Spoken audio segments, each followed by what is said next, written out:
Tonight we have Cadet Koppel. He's a senior at Carl Albert High School, and when he graduates, he plans to join the United States Air Force. And welcome, and thanks for being here.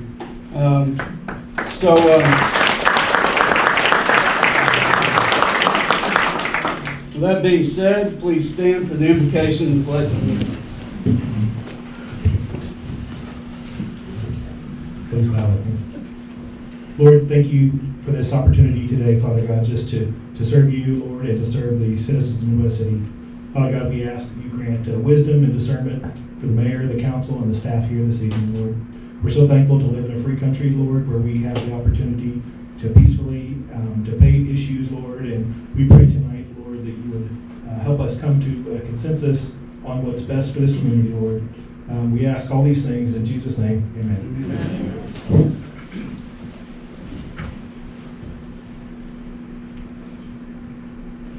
Please join me for a moment.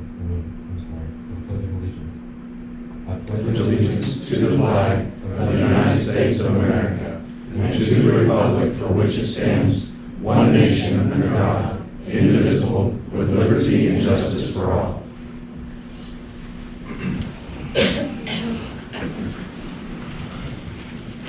Thank you, Mr. Koppel, and good luck.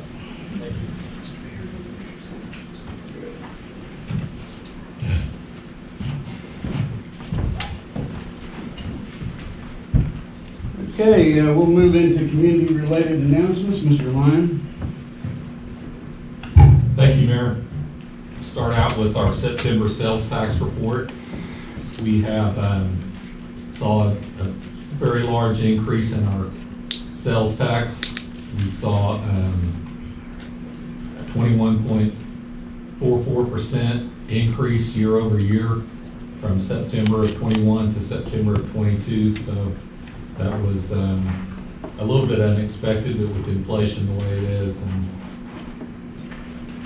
that accounts for some of the money. That we appreciate the citizens for voting for, for shopping Midwest City.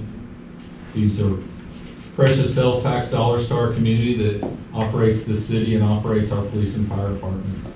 So sales and use tax compared to our projection year over year, we're up 14.82%, about 1.7 million. So it's a good start for the year. Community announcements. Start with October 4th is our annual celebration of National Night Out, beginning at 5:30 p.m. This is a community building campaign that promotes city partnerships and neighborhood camaraderie to make our neighborhood safer, better places to live. Neighborhood and homeowners associations in Midwest City individually decide to participate each year. Each association hosts a block party with food and fellowship, while city staff and officials, along with the police and fire departments, do their best to visit each neighborhood to thank them for their continued partnership with the city. This is organized by our Neighborhood Initiative Department. They do a great job every year with that program. October 6th from 4:30 to 6 p.m. at the Rotary Pavilion at Joe B. Barnes Park is the 2022 Midwest City Chamber of Commerce sponsored picnic with protectors and public works. So these are protectors from Tinker, from Midwest City, and then our public works department. So it's a free event that allows all residents to touch a truck, play yard games provided by Andy's Altitude 1291, and enjoy food provided by Santa Fe Cattle Company. So all citizens and families are invited to attend this event. October 14th is our free movie night at Joe B. Barnes Regional Park called Creepin' It Real, with a double feature starting at 7 p.m. Hocus Pocus, followed by Beetlejuice. Enjoy food from Some Like It Hot food truck. It's always a good time for the kids. October 15th is Cruising for Coffee at Santa Fe Steakhouse, located at 7101 Southeast 29th for Soonertown Center. This event begins at 8 a.m. and serves free coffee, and it is one of the larger Cruising for Coffees in the metro. There's a large number of cars that are out there that are really cool to go see, a lot of different muscle cars. And finally, from our economic development, Director, we report we are very excited about 3 new eating, drinking establishments that have opened the past month. We appreciate Mr. Mickey Patel's investment in Midwest City as his latest Teriyaki Magnus restaurant at 5905 Southeast 15th in the Center Marketplace. And we're welcoming the new surf bar at 6825 Southeast 29th. The old Billy Sims Hamburgers, I believe, was there. The surf bar serves a variety of healthy menu options pleasing to the palate. And then lastly, say hello to our new HTO, which opened this past Friday at 5601 Southeast 15th in the Sooner Row Shopping and Entertainment District. A lot of choices. You want to check out their website at htea.com. And Robert says we have over 120 great drinking and dining establishments in Midwest City Dine Off. And with that, we're going to ask Paul to come up with Crystal Griffin.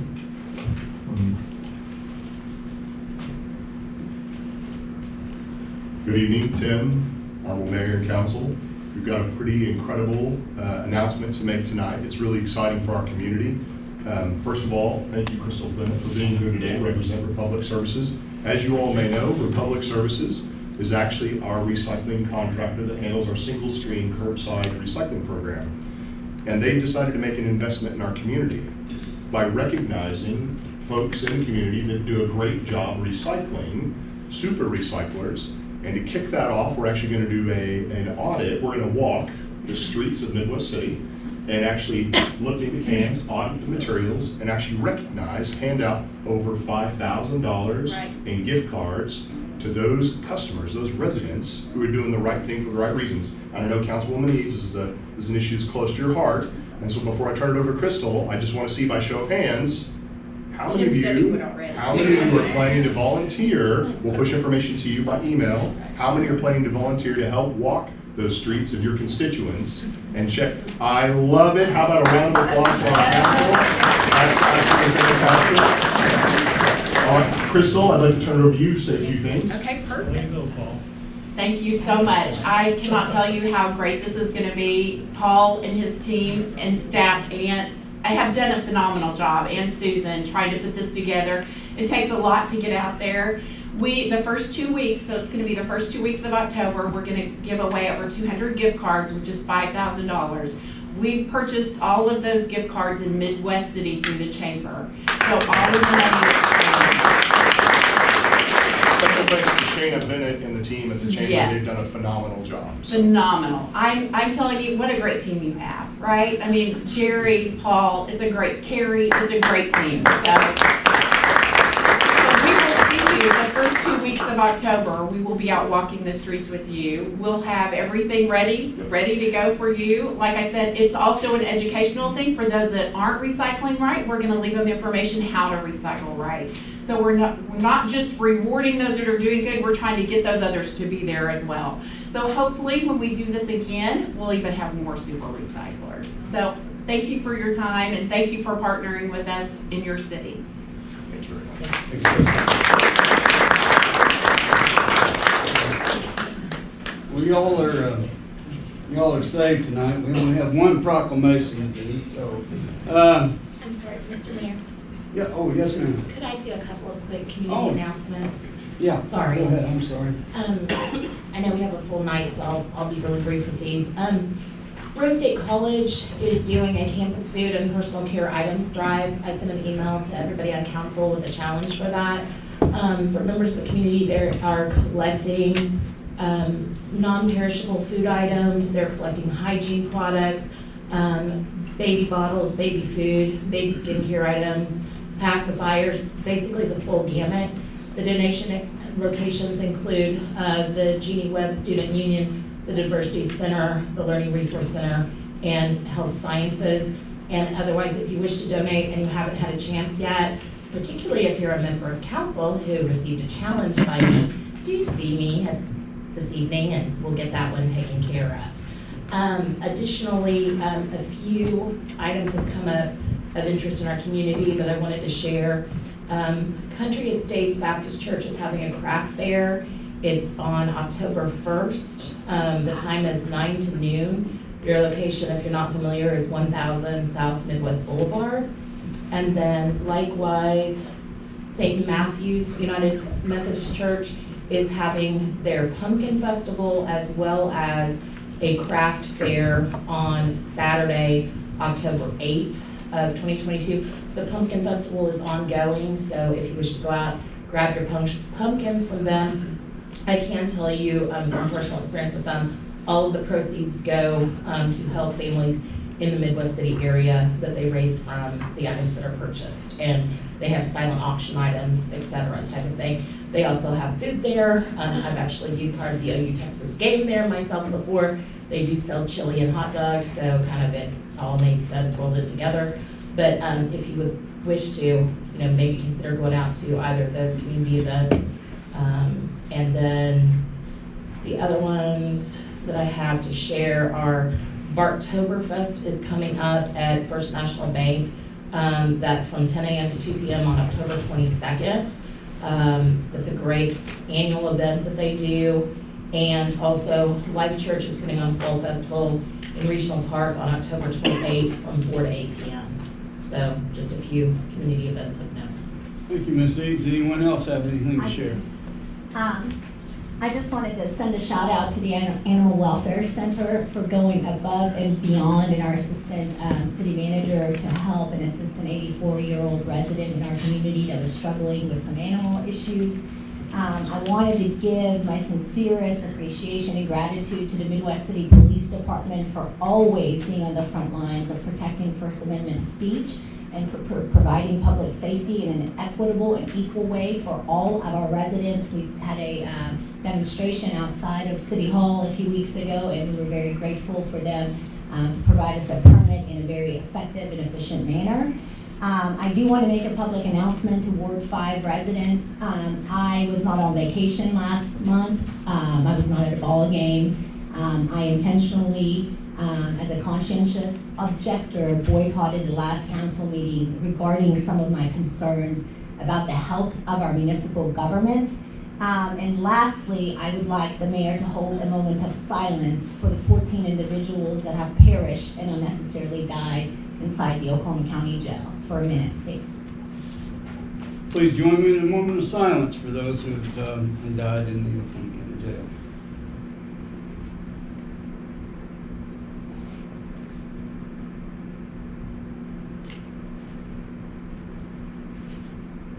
Thank you. Like I said, you're spared tonight. We only have one proclamation. Chief Norton, I'm not going to go out front because of our tight quarters. Ladies and gentlemen, we're undergoing a renovation of our council chambers, so we pardon us from the cramped quarters. And also, if you do need to go to the restroom, they're right across the hall, right across the courtyard. So, Chief Norton, if you don't mind, I'm going to sit here and do it. Absolutely. Whereas the city of Midwest City is committed to ensuring the safety and security of all those living and visiting our city, including reducing the occurrence of fires and associated injuries through the prevention and protection and education. Whereas in 2020, the National Fire Protection Association reported home fires caused 2,580 civilian deaths in the United States, with fire departments responding to 356,000 home fires. Whereas homes are where people are at the greatest risk from fire. However, people are responsible to public education measures that are better able to take personal steps to increase their personal safety from fire, especially in their homes. Whereas properly working fire alarms and smoke detectors protect and help protect those residents. Whereas families should be assured that everyone in the home understands the sounds that smoke and carbon monoxide alarms make, where all family members could be safe and responsive to those alarms. I know what to do, as the stats show that the parents and families who have planned and practice home fire escape are better prepared to more than likely survive. Whereas The 2022 Fire Prevention Week theme is Fire Won't Wait, Plan Your Escape, which effectively serves to remind us that it is important to have a home fire escape plan. Therefore, I, Matthew Dukes and Mayor of Midwest City, do hereby proclaim October 9th through the 15th as Fire Prevention Week in the city of Midwest City, and urge all residents to take advantage of those programs that our fire department offers.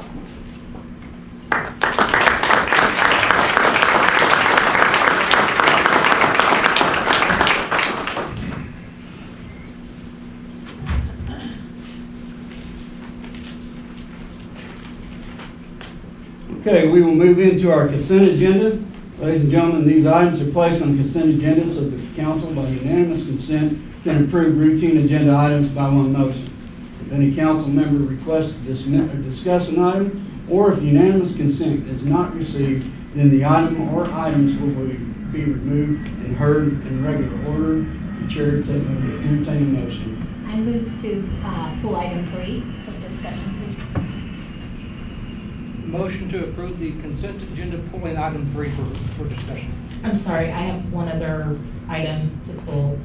I apologize, I just lost the number in my head.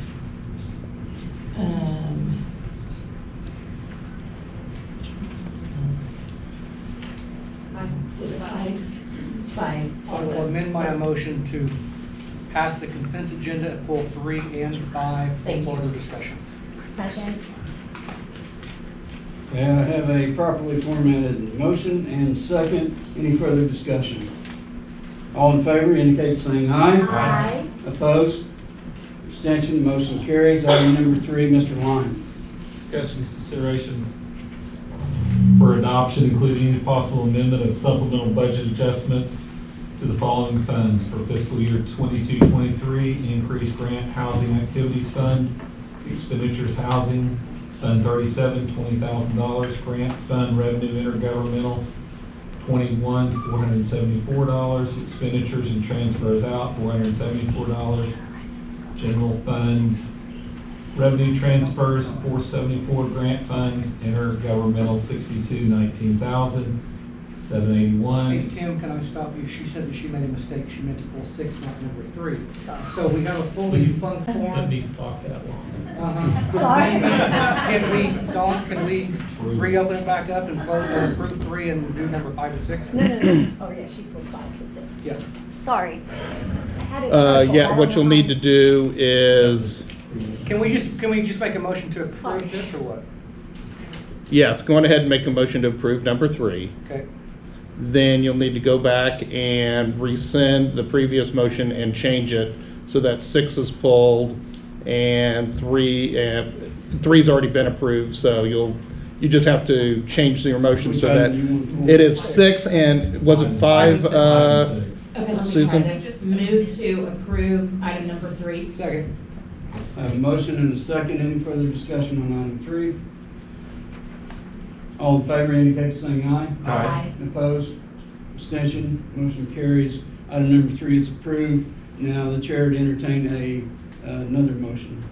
Motion to rescind Councilman Reed's prior motion concerning the approval of all consent agenda items except for 3 and 5, and restate that as a motion to approve all consent agenda items except for 5 and 6. Second. I have a motion and I have a second. Is there any further discussion? All in favor indicate by saying aye. Aye. Opposed? Abstention? Motion carries. Item number 5, Mr. Lyon. Discussion, consideration, including any possible amendment to approve change order number 1 of Shiloh Enterprises, Inc. for tree burning at the site of the police and fire training facility, which increases the contract sum by $20,437.47 with no additional days.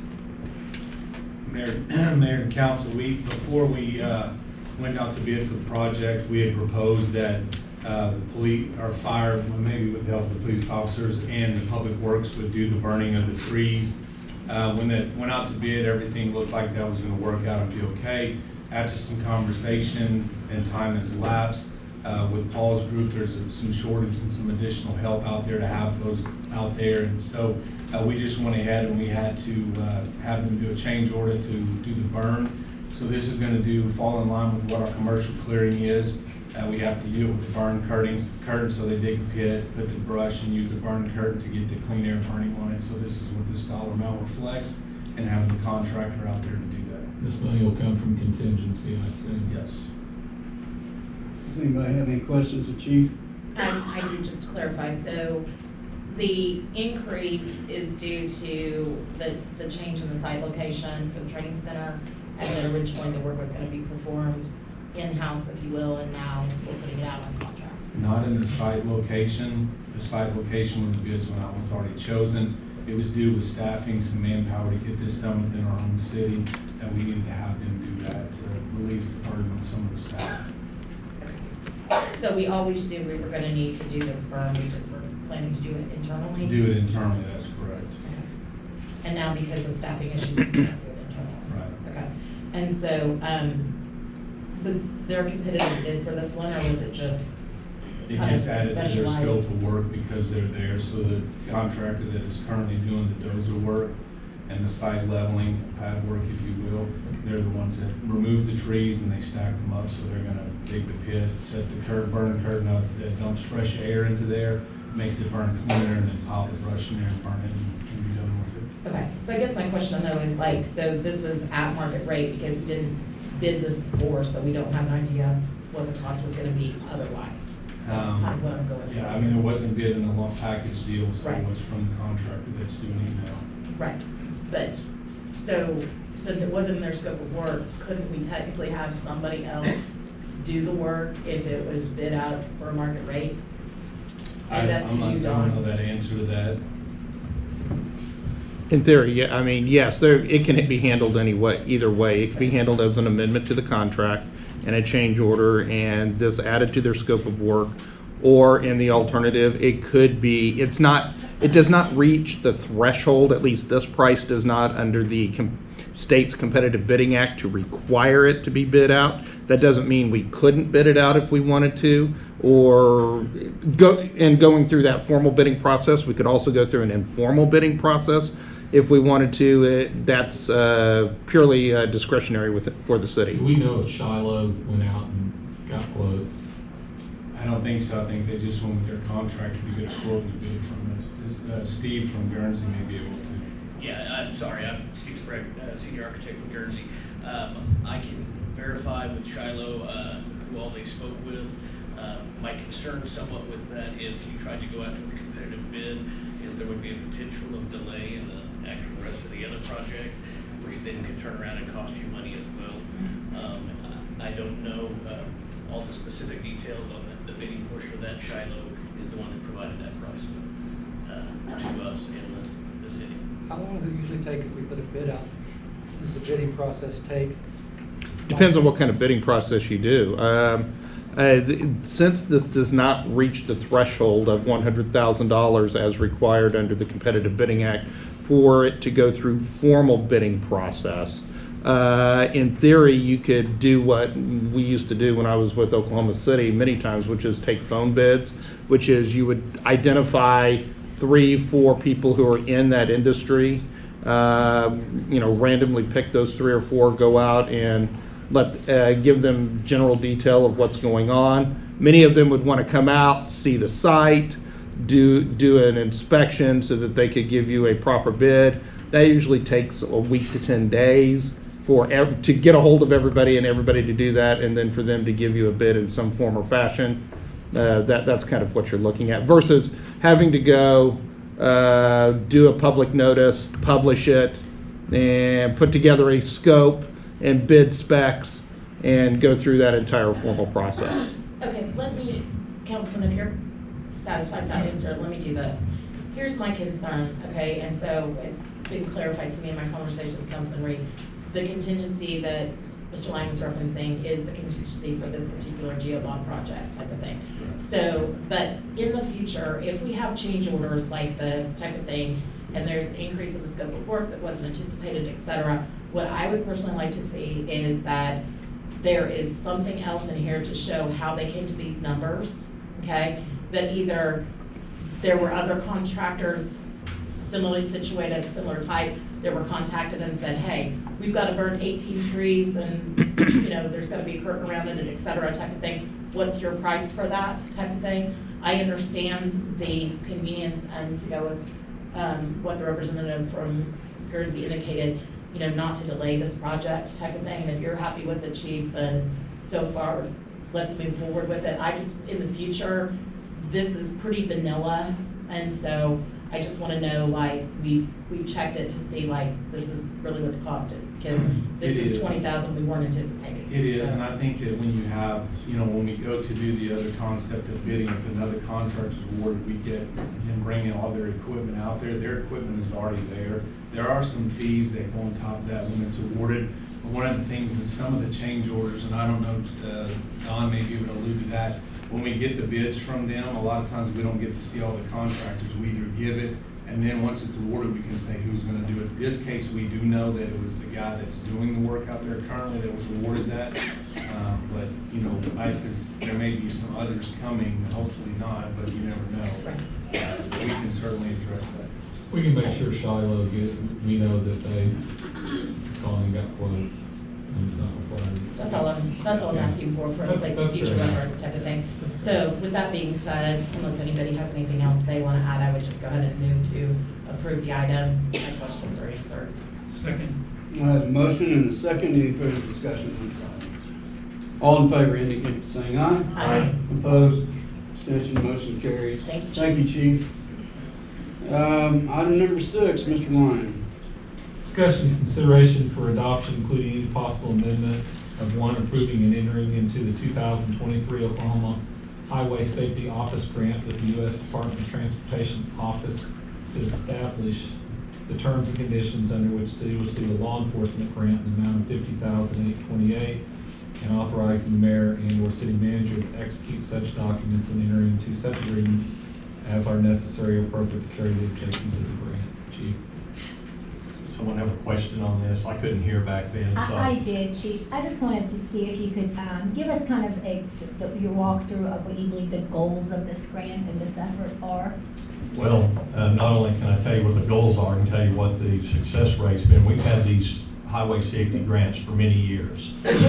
These go out on the 4-lane roads of all Midwest cities, 15th, 29th, 23rd, 10th Street, sooner, I can go on, for traffic enforcement. DUIs, not wearing seat belts, speeding, to keep our traffic accidents down, DUIs down and stuff. We have officers that work on off-duty that will go out and do these programs. We also get a little grant money. We get a couple of radars for our motor units that we don't have to spend the money on, that the grant's given us to spend that. Thank you. I know based on my communications with a lot of residents in Midwest City, they appreciate the presence of our local municipal police department. It's a matter of safety, and oftentimes it reduces potential crime rates. But it would be Midwest City officers, right, that would be working those extra hours and not. Yes, this is only for Midwest City police officers here in Midwest City. Well, thank you so much. And would it be fair to say that, you know, the Midwest City Police Department really doesn't have a fat budget, right? We have a very limited budget, and it is sometimes these types of grants that help carry our public safety efforts forward. Would that be fair? Well, I think everybody wishes the budget was bigger, the city as a whole and all the citizens, but we have great staff and city managers and our staff over there and our council that does a good job for all the different departments. I'm not going to say that I'm being underfunded or anything, because I'm not, and it's very fair. There's a lot of input that goes into the budget, which you've seen how that goes. So it's nice to get extra dollars, because there's always something that the city is going to have to spend money on, and that just improves quality for the residents here in Midwest City. Well, thank you so much. I know we have some families who live in Midwest City who've lost loved ones as a result of DUIs and these types of accidents, so thank you for keeping us safe. Yes, ma'am. Anybody else? Chair to entertain a motion to approve. Move to approve. Second. I have a motion and a second. Any further discussion? All in favor indicate by saying aye. Aye. Opposed? Abstention, motion carries. Ladies and gentlemen, move into our discussion items. Mayor, Yes, ma'am. I'd like to move to suspend the rules and move item 16 to position or item 1 under discussion items.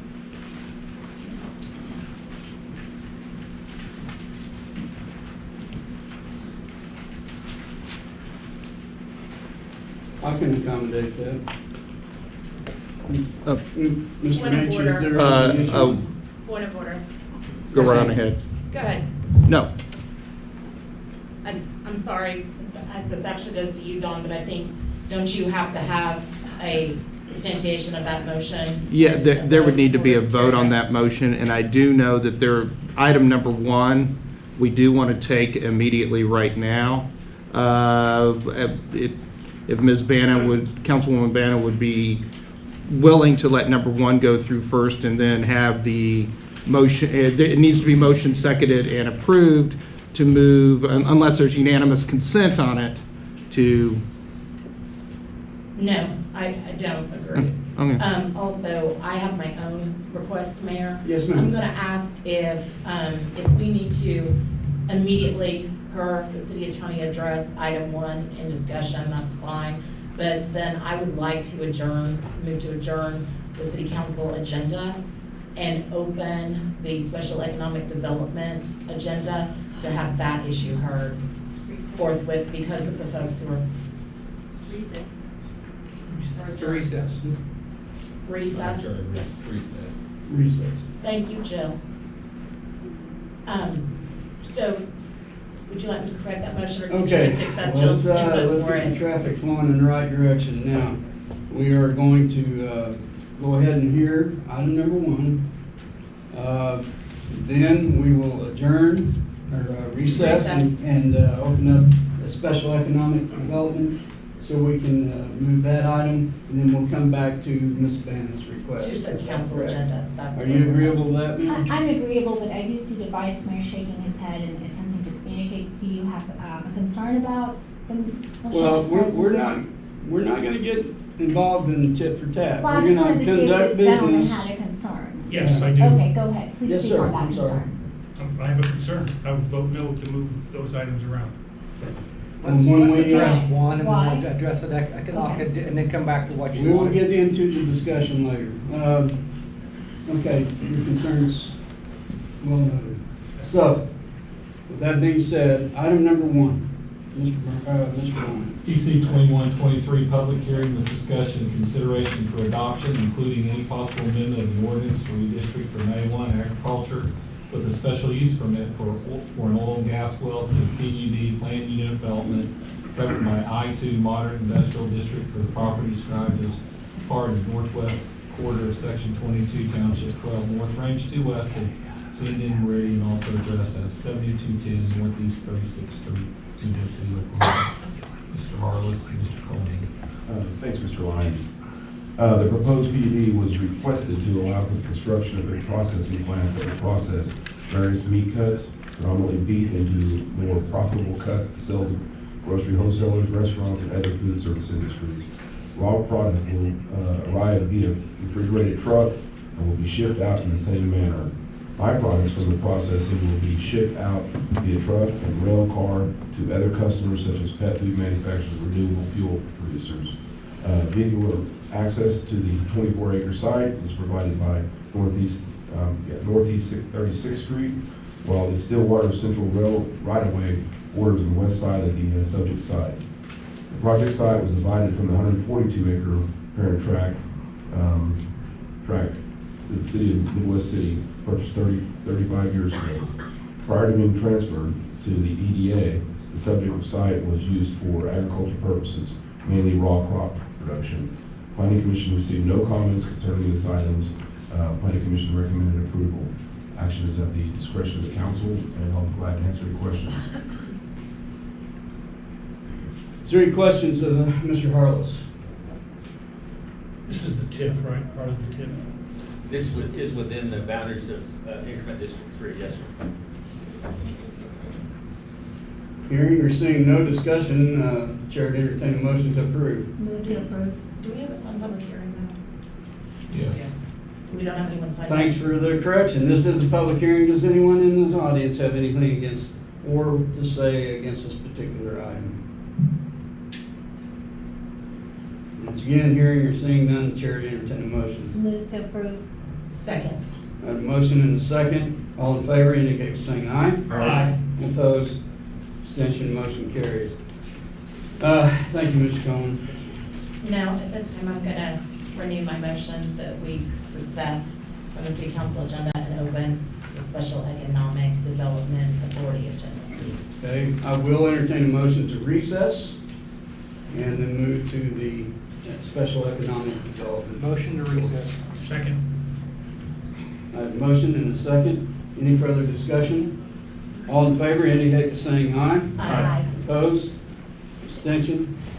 Motion carries. We are hereby recessed, and I call to order the Special Economic Development Authority.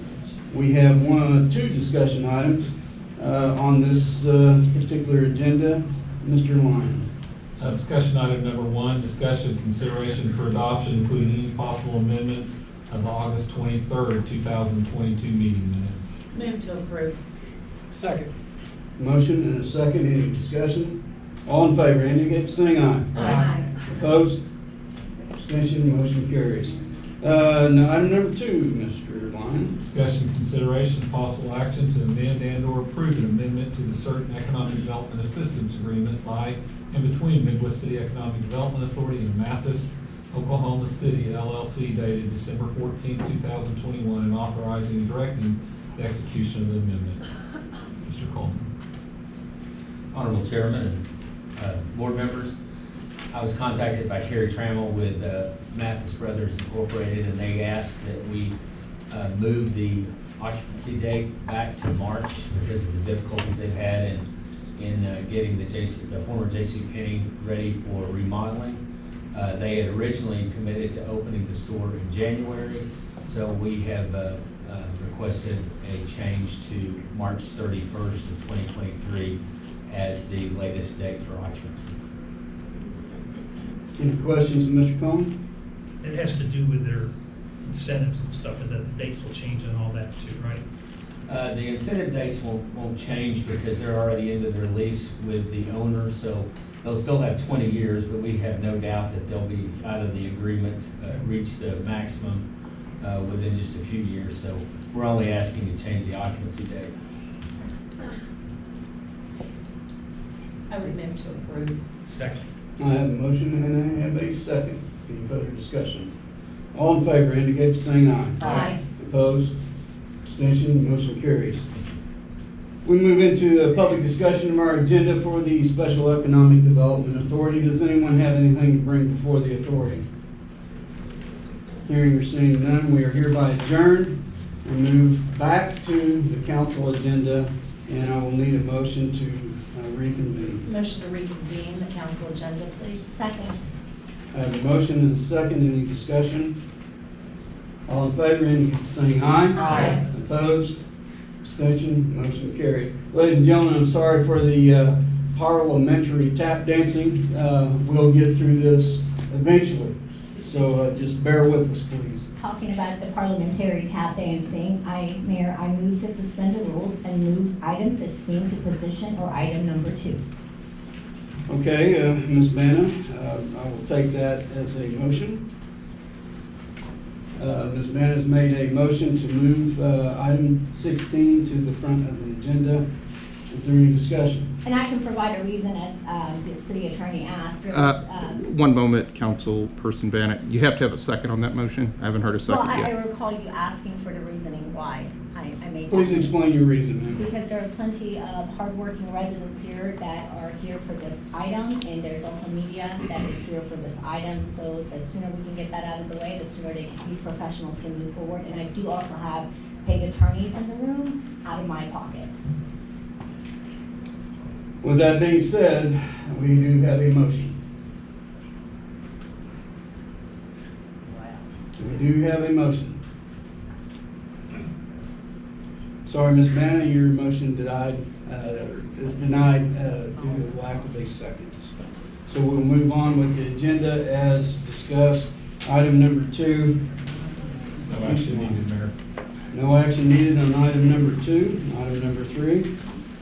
PC 2121, public hearing with discussion and consideration, including any possible amendment of approving a resolution for a special use permit to allow the use of drinking establishments, sit-down alcoholic beverages, and low point beer permitted in the C3 Community Commercial District for the property described as a lot within the Atkinson Park Addition described as the northwest quarter, section 2, township 11 North Range 2 West, located at 140D South Midwest Boulevard. Is that right, Billy? Yes, just right across the street.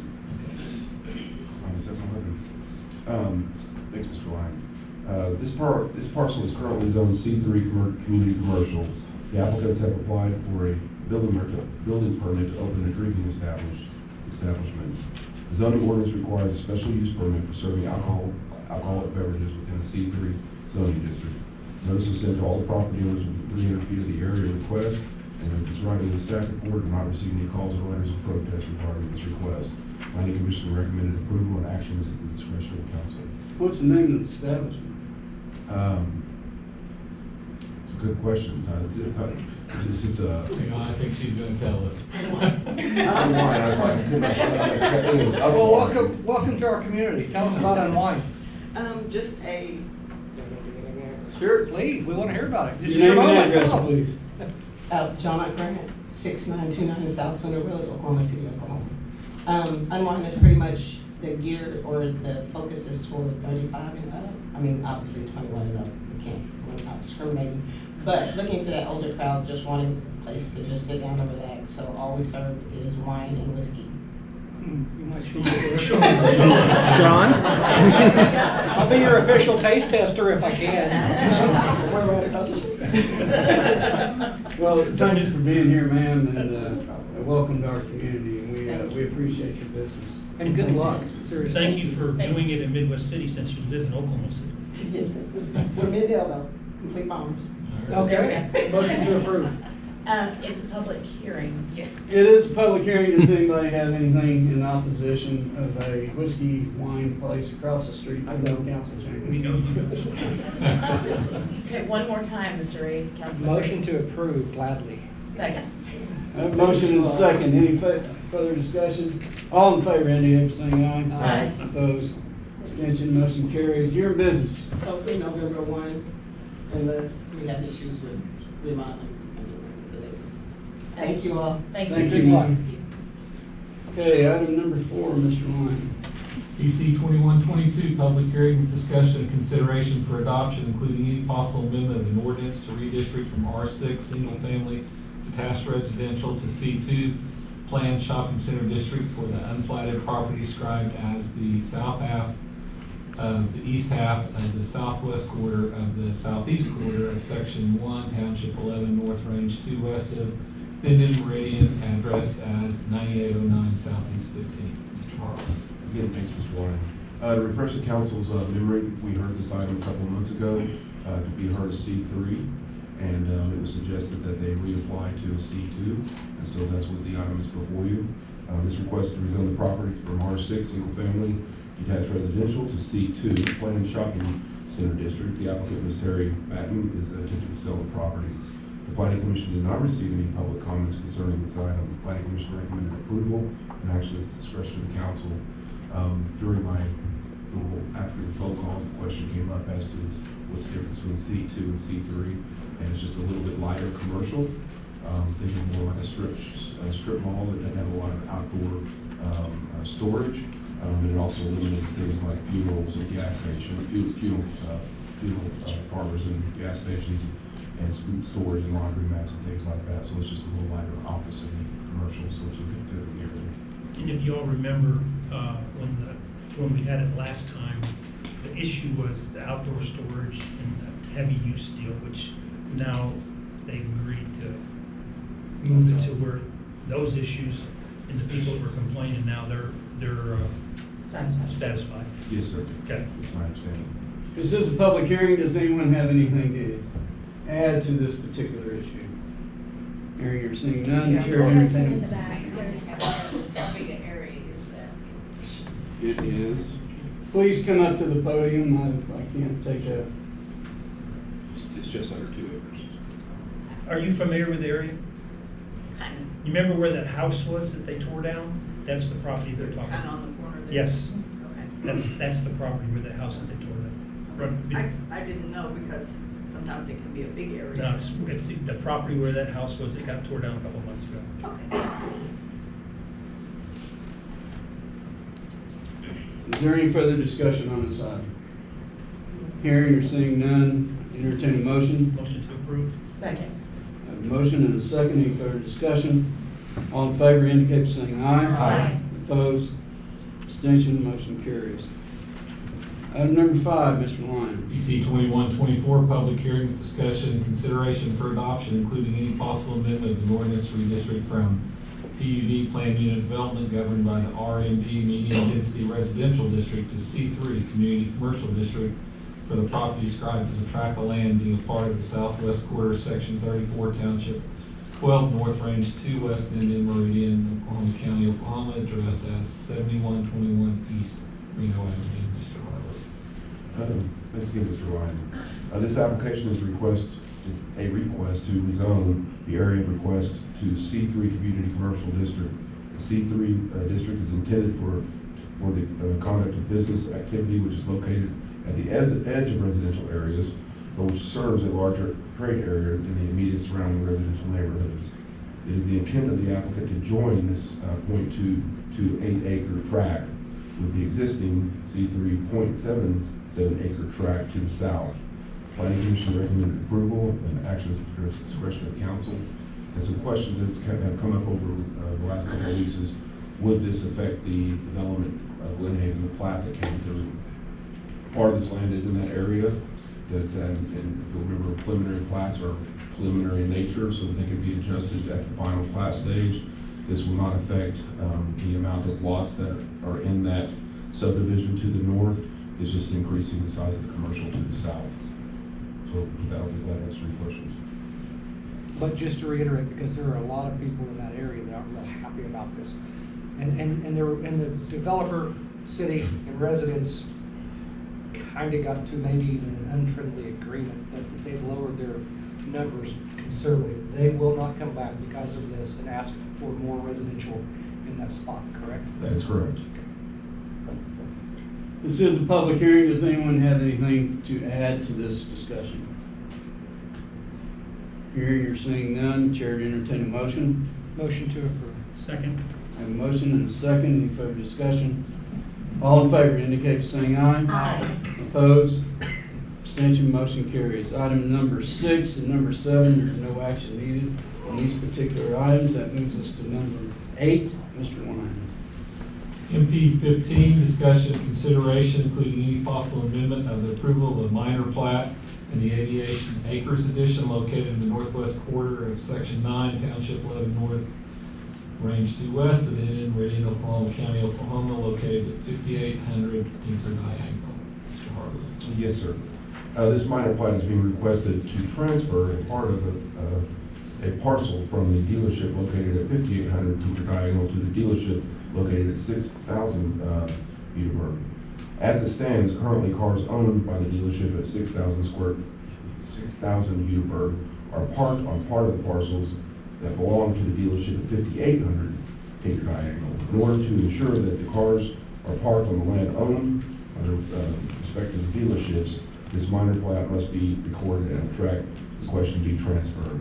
As required by a minor plat, all required infrastructure is existing. No public improvements are required for this application. Planning Commission received no comments concerning this item, and they also recommend approval of this. Be glad to answer any questions. Move to approve. Second. I have a motion and a second. Any further discussion? All in favor indicate by saying aye. Aye. Opposed? Abstention? Motion carries. No action is needed on item number 9.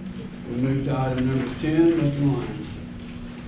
Discussion and consideration of acceptance, including any amendment to 1, an agreement with the United States Department of Army, Tulsa District Office in the amount of $5 million for design and construction assistance for the Midwest City water infrastructure improvement and authorization of the mayor and city manager to enter into the necessary contracts and certifications to implement said program.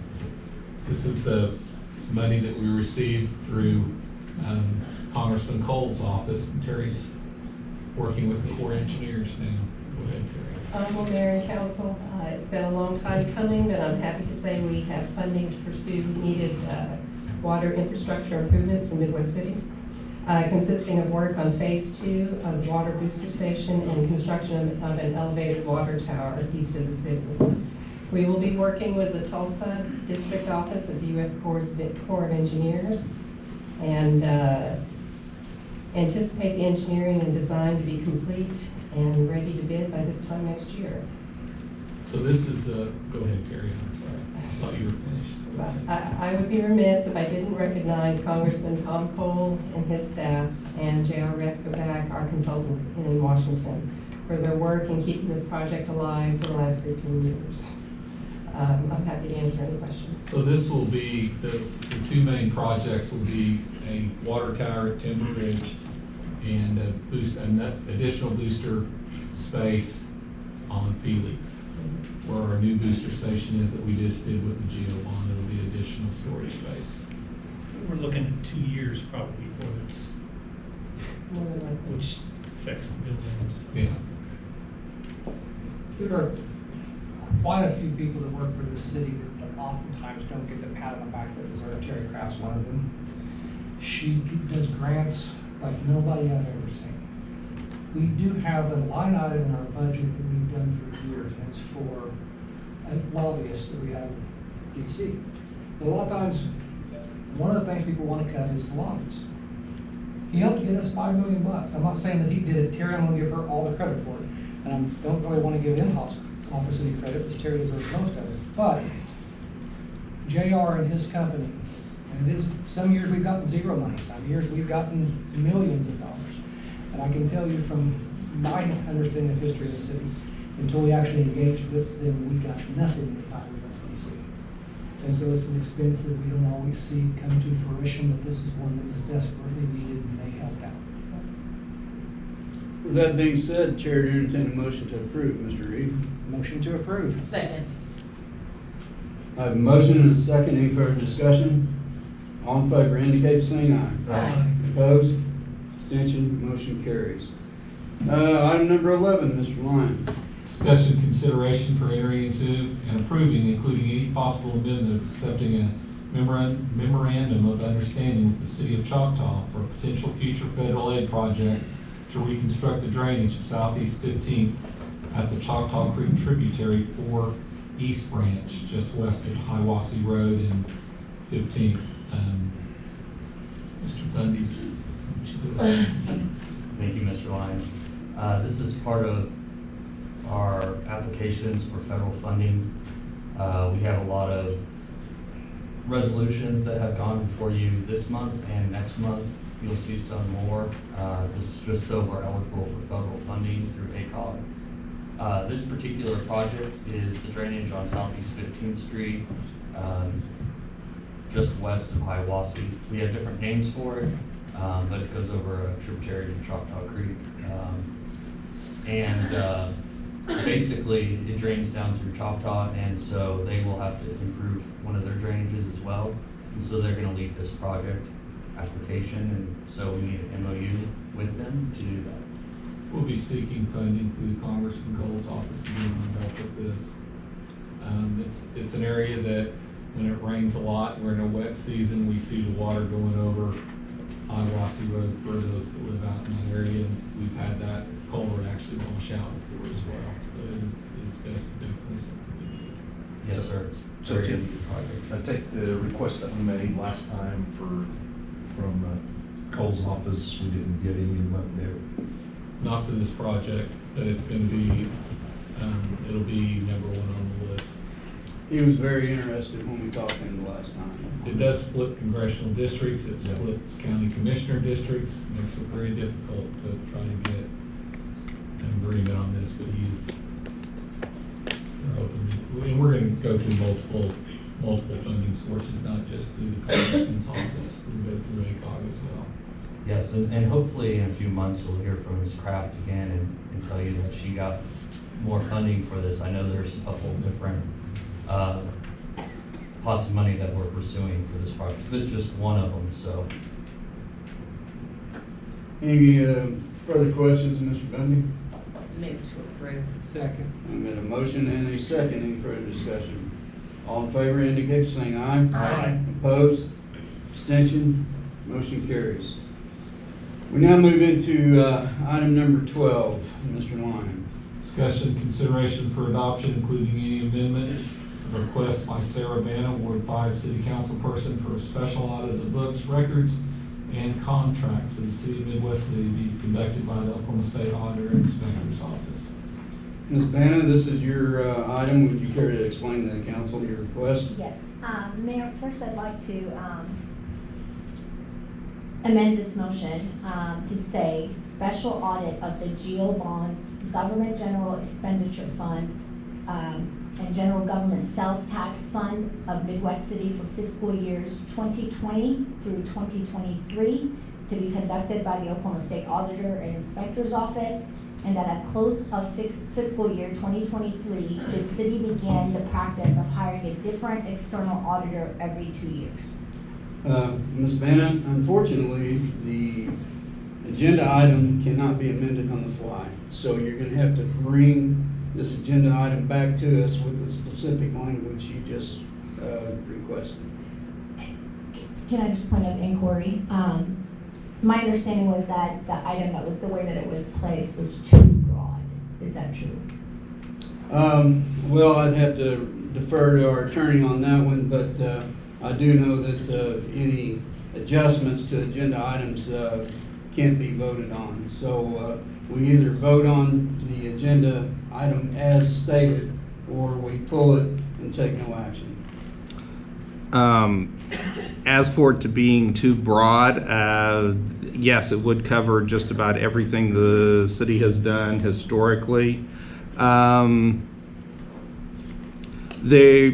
We do allow, Mr. Mayor, amendments to items, so I believe It's after. fairly broad, Mr. Weeks. It is, but I do believe that, the agenda item does discuss that there are the possibility of amendments.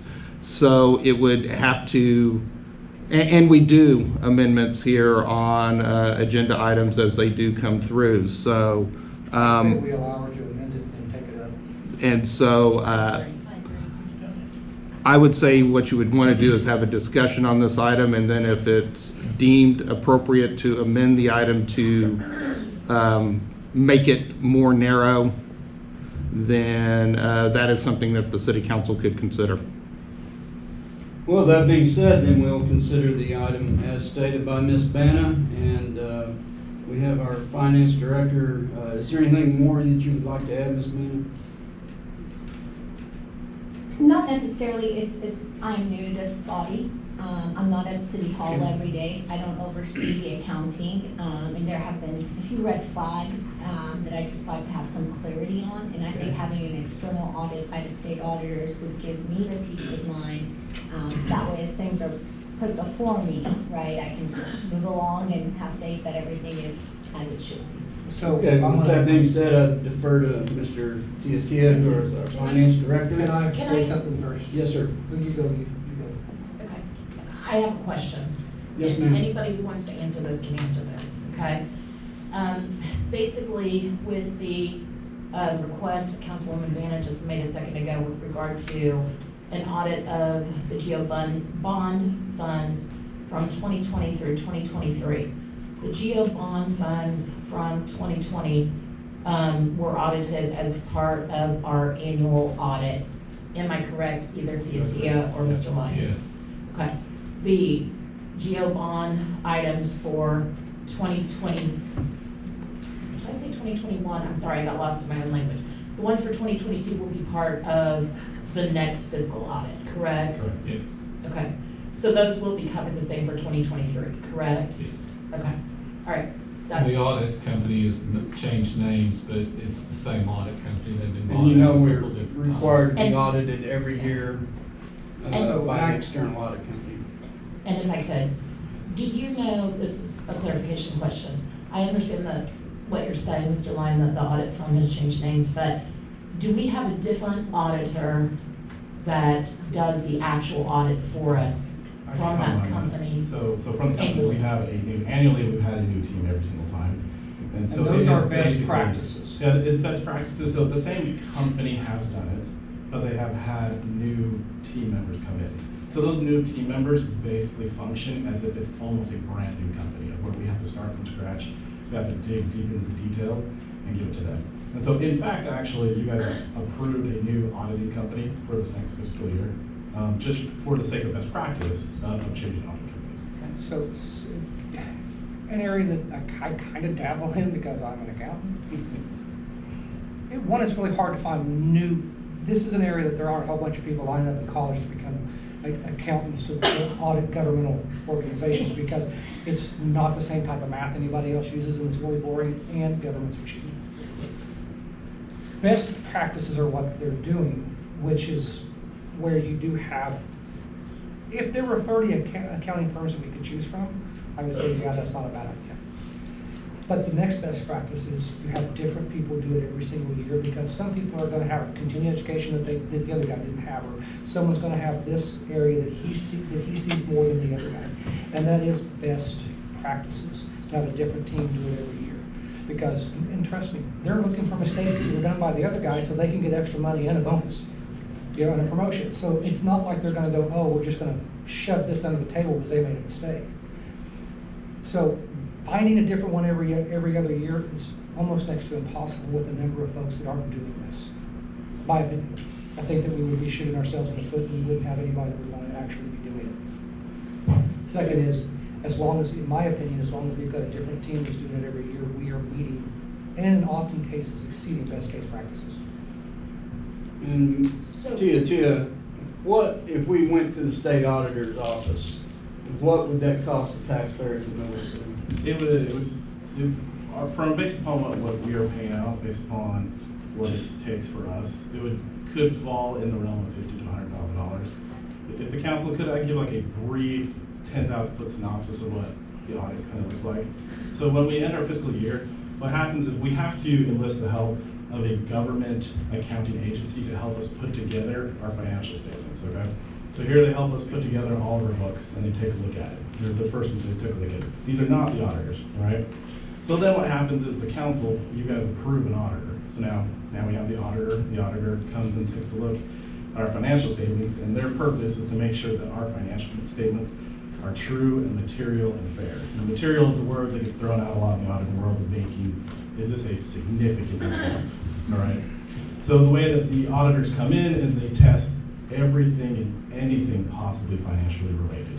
Everything, and through the entire city. For example, an employee time card. They will have us pull everything related to that time card and everything that could pop up on there all the way down to when it cashes the bank.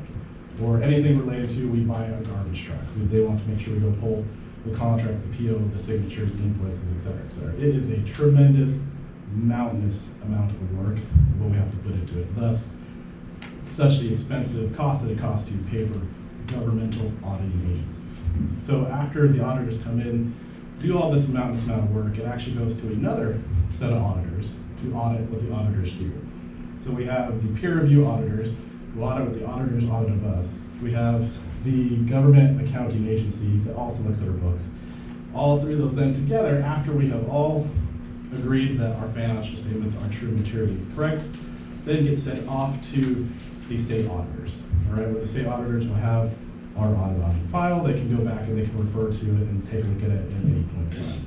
And so that is why it's very important of the council of taking it serious of when we have the auditors that you guys approve it. You guys can talk to them. You guys have the opportunity. They're open to you. They want to listen to you. They want to see if any concerns you might have.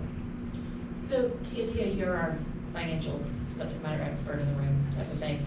Are you comfortable with the degree of oversight that we have concerning our financials? Yes, absolutely. We have nothing to hide.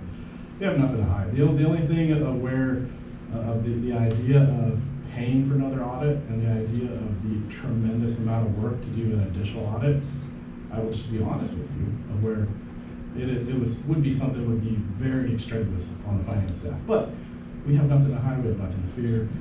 We are more than open and want to be open. When the auditors come in here, do they test your guys' practices? Absolutely. So one of the big things, one of the major things that we're looking for tests is also for segregation of duties, in looking for fraud, looking for opportunities of where it could exist.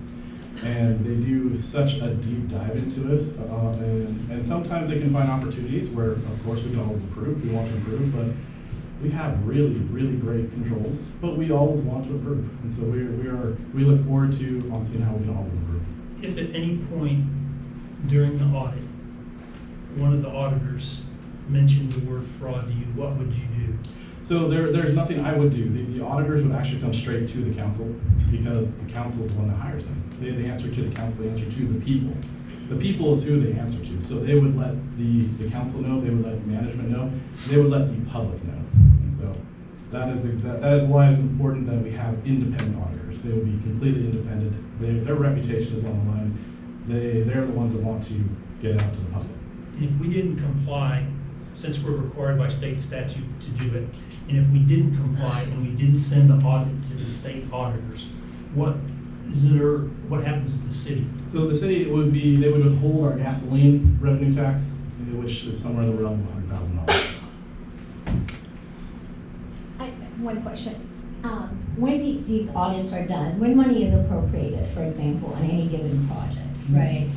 Do those auditors take a closer detailed look, for example, to say, if we appropriated, I don't know, $70,000 to remodel the city council chambers, do they look at a detailed itemized list, for example, that we purchased 50 cans of paint at this cost? Absolutely, especially when it comes to agenda items. When it comes to the agenda minutes, they will pull the agenda minutes and follow all the way through, all the way down to the PO, to the invoice, to the packing slip, to who approved off on it, to who signed off on it, to where's the check, did the check hit the bank account, did money go out, did money leave, did it go to the exact person where it's supposed to go. So it is the extraneous, ultimate detailed version of what they're digging into. Second question. So once, again, similar to that, when we appropriate money for contracts, for example, do those auditors review the terms of the contract to make sure that the money that was paid, that those services and terms were delivered? Absolutely. Contracts are one of the biggest things that they look at. Contracts are one of the hugest things, because when it comes to the auditors, they want to pull two different kinds of samples. They want to pull material samples, and they want to pull random samples. And so they're going to pull the big contracts, or they're going to pull the big purchase items, they're going to pull the big citizen bills or whatever. And they're going to pull a bunch of random ones to make sure that the ones that are going to hit our books more than anything, as well as to make sure that all of our controls and procedures are working properly. You mentioned random, and let me run a scenario by you, and tell me if this is what you're talking about. When I was on the police department of Oklahoma City, we had federal money and federal grants, and they would come in and do spot checks for random, and they would give us, for instance, if it was a purchased item, piece of equipment, they would tell us, we want to see all the paperwork on that particular item. That would mean the memos, the purchase orders, if we had to get quotes, if it was a sole source, they would want to see all that. And another thing they used to do is, and tell me if this is what you're talking about, they would give me, I had an overtime program too, they give me dates and times and a particular officer's name, and they already knew the answer. And they would give me those dates and times, and I had to pull the time cards to back those up. Is that something they do? That is exactly what they do. Thank goodness for Middle City and for being able to use such a thing such as Laserfish to be able to electronically scan all of our stuff. It has just been tremendous for us to be able to go back and pull anything and everything that's been tied to it. And with our processes and procedures, we're always encouraging people to save everything and anything, because we can. We're in the digital world. It is awesome for auditors. It makes it great for them when we can open up our books to them and say, please come and look, see what we have, see where we can improve. And we have had, glad to say that we have had professionals here before me that has made sure that we've always had clean audits. And if they pulled, for instance, they asked to pull a time card and didn't have it, what would happen then? Then we would be digging into it, that would then make it so that way they would make it so we pull more samples. The samples would get bigger and bigger to make sure we identify what is going on, to see if there is a process or procedure or something. Or if this would just happen to be a fluke one day, or if there's a bigger problem. And so we would dig deeper in until we can decide as to whatever the situation is, if build wrap our heads around whatever is going on. Is there any further discussion or questions?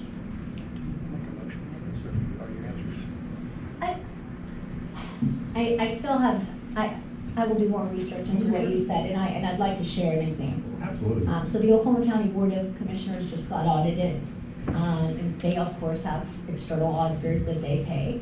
And I'm sure their auditors checkmarked everything and said everything was dandy, and then the state auditors came in just a few months ago and realized when they were appropriating some of the COVID money, relief money, for example, of course they were appropriating it for qualifying projects, but they lacked another layer of the mechanism to make sure that the entities they gave that money to actually utilize it for what they said on paper. Right. And so that became a problem. And so my understanding based on my conversations with the auditor's office and a few others is there could be gaps from what a hired external auditor does versus taking a really close, deep look at it. So that is one of the reasons I put this agenda on here. Outside of some of the concerns we've had with some of the projects that have either been delayed or we're still with contractors and things like that. So I wanted to have as a matter of clarity that, that I'm not taking votes here on issues that I don't have in deep, especially with the financial books. Right. Yeah. No, I understand. Well, I guess I can pull that item, strike it. Take no action. Yeah, take no action on it for now. Thank you so much for the education. Thanks. Thank you. We will take no action on item 12. We'll move to item 13. Mr. Lyon. Discussion, consideration for adoption, including any amendments of a request by Sarah Banna, Ward 5 City Council person for a letter to be sent to the United States Department of Justice Office of Civil Rights concerning the conditions at the Oklahoma County Jail. Ms. Banna, once again, this is your item. Please Thank you. explain. So I would like to amend this by adding the following sentence. So what he read. Can you do me a favor? Yeah. Can you read everything that you want? Okay, from the beginning to the end? Correct. Hang on. A letter to be sent to the United States Department of Justice Office of Civil Rights concerning the conditions of the Oklahoma County Jail, seeking their intervention and or advisement, and furthermore, asking the Department of Justice provide the City of Midwest City and its council a copy of their report or findings of their investigation or visit to the Oklahoma County Jail during July of 2022. Thank you. It makes it easier for me to grasp everything. Sarah, did you get all that? Any questions of Ms. Banna or any discussion on this particular item? I have a comment.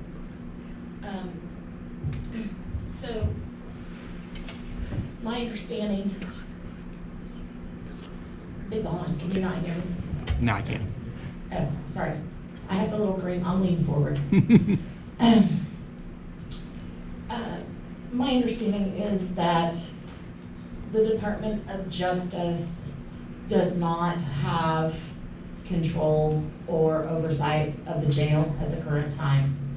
And so it's my understanding that the jail trust and the county commissioners do. So I appreciate what Councilwoman Banna's ask is. However, I personally would feel more comfortable if a letter were to be drafted by our city attorney for signature by our city manager that ask about the conditions of the Oklahoma County Jail and reference the concerns that we have as a municipality concerning conditions of the Oklahoma County Jail to the jail trust and to the county commissioners as opposed to the DOJ. So I respect what you would like to do. I feel like it's misplaced to take it to the DOJ at this point. I just, as a matter of information, there has been an active MOU since 2009 over the jail, and a portion of that item was to request a letter of the findings of the Department of Justice based on their most recent visit in July of 2022. I do also want to make a correction, and Mr. Cardigono is here, and he can comment on the next agenda coming up. The Board of County Commissioners handed over the operation and management of the county jail to an alleged independent body called the Oklahoma County Criminal Justice Authority. So we can always write letters to the Board of County Commissioners. I don't know that they're not in control. It is the 9 appointed figures of the jail trust. I'm okay with that friendly amendment. I do still want to put some timeline. Let's say we write this letter to the jail trust and we have 2 other people die next month. Then what is the next step? When would this municipality be willing to utilize the checks and balances available within our democracy? Because there is a layer of government, right? There's municipalities, there's county, there's state, and also the federal government. The United States Department of Justice Civil Rights Division has jurisdiction and a scope of duty, right, to respond to civil rights violations and unconstitutional patterns and practices. That is why they are an appropriate entity and body to report to, if you will. I'm okay with your friendly amendment of approaching the jail trust formally as a municipality with our concerns because our residents are at the county jail. But I'd also like to see a timeline that if things do not improve, when this municipality is ready to reach out to the federal government for intervention. And I guess a point of clarification from you, because I know you know this area better than I ever will. Aren't we, let's just say that we do that thing, send it to the county. But aren't we skipping going to the state first after that, and then the feds? Or, I mean, it seems like we're skipping an entire governing body. Currently, the state has convened a multi-county grand jury that is currently and actively investigating the operation and management of the Oklahoma County Jail, the jail trust, and its trustees. So the state is aware of the conditions, and they are conducting. But isn't that we would take the next step to? I mean, if that didn't get done to the proper, I've got candy in my mouth before I started talking, I apologize, guys. If that didn't make it to the proper steps, then wouldn't it be the DOJ after that instead of skipping the state completely? I'm just trying to make sure that if we're gonna go down this path, it's done following the proper procedure without skipping proper authorities. And maybe we should pose this question for our city attorney, Mr. Meisch.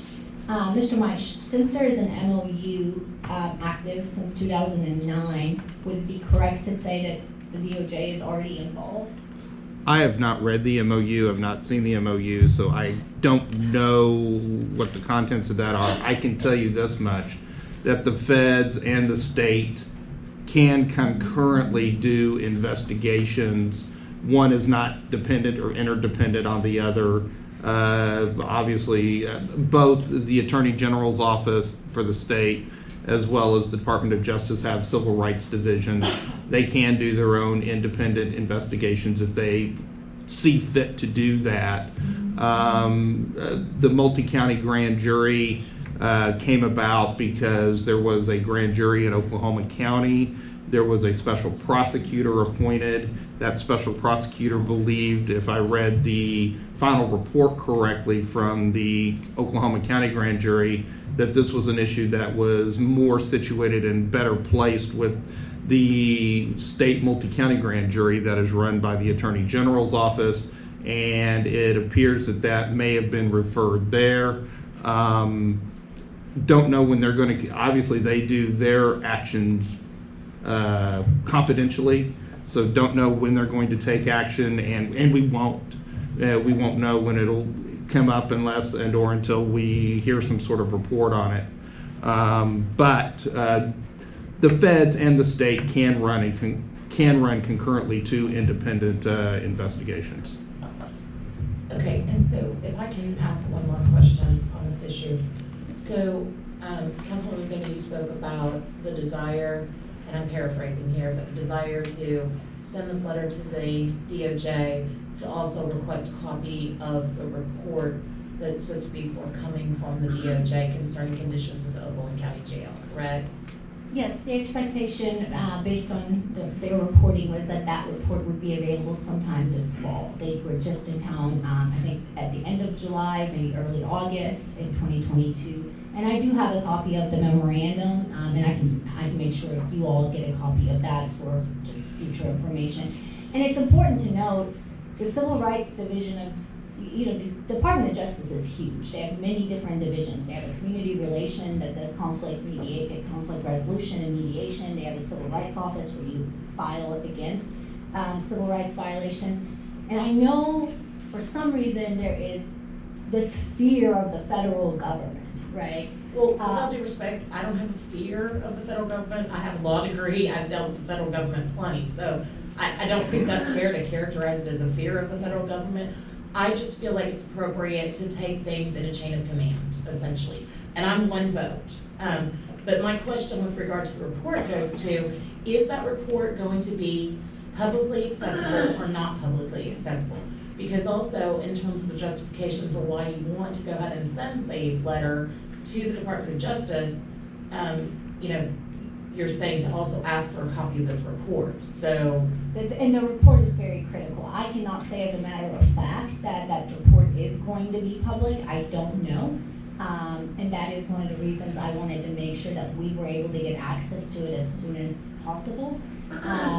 Now, and I want to make sure there's no misunderstanding. I didn't mean that you were fearful. In a lot of the conversations I've had, there seems to be a misunderstanding. People think when the DOJ comes into town, you're somehow in trouble, right? I've worked with the Department of Justice. A lot of the services they provide are free, not in the sense that money grows on trees, we pay taxes, right? But they're able to respond and support and assist municipal, county, and state government institutions when there are these types of crises. And I understand that this is a knee-jerk reaction, but the Oklahoma County Jail has been in crisis for nearly 30 years. And over the last 2.5 years under the operation and control of the jail trust, those conditions have deteriorated to a point where we've lost nearly 30 human beings in the last 2 years alone. So I don't, it's a matter of urgency, if you will. But again, I am open to a friendly amendment of reaching out to the jail trust and setting a timeline that if the conditions don't change, if the statistics of mortality continue, that, and maybe in that letter, they can be notified, that if the conditions don't improve in the next 4 months, we are going to officially reach out to the DOJ and really seeking advisement, right? Because we as a municipality are also sending our constituents there, and maybe the Department of Justice does have some advice on how our municipality can proceed in a healthy, constructive way to both protect our residents, the Constitution, reduce liabilities, but also to do it in a way that is legal, that's sound, from the experts. I think the city attorney has something he was saying. Just one point on the report, and this goes to your question, Susan, is that under Title 51, Section 24A.13, if as a public body, we as a city come into possession of a report from the federal government that the federal government requires to be kept confidential, we are then obligated to maintain that confidentiality of that report. Just wanted to let you know that confidentiality under the Oklahoma Open Records Act does not dissipate just because we come into possession or any other state agency or other municipal governmental entity were to come into possession of it. We would be required to keep that confidential maintain that confidentiality if the federal government requires that report to be So we have to confidential. take an executive session, take no notes, everything else like that. Exactly. Right, and that was why my question was if it was gonna be publicly accessible or not publicly accessible. That's my concern ultimately. So. I have one caveat, and again, as she said, one vote only. I don't like when somebody sends me something and there's a threat, do this or we're going to do that. I would prefer to just send a friendly letter without any, hey, if you don't follow through with what we say, we're going to do X. I prefer to just ask it and then 4 months from now, bring it back up if they haven't done it. And if you send me something with a threat at the end, I'm gonna disregard anything that you say to it. So, I wasn't suggesting threatening the jail That's kind funds. of is if you don't do it in 4 months and we go to the next level. Well, I think it's a matter of transparency, and being open and truthful with them. I mean, I am here asking to send a letter today, right? And we're going to delay the communication with the Department of Justice. So I don't see a problem with being transparent with the jail trust, that if things don't change, this municipality will opt to reach outside. To me, a threat is if you don't do A, I'm going to do B. And we can convey the message without the last part of the threat. I will just refer to Dr. King, who said, if you intend to do things, do it openly, do it willingly, do it peacefully. So I don't think that's threatening. Being truthful and upfront about your intentions with the hope of constructive solutions is not a threat. And you and I will disagree on that completely. It's fine. That's why we have 7 of us up here. Any further discussion or questions, Ms. Banner, on this particular issue? And do we have public? I'd like to say something. Possible. Thank you. We were being close to see.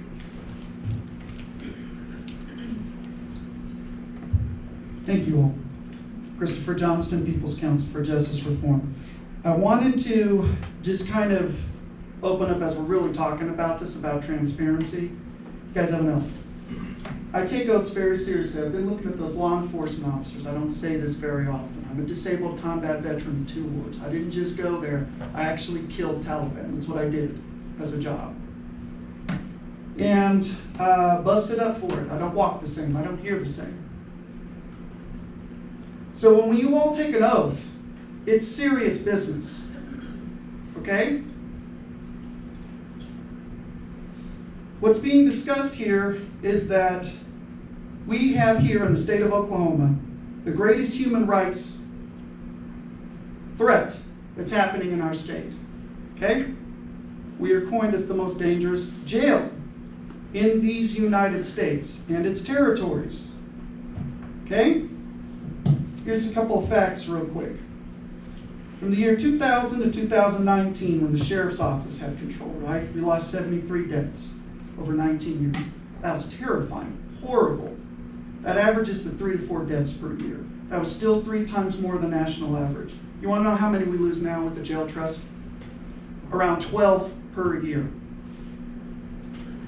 We have lost 29 human beings in less than 2 years.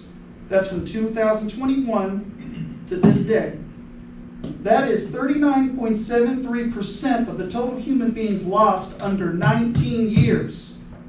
We lost about 40%. And there are rumors in the rumor mill, which usually end up being true from our informants, that there are 2 that are unaccounted for. So let's be serious about this as we discuss this, because there's the MOU, there's all of this, and I know for a fact DOJ has walked through there, supplied them information. They're here. They're investigating. State grand jury is investigating them. So let's be serious about this, okay? There's a reason why the state health department is investigating them. 5 failed inspections. There's a reason why the state grand jury is investigating them. There's a reason why the United States Department of Justice is here and will be here and more than likely will take over that jail, because they took over a jail in Mississippi that only lost 6 per year.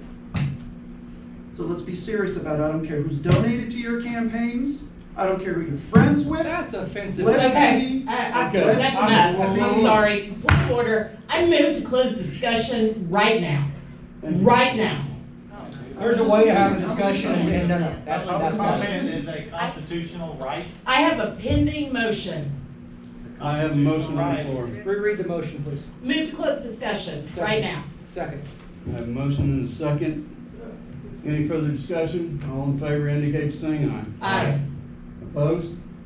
Nay. That's a violation of his freedom of speech. He's just So much for free speech. Thank you. We understand where you're coming from. Okay, the motion is closed on that particular item. We Mr. move to, Mr. Mayor, uh, Mr. Mayor, Yes. you did have a nay vote. You do have to take a roll call vote on that issue. Thank you for that clarification. Ms. City Clerk, can you take a roll call vote on that last motion? Ward 1, I vote to close discussion, yes. Ward 2, I vote to close discussion. Ward 3, closed discussion, Ward 4, Closed discussion. Ward 5, Respect freedom of speech. Ward 6. I vote to close discussion. Point of order, does Councilwoman Banner's vote have to be recorded as a yes, no, or an abstention? Mayor, I If it vote to close the pleases discussion. Councilwoman Eads, it's a no. Thank you. Okay, ladies and gentlemen, I want to make a point of order myself. We have a fiduciary responsibility to the citizens of Midwest City to conduct our council meetings in a business and professional-like manner. I ask, as long as you're in attendance, you respect that particular responsibility. We will invite and encourage discussion, but when it gets out of order, we're gonna have to either recess and come back into recess after we closed, or after we've cleared the council chambers, and then start again. So respectfully, I ask that you respect our fiduciary responsibility to the citizens of Midwest City, and that you limit your outbursts and discussions. So with that being said, we move on to item. Time out, we closed discussion. We haven't voted on this yet. We just closed discussion. Actually, point of I order. have a question. Has the city in Oklahoma Chair, County yeah, sent Chair, over entertain a to motion. the DOJ to the Oklahoma County Board of the, like you're wanting us to do? Has the city of Has Oklahoma? any city in Oklahoma County? I don't know. So As a matter I'm of gonna just, fact, as a point of honestly. privilege, say this. If we do send this letter, we are taking this seriously because we're the only city that's done something like this. Good. I do want to know. Well, I'm not saying how I'm gonna vote on it. I'm just saying that we are entertaining this. That's what we want. Okay, we need to vote on whether or not to consider Ms. Bannett's request. You know, Mayor, the only issue I have with this, and this goes to the city attorney's statement, is I have serious concerns about the city of Midwest City getting a hold of the DOJ report and keeping it confidential. And are we gonna be painting ourselves into a corner? We're not just addressing. Well, I know, but that's part of what she's asked for. The DOJ will not. I'm not asking you, I'm asking the city attorney. Mr. City Attorney, what position are we put in are we painting ourselves into a corner? We will be putting ourselves in a responsibility to maintain the confidentiality of that report. Now, we do maintain the confidentiality of a lot of documents, but yes, it would be an additional responsibility to maintain that report as confidential, provided it is deemed confidential by the federal government. Not seeing the report, not knowing what that is, that's speculation. The only thing I can tell you is if the federal government deems that report confidential, we will have a responsibility under the Open Records Act to maintain the confidentiality of that report. We do need to entertain a motion to either accept or reject Ms. Bannett's request. I did want Well, to see we if can this still amend, we can still council- amend it. Yeah. We can still amend it. That's the Well, thing. I'm We don't open have for to accept amendments, it. but we need to get on. Can I read what you had? One more. Can you read it aloud one more time since? Yes, and I would really like to see if Councilwoman Eads would like to provide an amendment.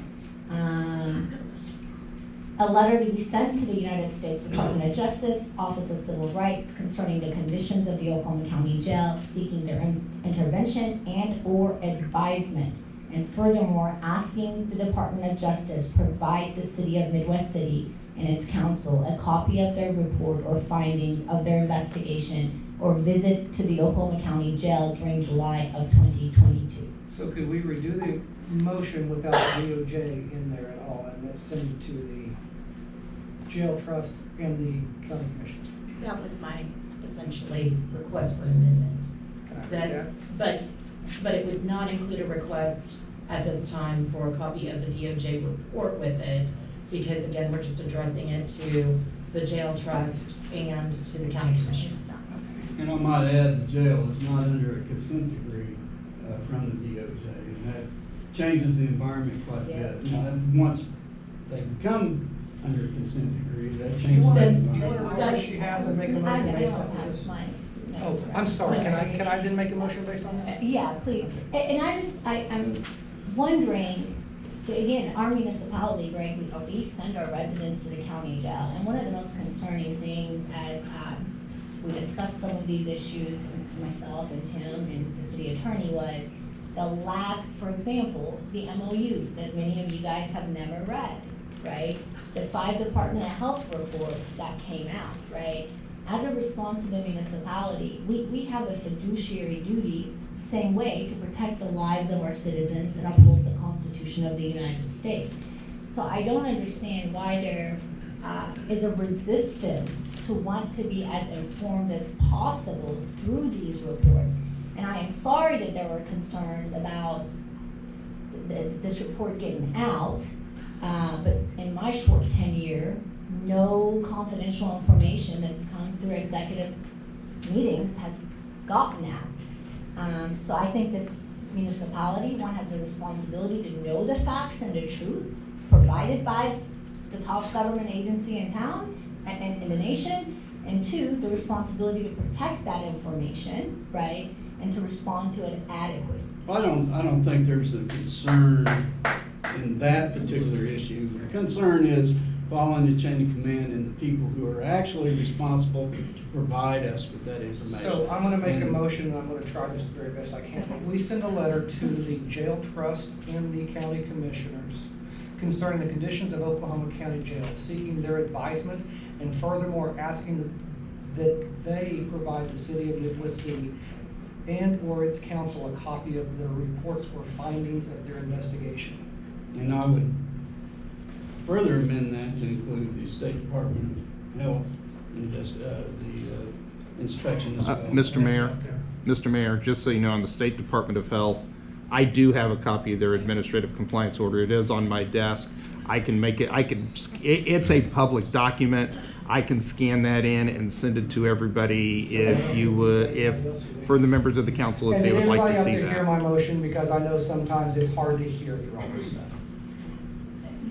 Don, just one thing. So on the health, I really appreciated the mayor's addition to that, because with the health department, when they do come do these inspections, they don't, unless you know that they went in to do an inspection, right, and you seek through an open records request, you're not automatically going to be sent that information. So I think as a municipality, for example, if there was an avenue where that information is being directed to you, right? So you are aware of kind of recent updates and reports and things. But isn't every Department of Health finding public records? Yes, and so that's how I got mine, but the city wasn't aware of them until I got them. So I would rather, if they come out, they be immediately sent to us versus, me having to get a Do you really think copy. that this letter's gonna get the Department of Health to immediately send it in quicker than it's online?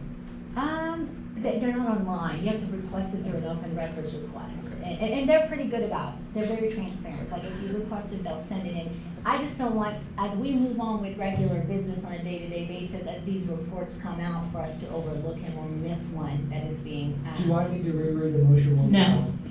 time? I'm gonna second the motion as amended by the mayor. Okay, I have a properly formed motion, and I have a second. Any further discussion? Let's do roll call. We have to. Roll call vote, Ms. City Clerk. Ward 1, Yes. 2, Yes. 3. Yes. 4, Yes. 5, Yes. 6. Yes. Mayor. Yes. Motion carries. Mr. Mike, assume that you're gonna draft this letter and send it post-haste. I apologize, could I go back? I may want to ask to reopen that motion. When I had originally made the ask, I had asked for the city attorney to draft the letter and for it to be for Tim's signature. And I think we left that off the motion that we finally came to. Do we need to amend that motion? Mr. City Manager, if you wish to direct me to draft that letter for your signature, I can make that happen. And Mayor, I'm sorry, just read the motion as you amended it again, Just to include everything Mr. Reed said, but to include the state health department in the request, that's all. Thank you.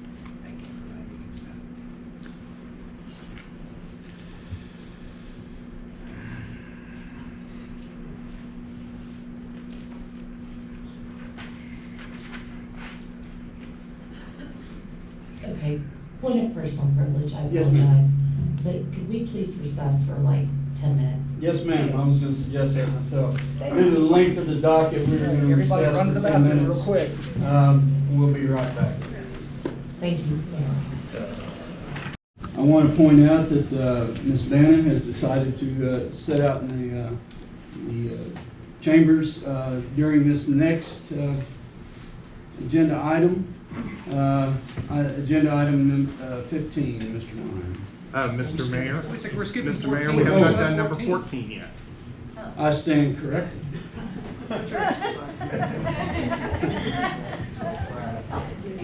We, okay, Mr. Lyon, item 14. Discussion, okay, thanks, Mayor. Discussion, consideration for adoption, including any amendments of request by Sarah Bannon, Ward 5 councilperson for the city of Midwest City to seek a contract for an alternate site for individuals arrested in Midwest City on felony or other state charges to be detained to replace the current site, the Oklahoma County Jail. Ms. Bannon? So the motion is as it states now. I would like to, thank our city attorney, Mr. Meisch. He did spend some time doing some preliminary research on this. So if Dawn, if you could kind of give us a brief of what you were Sure. able to discover. So Here's what I'll just go through briefly, kind of what I did at your request, Councilperson Banna, and at Tim's request. Both of you asked that I research this issue. Hold on just a second. Can you cut the audio feedback out of that somehow? Because I'm having trouble understanding what you're saying. microphone. There's a little bit of a fuzz coming through the speakers out there.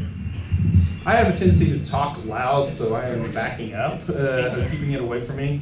Are we good? I mean, I don't need the mic. I can scream it. We're recording, sir. I understand. So, are we good now? Yes. Okay. So I began doing research and ran into a state statute as well as a couple of attorney general's opinions. Excuse me. That basically said when a municipality and municipal officers arrest an individual and on state or felony charges and have to transport them to the county detention facility, there needs to be an agreement and for who is to take possession and how they are to be excuse me, how they're going to be housed. That lasts until the county DA either determines to file or not file charges. Upon the filing of those charges, the responsibility and the jurisdiction over that individual then falls directly to the county. And the county becomes the individual, if charges are filed, to be responsible for housing and taking care of that detainee. Excuse me, I apologize. I'm going to put this back and take a drink real quick. So, with that said, could a contract be done? Possibly. How long it would last? That is interesting. According to, I did contact the Oklahoma County Public Defender's Office.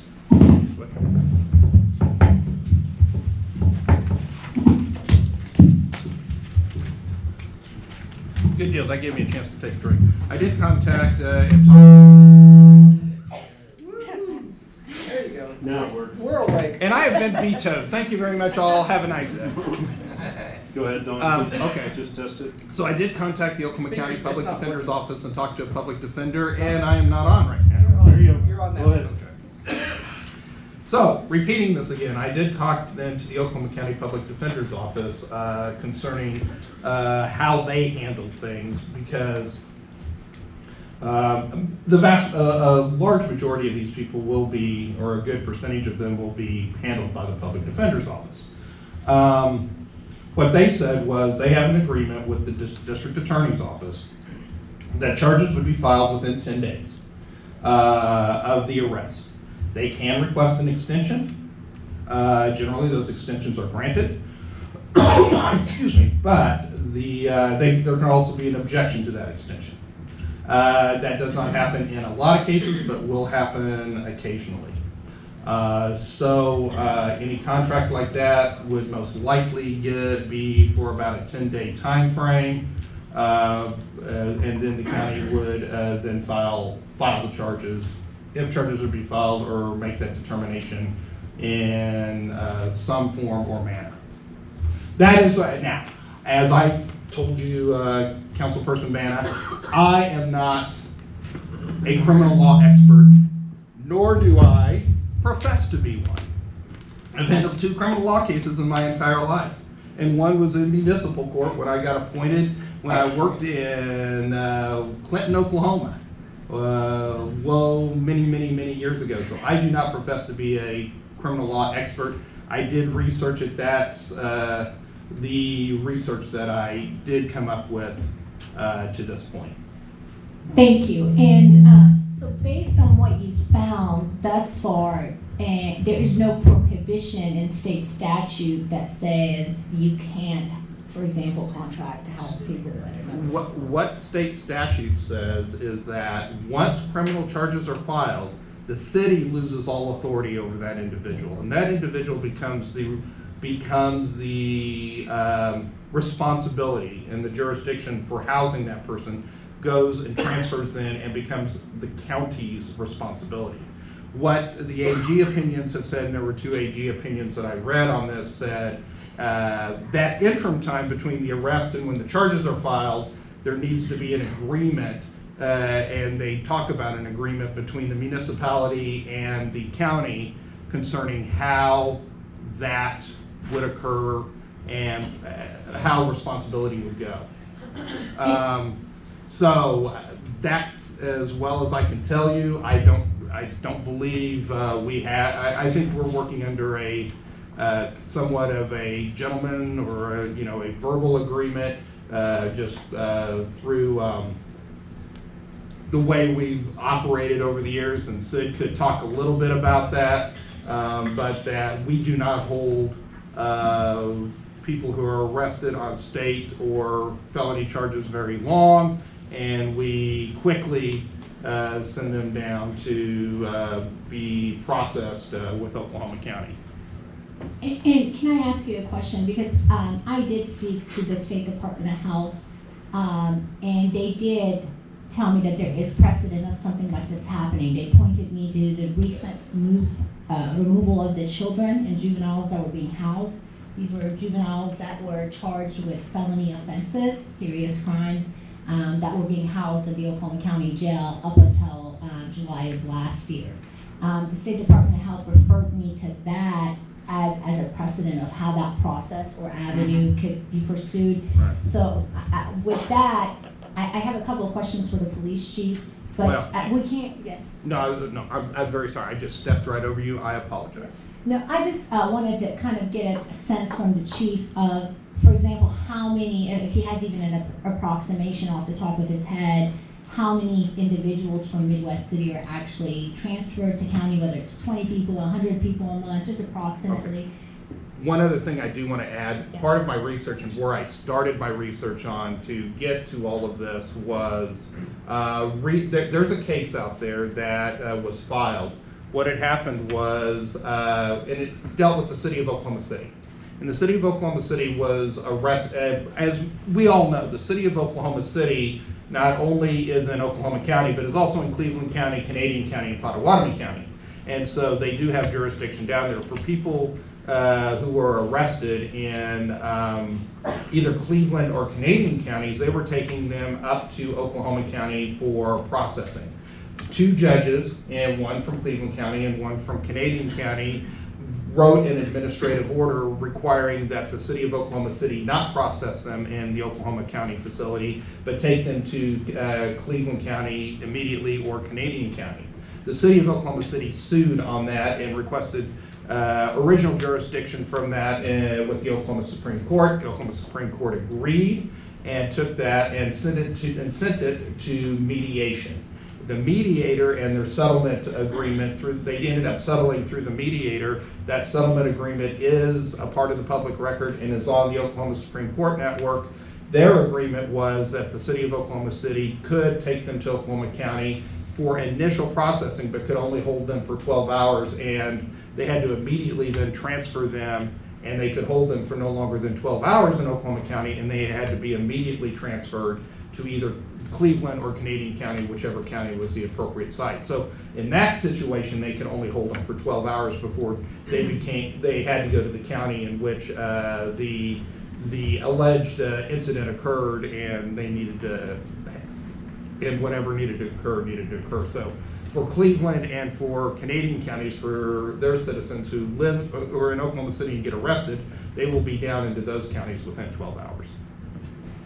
So I just wanted to add that. Yeah, thank you. I don't know if Chief Porter is still here. Chief, and I know you haven't looked at those stats, but just approximately based on your experience, how many individuals do you think we actually take to county per month? Well, in 2020, of course, that was a COVID year, around 261 approximately. Is that for the year or per month? For the year. Okay, thank you. 2020 for the year, around 261. 2021, around 330, and this year so far, around 270. And I know I heard somebody say, Jesus, in the back, those numbers really aren't actually that high for a year, right? I mean, there's other municipalities that have a much larger arrests. So that kind of gives me hope, because if we actually pursue this and there are legal mechanisms to move forward, whatever other county facility we look for, look to contract with, would also need to have the housing space, the staff, right? So if our population was alarmingly large, I doubt most other counties would even be able to accommodate and help out. Thank you so much, Chief. With that, I do want to, just on the memorandum, Dawn, I do want to strike just on this part, it's not a part of the agenda item where it says or private entity. So my hope is that we look for another government or county ran facility versus a No, private. that is absolutely fine. I admit I added that because it was a possibility, and Yeah. Mr. Mayor, can we have the chief come back up? Chief? What kind of impact would this have on to the officers and the citizens of Midwest City if you're having to double transport? Well, to try to explain things from how I'm seeing things and for the city and stuff, I know Don has talked about a lot of different things, especially with Cleveland County and Canadian County, what they did. We bring someone in on a state charge, we process them here. If they're able to bond out, they'll bond out here. Otherwise, we take them down to the county. I don't have a medical ward, I can't keep them here. I don't have judges, I can't keep them here. Further, in state law dictates that if someone's arrested on a state charge, they're immediately, or the verbiage close to that, to be taken down to the Oklahoma County Detention Center, because they are responsible for detaining the state prisoners, those for county charges. It also indicates that when you arrest them, and a lot of these don't have bonds set, that they have to go down there, because they're not going to get seen by a judge in my jail. When I take them down there, I don't pay the county. That's part of the state, okay?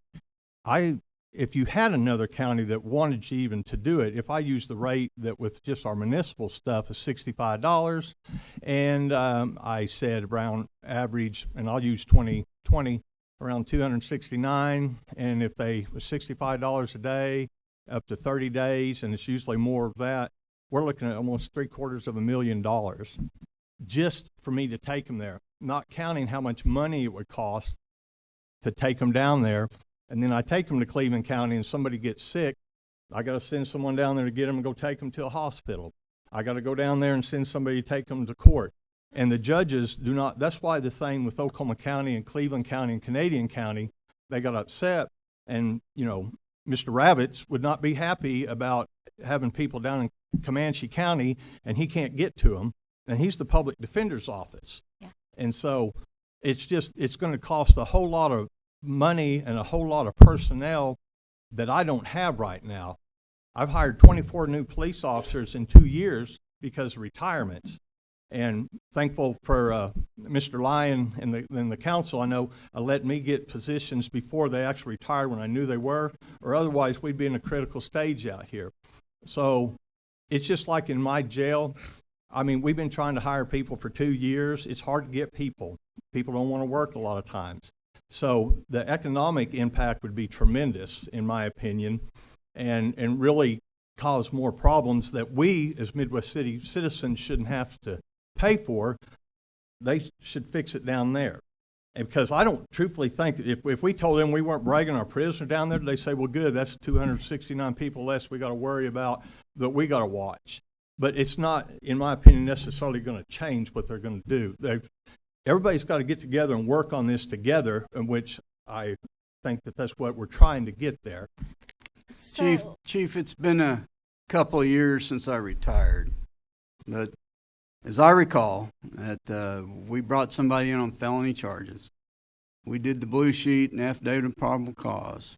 They weren't moved out of our jail until the DA accepted charges. Is that still the case? No, they're immediately, with the 48 hours just for them to be in an arraignment with the affidavit, we immediately take them on state charges down to the county.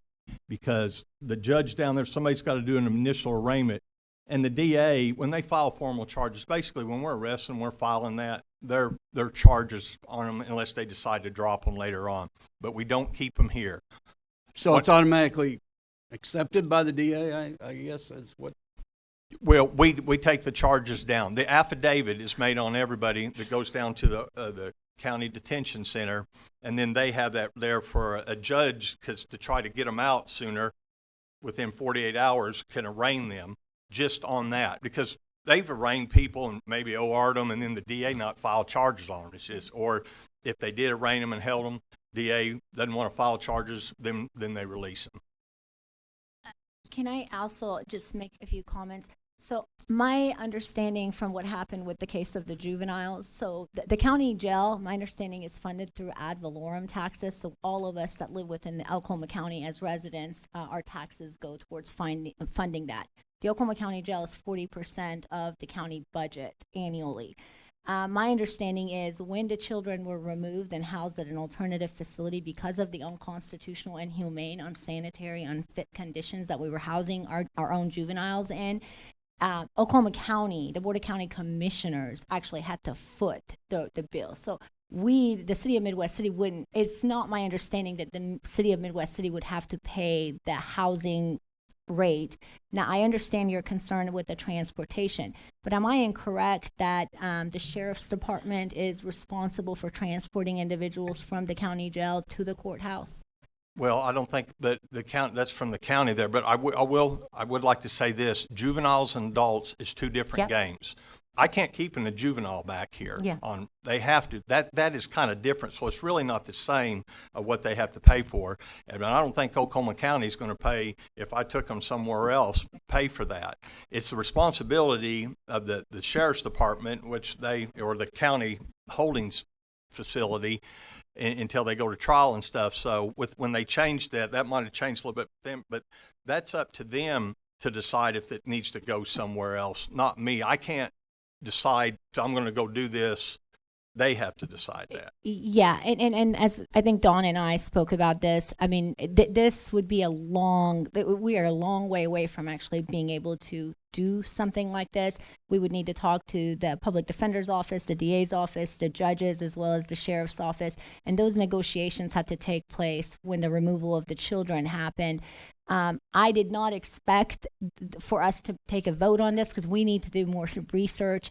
And my request would be to table this matter for now with the consideration of council and ask to see if our city attorney can look into the precedent of how the juveniles were moved, who ended up funding that, who's transporting them. And I think that would be the next step. Would that be fair, Dawn, to just have a little bit more information based on facts before we?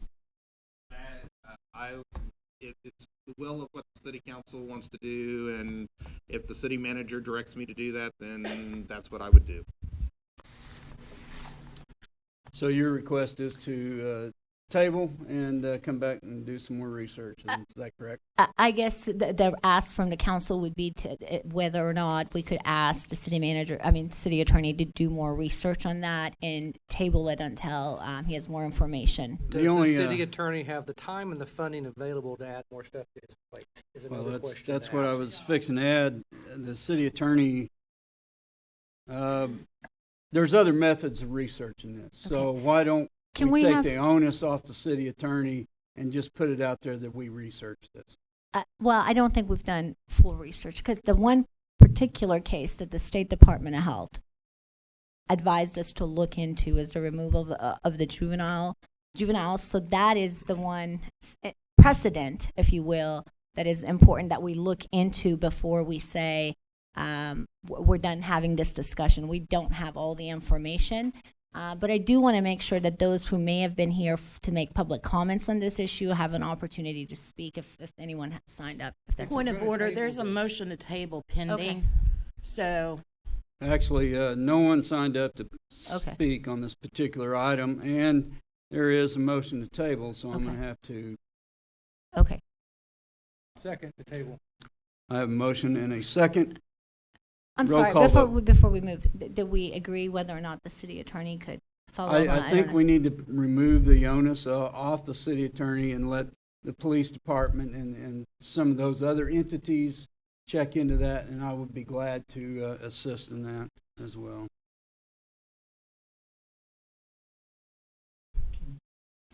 So I have a motion and I have a second. Roll call vote, please. no. No. No. Are we voting on to tabling it or what are We are. Okay, yes. No. So the motion is tabled, and we'll come back No, with some it more. failed to be tabled. Failed the table, I'm sorry. I'm confused, as I've been all night. So I'll have to entertain a motion to. I'll make a motion that the city council Hey, does not point of direct the city parliamentarian manager order, to seek a can- contract with a third party to replace the Oakland County Jail as the location for individuals arrested in Midwest City on felony or other state-related charges. Can you read? I didn't hear the whole thing. Okay. I'm sorry. I hereby make a motion that the city council does not direct the city manager to seek a contract with a third party to replace the Oklahoma County Jail as a location for individuals arrested in Midwest City on felony or other state-related charges to be detained. Okay, you've heard the motion. I apologize. One more time. I'm Okay. sorry. I missed something. Motion that the city council does not direct the city manager to seek a contract with a third party to replace the Oklahoma County Jail as a location for individuals arrested in Midwest City on felony or state-related charges. Second. That motion failed. We get to make another motion. Sir, are you our Never city made a attorney? motion. Thank you. Thank you very much. We do have a motion, and we have a second. Roll call vote, please, on Mr. Burns' motion. Yes. Yes. No. Yes. Okay. A motion that the city council does not direct the city manager to seek a contract with a third party to replace the Oklahoma County Jail as the location for individuals arrested in Midwest City on felony or other state-related charges. Yes, ma'am, go ahead. Okay. I do want to just say it's very disturbing that we cannot, either we don't have enough staff or funding to do adequate research when we know there's a pattern and practice that the Department of Justice believes the county jail is an unconstitutional facility and that this municipality is unwilling to invest the resources to protect the lives of its citizens. And with that said, I'll vote no. Okay. Yes. Motion passes. We move into discussion number 15. Once again, I'm going to warn you to maintain the decorum of this meeting, or I will have the chambers cleared. Move into discussion item 15. Ms. Banna, are you wanting to step down off the dais? Yes. Okay.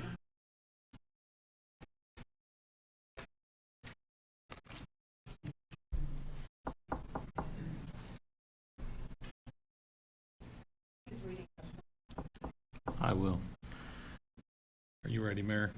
Go ahead, Mr. Burns, or Mr. Burns, Mr. Hine.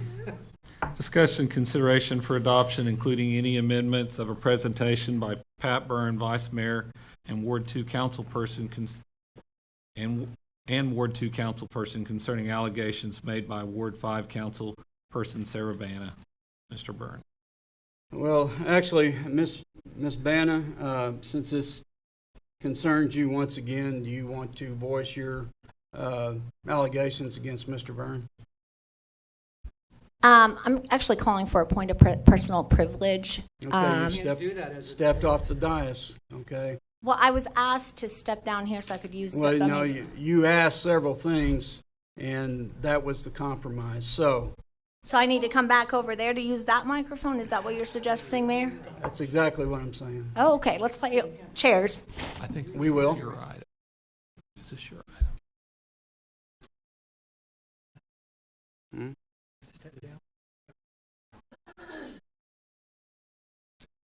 Mr. City Attorney, I need clarification on this movement.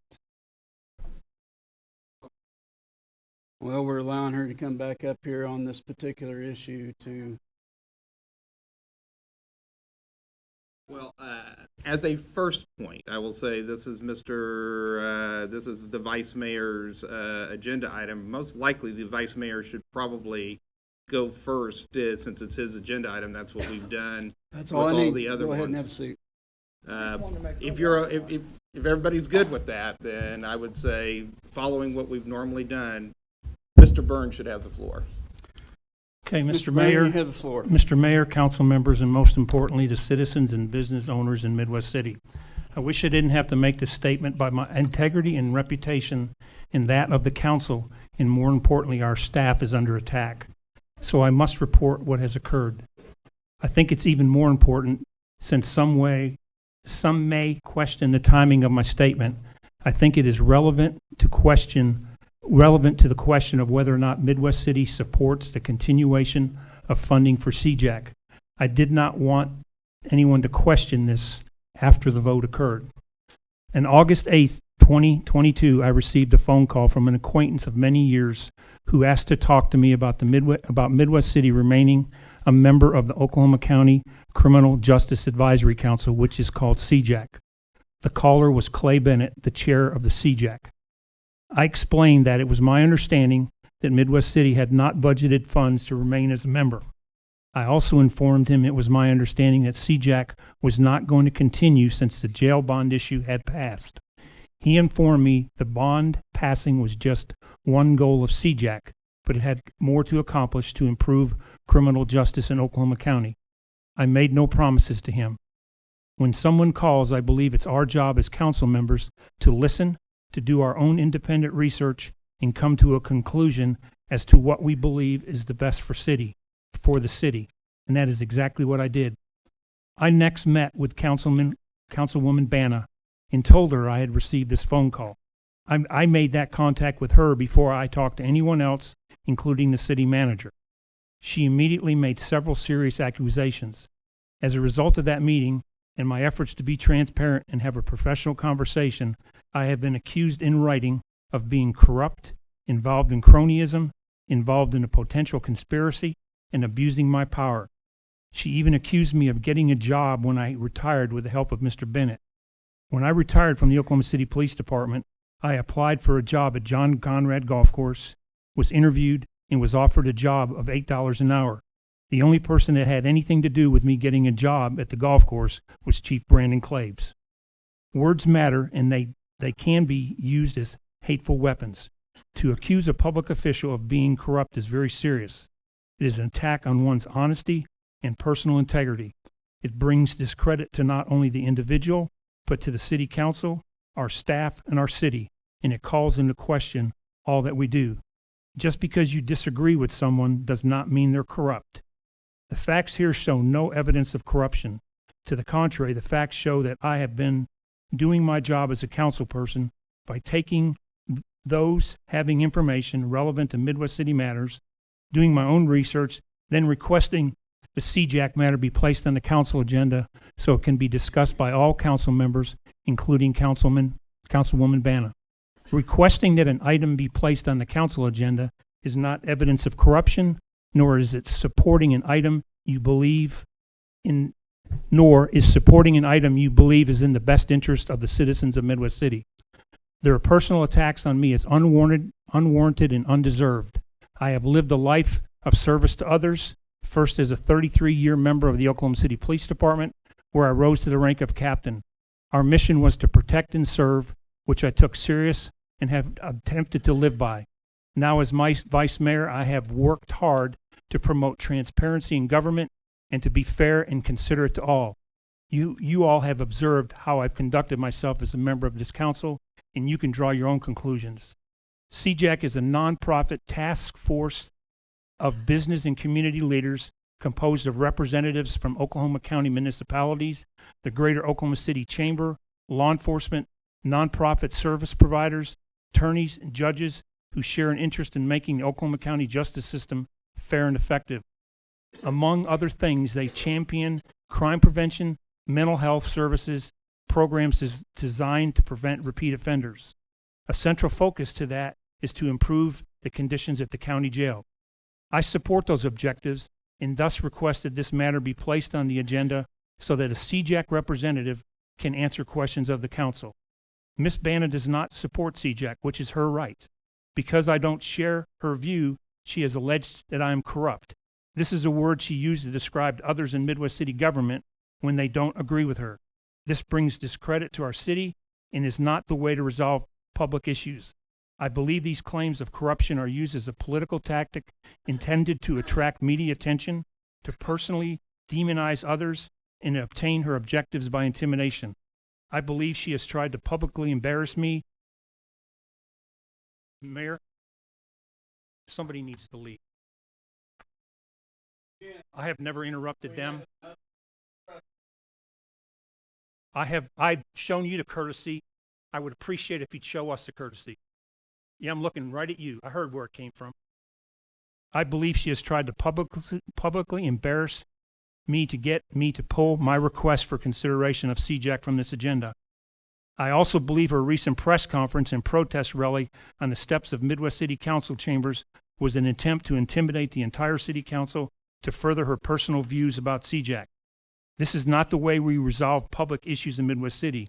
We resolve disagreements in council meetings through professional and civil discussion of points of view.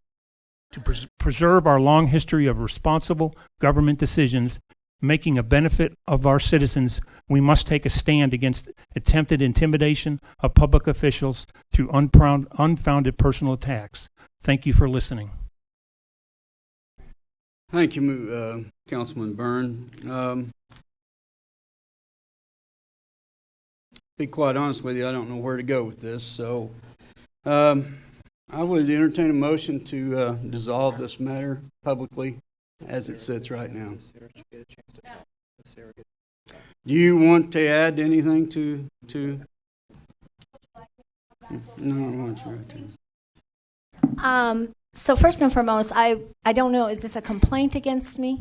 Is that what it is? No, ma'am. It's an answer to your complaint that you put in writing that you requested the city send to the Oklahoma County District Attorney and the Attorney General alleging that I was corrupt and involved in a conspiracy. This is my answer to the City Council, and I asked that it be heard prior to the C-JAC so that when this came out in October or November like you had asked for. Yeah. I didn't want these people to wonder, well, why weren't we told about this before we voted? So, Mr. Vice Mayor, if I reported allegations of potential criminal conduct on your behalf, I would either be a victim or a witness. Is this your attempt to tamper with witnesses and victims? Is that intimidation? And I do want you to know I protest all the time. Demonstrating this municipality or any other municipality, I'm sorry that you see the First Amendment as a threat to this body. But I do want to say, if this is a complaint or whatever it is, I did not receive the information or anything about your presentation until now. I would like to counter some of the allegations you've made against me tonight, backed up with evidence and some of your own statements in regards to C-JAC, the county jail, which is all documented. I ought to remind you of that. So I'd like to have the courtesy to be able to respond to the allegations you made against me tonight. I'm not At a making future meeting, allegations if that's against okay. her. I'm answering hers. I don't believe he's made any allegations against you, Ms. Bannon. He's just answering the allegations. He just said that my tactics or my personality and my identity, then I'm sorry, Mayor, if the citizens, I mean, we're in a public As a citizen, you have an meeting. obligation, and your group Okay. has an obligation It's not to my follow group. the rules. There's Oh, no really? groups. Okay, we're going to start one more time. He has not made any allegations against you. He just said that I made basically suggested I've made false allegations, that I am basically a terrorist, that I intimidate think and call and terrorist ever brand even- people.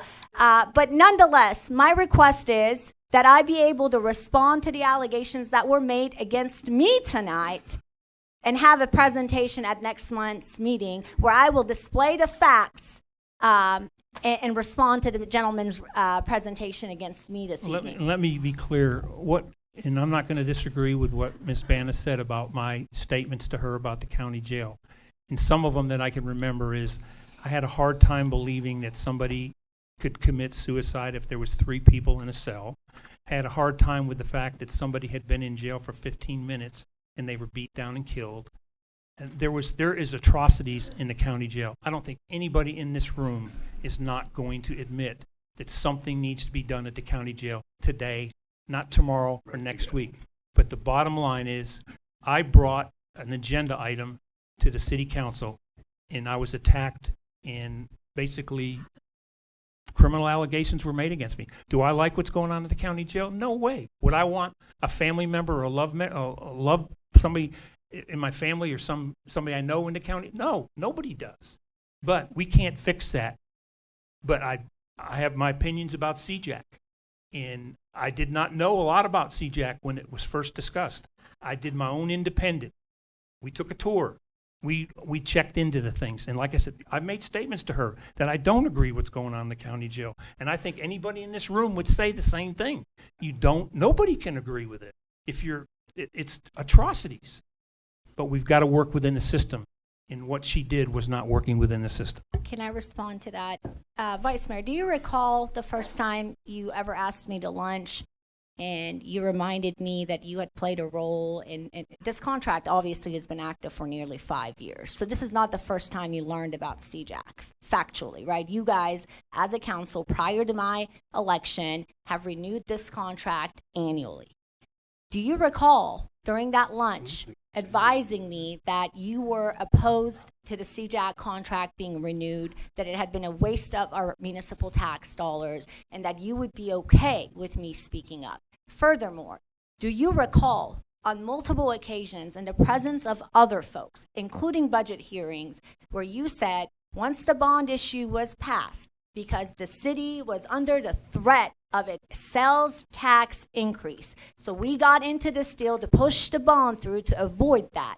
And do you recall on multiple occasions stating to me that the C-JAC contract pays nothing but Mr. Tardibono's salary, that we cannot qualitatively measure the services they're providing, and that this contract has not been in the interest of our city or our constituents? And do you recall saying that we would not be renewing this contract?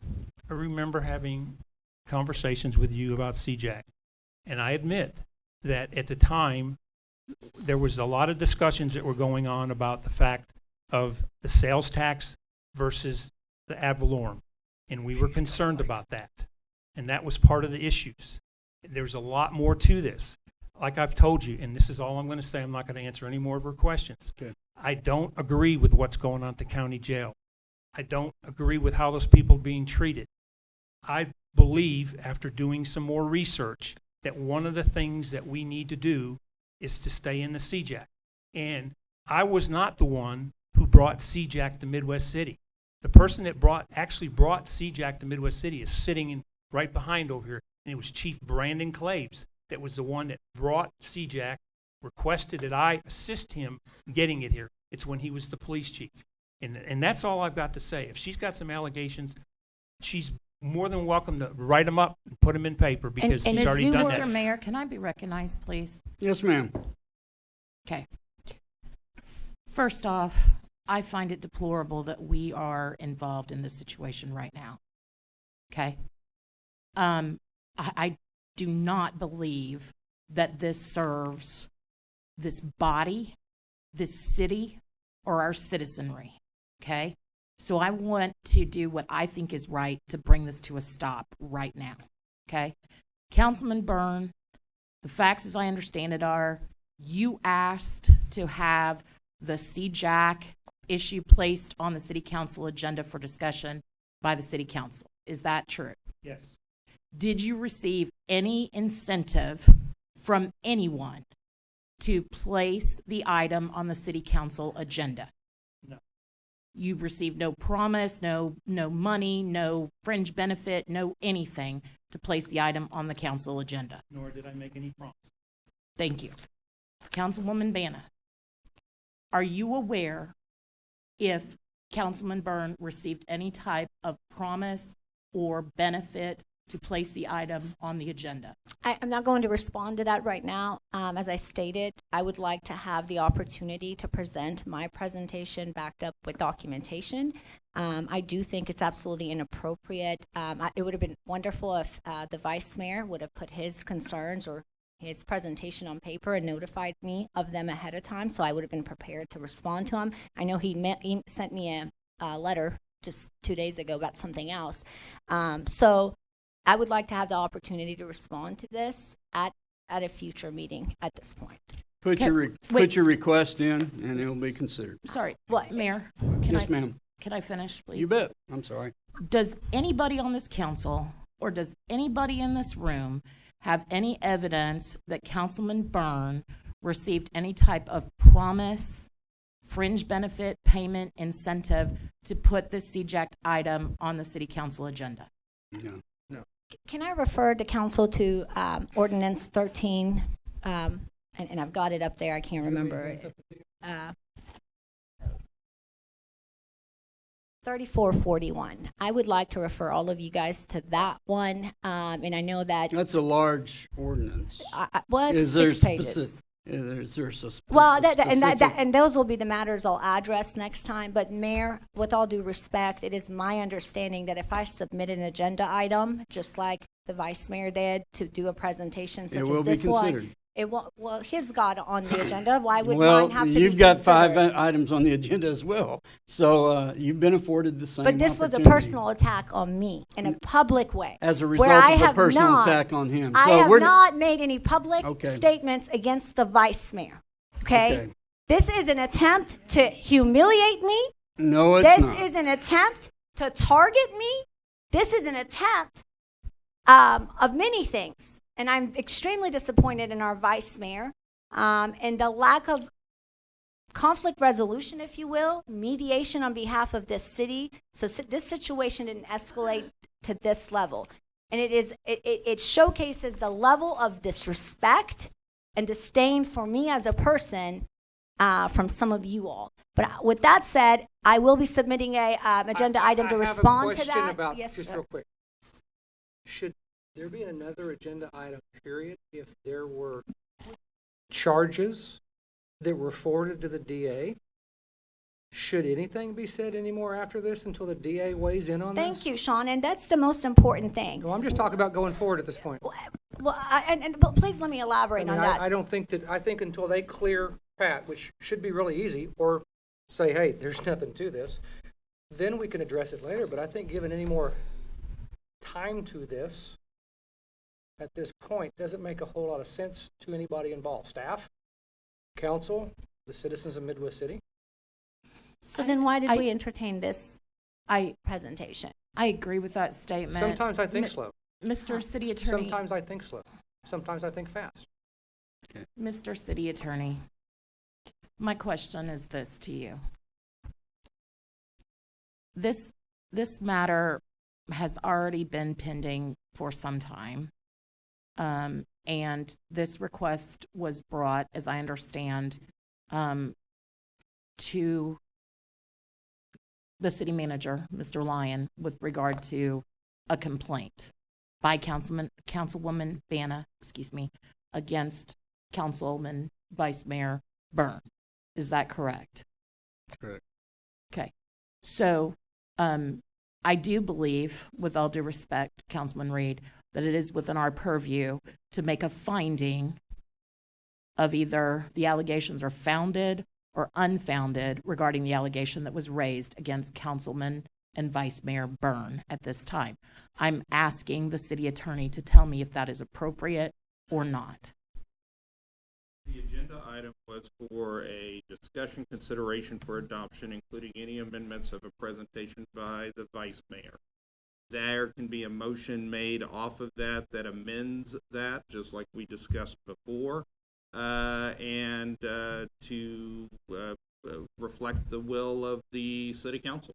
So I'm going to move at this time that there is a finding of no wrongdoing by Councilmember Byrne and Vice Mayor Byrne, because there's been no evidence presented to us here that there was any incentive, any money, any fringe benefit, anything provided to Councilman Byrne, Vice Mayor Byrne, in order to place the C-JAC item on the agenda. Okay, I do have one person who signed up on this particular item. I would like to respond to that. I have not been presented the opportunity to even present my evidence, and so I would like the opportunity, as the vice mayor has been granted the opportunity, right? Ms. Manna, like I said. Well, are you going to arrest me, Mayor? I mean, is that what it's going to come down to? Or are you going to allow me to speak and defend myself? That's what this is about.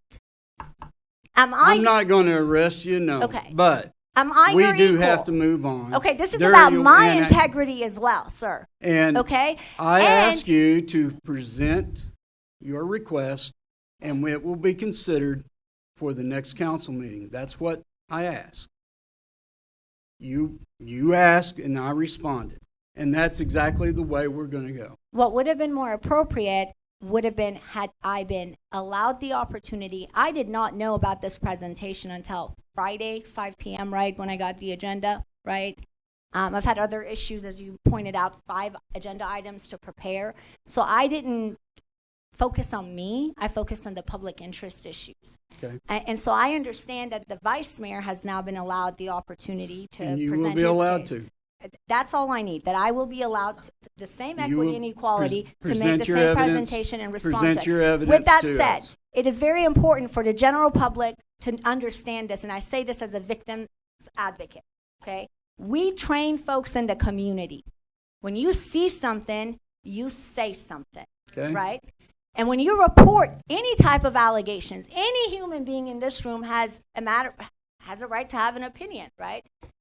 If someone believes that there's been a commission of a crime, best practices is you report it to your local law But you also have an enforcement. obligation to bring forward evidence that a crime has been committed. That's been brought That forward. is the responsibility. That has been brought forward to the prosecutor with jurisdiction on this matter, right? And again, I will end this, that it is inappropriate to do this to any victim or any witness. Thank you, okay? Ms. Manning. Thank you. Miss Christine Price Allen, you have signed up to speak. Are you still here?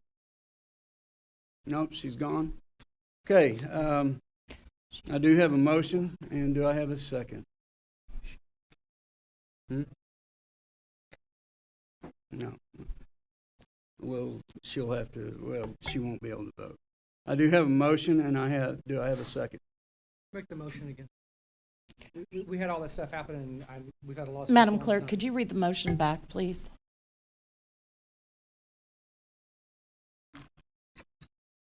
Did you hear that? Barely. Can you say it? I moved to find that there was no wrongdoing by Vice Mayor and Councilmember Byrne to place the C-JAC item on the City Council agenda for consideration by us as a council. There's been no evidence showing that he received any type of incentive, inducement, money, fringe benefit, etc. Second. I have a motion and I have a second. And Ms. Mann, I'll have to ask you to abstain from this vote. Please, on the vote on the current motion, please conduct a roll call vote, please. Yes. I can't vote. I'm sorry, just a moment. Dawn, is there a reason why I'm abstaining, being asked You to can't abstain? vote because you were sitting out Well, there. you're arguing making entire the thing. allegation, and the allegation is between you and Mr. Burns, so please She continue. removed herself from the dais. She can't vote. Come back onto it and vote, can't she? I asked so I could sit next to my attorney, who's been present all night, to help through the allegations that are being made against me. And I asked if he could sit here, and I was advised that he was not allowed to join us here, and that I would have to move myself that's over. The only reason I'm saying, I've been advised in the past by previous attorneys, city attorneys, if you take yourself off the dais for a thing, you cannot come back in towards the end and vote on it. I don't know, I'm just telling you what I've been advised in the past. While I understand that, I will have to do one of my answers that I've given you before, Sean. That's an issue I've never researched before, so I can't, at this moment in time, provide an answer to that because I truly do not know. No, let her vote be recorded and the city attorney can rule on it would be my suggestion. So noted. So start with the roll call vote again. Yes. Yes. Yes. Yes. We have disposed with that item. We move into item 16. And I apologize again, Mayor, but point of personal privilege, could we take another short break? Not at all, because this is going to be a long one. Sorry. Thank you. We're hereby recessed for 15 minutes.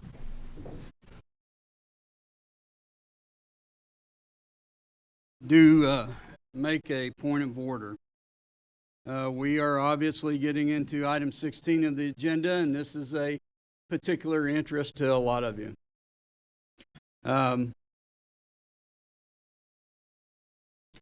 We're going to have two presentations before, and then for the sake of time, I would ask that the 5 that have signed up to speak, that you make your statements succinct and to the point. For time's sake, I don't know how other councils are conduct themselves, but we're getting past our bedtime. So with that being said, we are hearing item 16 of the agenda. Mr. Lyon. Discussion consideration for adoption, including any amendments. 1, a 10-year renewal of the interlocal agreement between Oklahoma County, City of Oklahoma City, City of Edmond, and the City of Midwest City for the creation of the Oklahoma Criminal Justice Advisory Council. 2, amending and extending for 1 additional year the professional services agreement, 4th Amendment between the City of Midwest City and C-JAC, and 3, supplemental budget adjustment to the General Government Sales Tax Fund in the amount of $10,800 for the fiscal year 22-23 budget to cover the cost of professional services agreement. Mr. Much. Thank you, Mr. Mayor, members of the council. 5 years ago, this month, in fact, the City of Midwest City signed an interlocal agreement. That interlocal agreement was created between the City of Midwest City, City of Edmond, City of Oklahoma City, and Oklahoma County for the creation of the Oklahoma County Criminal Justice Advisory Council. That agreement, since it's an interlocal agreement, was created under Title 74 of the Oklahoma statutes. It was required to go to the Attorney General's office for review, approval, and to be filed with them. All of those steps occurred. The interlocal agreement is now, it was for 5 years and is now expiring in October of 2022. As one of the 4 founding members, we are being requested to consider whether we wish to continue as one of the founding members of that for another 10 years. Mr. Tartabono just told me that the other 3 entities, he has been to their meetings, and all 3 of them have agreed to continue the interlocal agreement. So all 3 of them are in as of this time. Which 3 City of Edmond, City of Oklahoma City, Oklahoma County.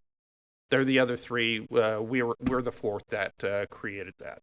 So we have received a request to consider on behalf of the City Council to consider whether we wish to continue as one of the 4 founding members and continue the interlocal agreement for another 10 years. On the memo that is with you, in front of you are the purposes of the interlocal agreement. I'm not going to repeat those because that is before you at this time. This agenda item also seeks to do 2 other things.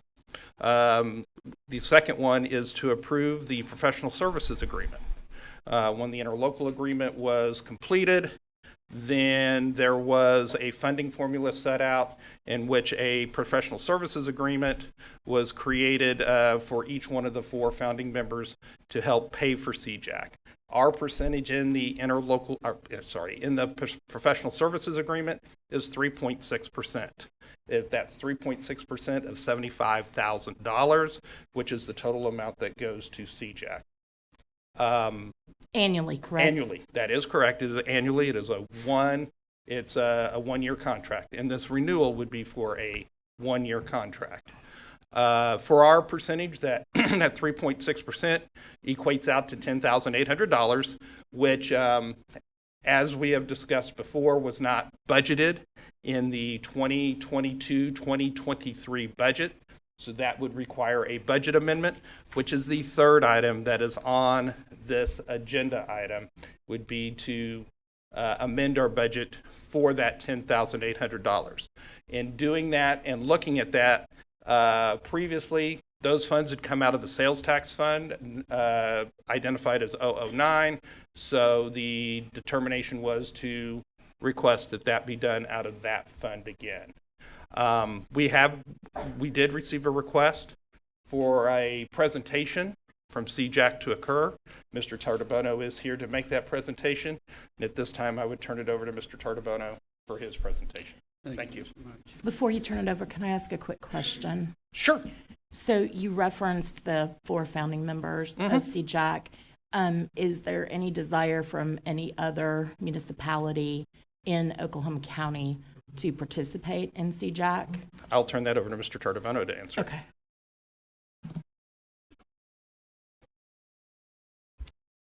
The amendment in the interlocal gives that opportunity to occur, and we think it's possible. Mr. Tartabono, could you state your name and address and Yes. your affiliation? Yes, Timothy Tartabono, Executive Director of the Oklahoma County Criminal Justice Advisory Council, 123 Park Avenue, Oklahoma City.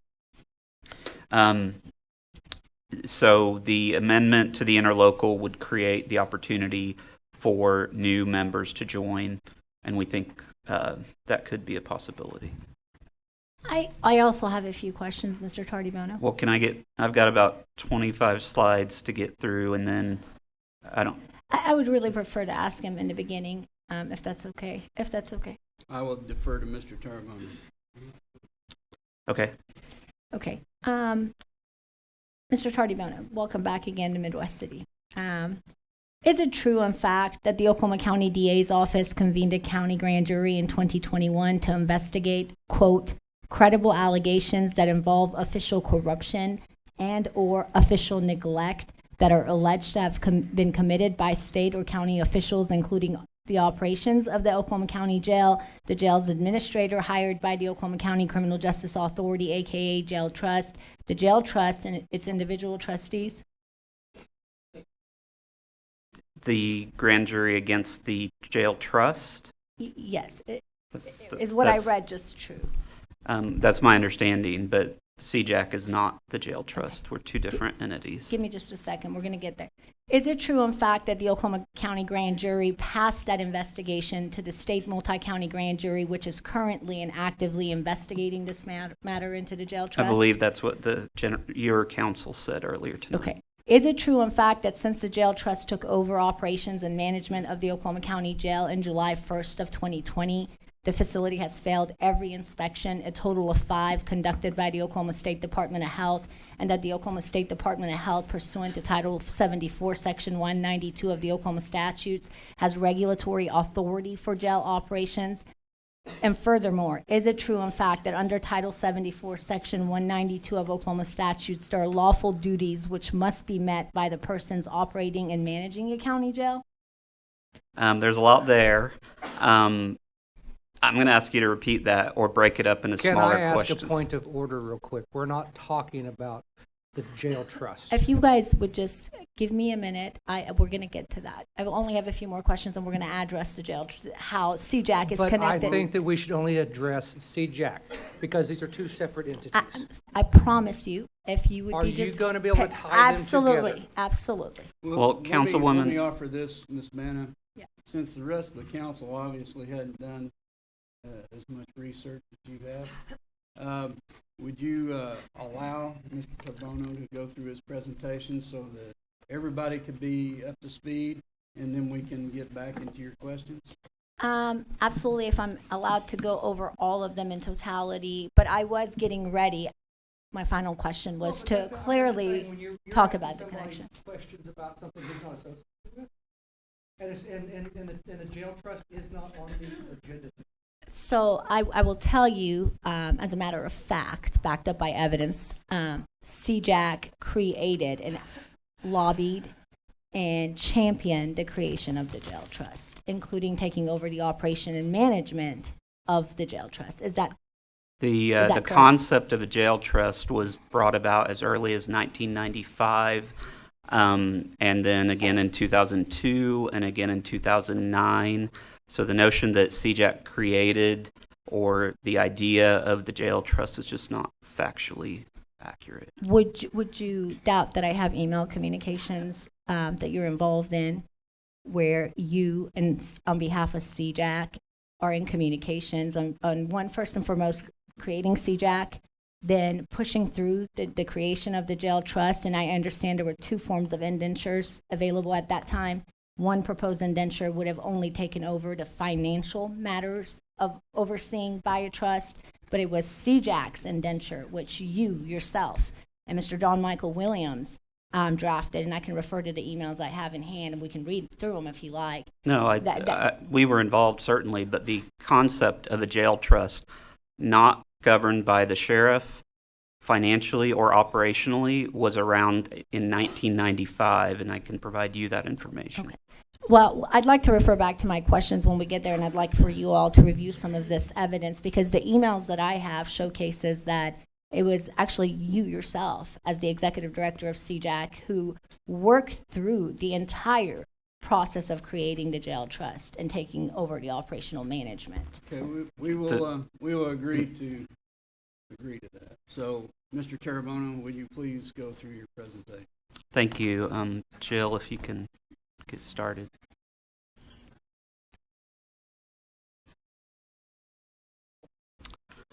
Thank you, council members, for having me tonight. As Mr. The city attorney mentioned, this is my 4th stop on the Whistle Stop Tour, and it's good to be here in Midwest City.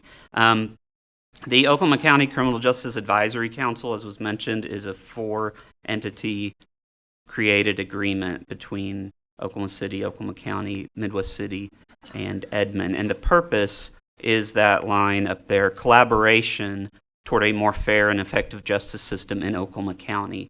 And I think it's important that we think of it as a system, because it's more than just the jail. It's a court system, it's a police, it's a sheriff, and we've brought all those pieces together to work on the justice system as a whole in a collaborative and cooperative manner. And so how was C-JAC created? We've talked about it a little bit. In 2009, the Department of Justice, after a long time of lack of compliance from previous sheriffs with what was happening at the jail, entered a memorandum of understanding with the county to essentially monitor the conditions in the jail. By 2015, DOJ had not seen the kind of improvements that they were looking for, and the district attorney's office made it known to county commissioners and to others that DOJ was serious at that time about taking some action. The county leaders approached the Oklahoma City Chamber of Commerce to help with that. As you all are aware, chambers of commerces play a critical role in communities all across this state and across the country with the goal of community betterment, economic development, and a better living environment for that. The chamber and their leaders felt it was important for the betterment of the community to take this issue on and to start working towards it. So they reached out to one of the leaders in Oklahoma City, Robert Henry, who is a retired federal judge, and they developed a task force, and sometimes it's called the VERA Task Force, and you'll understand why in a moment, or the Chamber Task Force.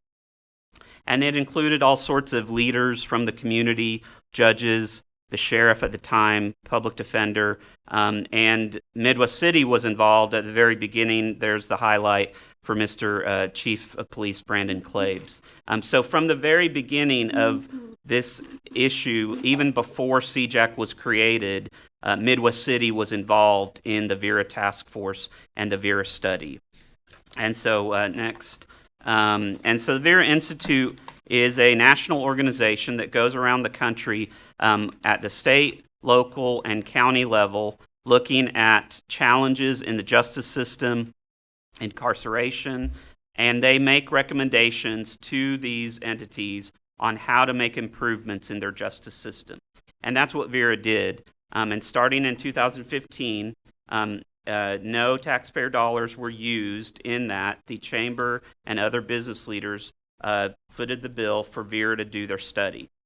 They came in initially for a week or so, and they said, your all's justice system takes a little more of a deeper dive than this. And so they came back, and they actually had a staff member here from New York who lived here for 6 months as they were doing the assessment and meeting with individuals and developing their report. And so one of the first things they found, which was no surprise to anyone, was that the jail, which was originally built as a maximum security, single cell, 1,200 cells, had gotten overcrowded, so much so, going all the way back to the early 2000s. And that's what DOJ saw when they came in as early as 2005. It took them until 2008 or 9 before they developed the MOU. And we know that that overcrowding had gone on and had continued to go on even after that 2009, all the way up to the 2015 timeframe when DOJ was getting serious. And I want to point out what the overcrowding looks like in the jail, because there is no question that people recognize the conditions in the jail are horrendous and need to be fixed. And that was a primary driver behind the new jail effort. So if go back, I'm sorry, to that picture. I'm going to walk through a few things. Number one, if you look to the left bottom corner, that's the single bunk. That's what it originally was built for, was for one person to be in that cell and to have about 1,200 people there. As we continue to try to safely reduce the jail population, one of the challenges becomes, if we get to the point where we have 1,200 people and one person in a cell, we're now moving people into solitary confinement, which is a condition normally left for prisons as they use that in some sort of punishment. The other thing that you'll recognize is above that one bunk is that second bunk. And so as the overcrowding continued, they had to add a second bunk into that one-person cell. But it was never designed to be a two-person cell. So immediately when you have that second person in the cell, both the Department of Justice and the Health Department consider those violations because that size is not appropriate. Then if you go over to the right side, you look at that third mat that's on the floor, and that's a third person. That's called triple selling, and that's another violation. So when you look at the you look at the previous DOJ reports, and you look at the previous Health Department reports, right there you can already see the violations that start piling up, and you multiply that times 1,200. Then I want you to look up at the top, that what looks like a window, and it's not a window. That's a grate that's been put over what was supposed to be the window, because a jail is supposed to allow light to come in from the outside. The design of the jail was built so poorly that the mortar in those windows were chipped away, knocked out, and within the first month, escapes were happening all the way back to 1991. So this is a 30-plus year problem with the design and the construction of the jail. So to remedy that problem, they had to go and put these grates over it to not allow escapes. But that then hinders the outdoor light.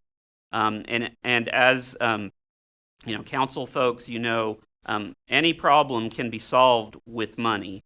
But the question is, how much money does it take to fix that light issue and the sunlight? It's not always cost effective for the taxpayer.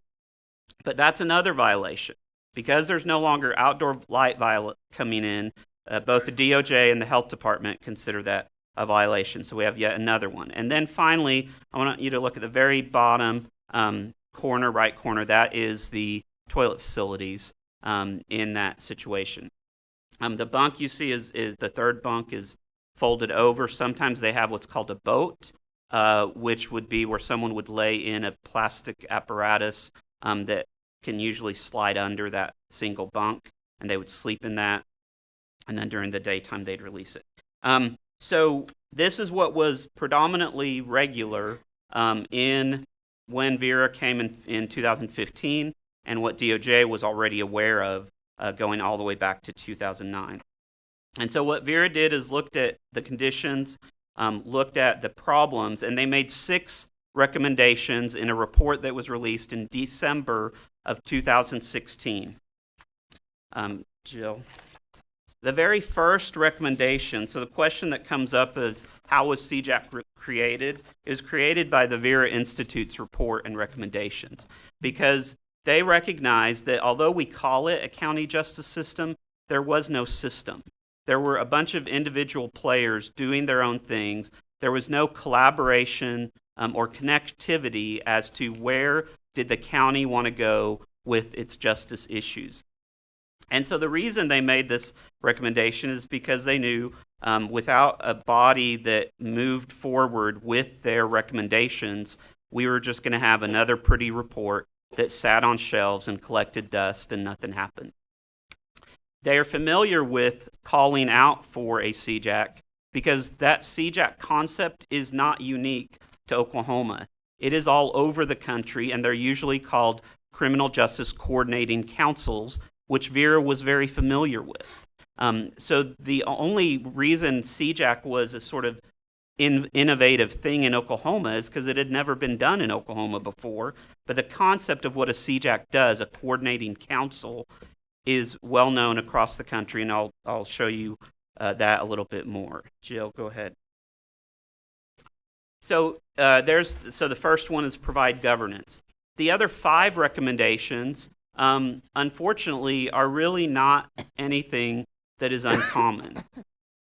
These issues are prevalent all across the country, and it's a sad state to recognize that our justice system in Oklahoma County, with all the problems we have, really is not that far different than the rest of the country, who have these exact same issues and who Vera goes and finds these problems and makes recommendations.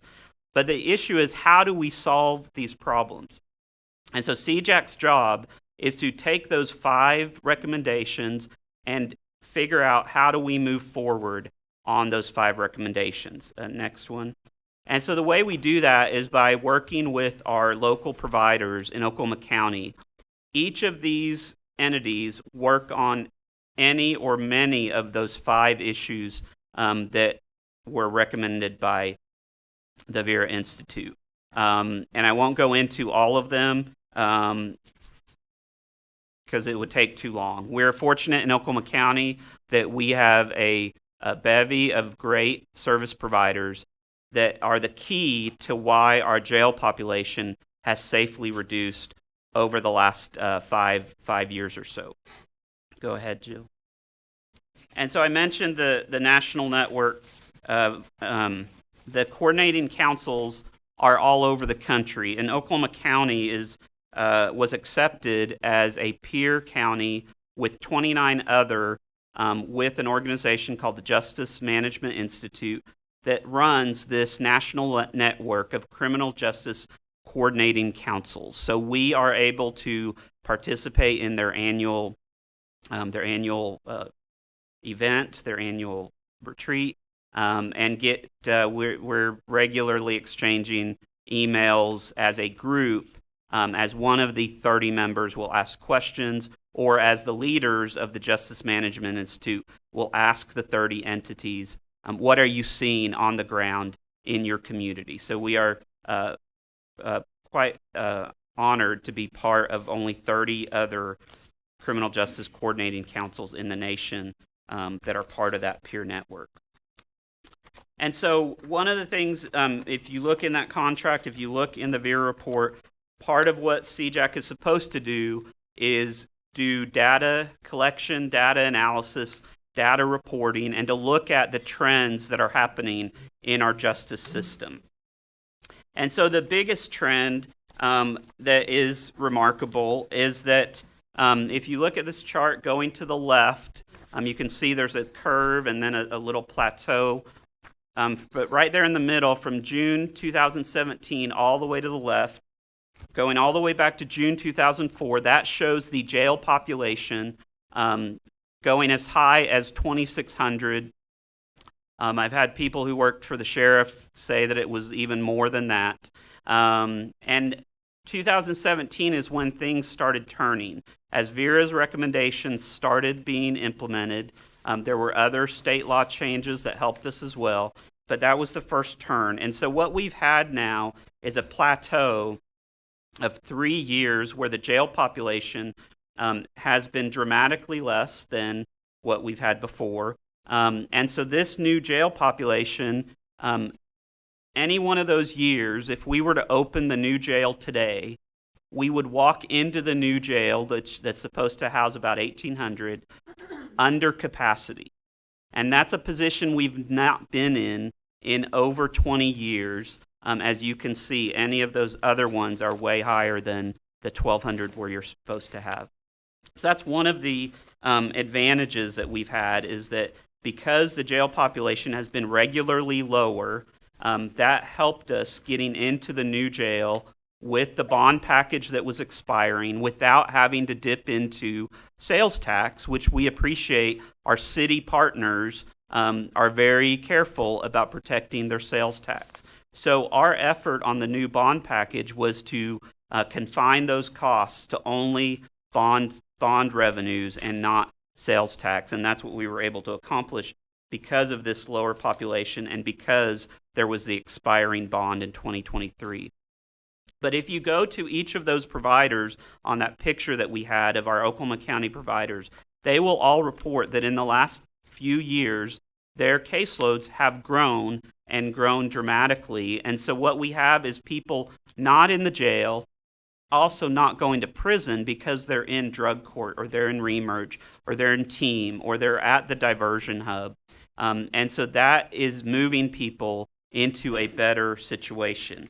So much so, next, that over the last 5 years, the number of people from Oklahoma County and obviously then Midwest City that are going to prison has reduced as a regular amount since FY 2018. Now that middle year is the COVID year, and the reason that number's low is because the Department of Corrections would not accept anybody, and so the jails took that number, and so that's why our year FY 20 that was higher over 1,700, that's because our DOC population had gone up because DOC wouldn't take them. And so they were sitting in county jails all across the state. So that FY21, that blue, is probably elevated a little bit because all those people that were sitting in there on that 1317 are now being taken to DOC in that blue. But the most recent year is 1449. So what's happening is that the negative effects of long-term prison, the difficulty and the cost to the community of re-entry that is difficult and sometimes doesn't work, is being alleviated and abated as Oklahoma County is doing a better job of expanding the number of people going into these alternative, either a pretrial release program or later what's called an alternative sentencing program like drug court. Next. And so where are we actually making some progress? It's true, we have a lot of places to gain, and we have a lot of work to do. When Vera was here, the national standard was about 14% female jail incarceration. Oklahoma County's number was 27%. And Jill, for the last year, go ahead. It was only 16%. And so that's progress. We've got less women, we've got less mothers that are in that county jail. And go ahead next. And then the other thing that we talk about is what is the jail trust doing to make improvements? And so that picture that you saw of the triple cells, just recently they announced that they have eliminated the practice of triple celling. Now that doesn't mean that it's going to always stay at zero, but they are have a team that works on trying to make sure they don't have triple people in the cell like you saw in that picture. That picture was taken under the previous sheriff. That's been eliminated. And part of it is because we're lowering the jail population, and the jail trust is doing all that deferred maintenance that previous sheriffs haven't done for 30 years. The jail trust is now taking that on, bringing new cells back online. When they took over in July 2020, the number was about 160 cells that were not operable. So you take that 1,200 and you reduce it even more, and now they've brought a majority of those back on. So there's more room now to spread those third people back into just a two-person cell. There was continued installation of new cell door locks. That sounds counterintuitive, that as a jail they did not have working jail door locks, but it was well known that up until about 2019, 2020, the locks could be easily rigged. People could get out and either have violence against each other or violence against staff. And that is one of the things that DOJ noted, was that jail locks don't work. And it was C-JAC who worked with the sheriff and now the jail trust to push that funding through to make sure that the locks work. And now we have new locks. If you take a tour, you can see there's a green light that shows you it's on and it's working, or a red light if there's a problem. It's used in other states, and that was something that we did do. They've now put in a new body scanner to try to reduce contraband. Numbers will be coming out that show that contraband is in fact going down in the jail, even though the nature of that contraband is becoming more deadly and lethal because of the fentanyl problem, which takes only a very little amount of fentanyl that can actually kill someone. And then the other things, I'll just skip down to the bottom one, launched a new 9-member Citizens Advisory Board to bring more citizens oversight to. They have subcommittees on jail operations, subcommittee on jail policies, subcommittee on community interaction, and most important, subcommittee on recruitment and retention. And let me stop and go back to the green tag up at the top. Green tag approval means that your fire safety code received or your fire safety procedures and preparedness received a green tag by the inspector. When they took over in July 2020, there was not a green tag. Previous sheriffs had not upheld the green tag. The Trust Authority was able to get that accomplished and which is obviously a health and safety issue. But going to the issue of recruitment and retention, that continues to be the number one challenge for the jail and their ability to run operations appropriately. What the sheriff was able to do because of his clique commissioning and other commissions is that there was a pipeline of workforce that would come and work in the jail until they were 21, because police officers could not be hired until they were 21. And then at 21, they would be hired by police departments. That pipeline of workforce dried up because the jail trust does not have the ability, at least at the time when we started, to commission people for clique. They're deciding it's an operational question, because when you go through the effort of training people for clique and not paying them what the police departments pay, you're setting yourself up for your department staff to get poached by police departments. That's just the way the system had been for a long time, and now the jail trust is left with that. So recruitment and retention has been a very difficult challenge, and I would argue that the number one way to improve health and safety in the jail is to increase recruitment and retention, which is very hard in this climate with workforce in general, but also in this cultural climate that we have with trying to attract people to work there at the jail. One innovative idea is Derek Scobie, Reverend Derek Scobie, who is now a new jail trust member. He's a pastor of Ebenezer Baptist Church, just in northeast Oklahoma City. He decided that this was so important, he used his church for a job fair. And they were able to bring people in, and those people are still working there. So those are the kinds of ideas that we need if we're wanting to improve health and safety. Recruitment and retention is the number one challenge in the jail. And one more thing about the 9-member Citizens Advisory Board. We have a jail trust, and to Ms. Panna's point, one of the things that we did in the creation of the jail trust was put citizen oversight of the jail trust. And that's why we had so much opposition in that, because previously it was only law enforcement that ran the jail. But we had seen there were other models, even Tulsa, that has citizen involvement.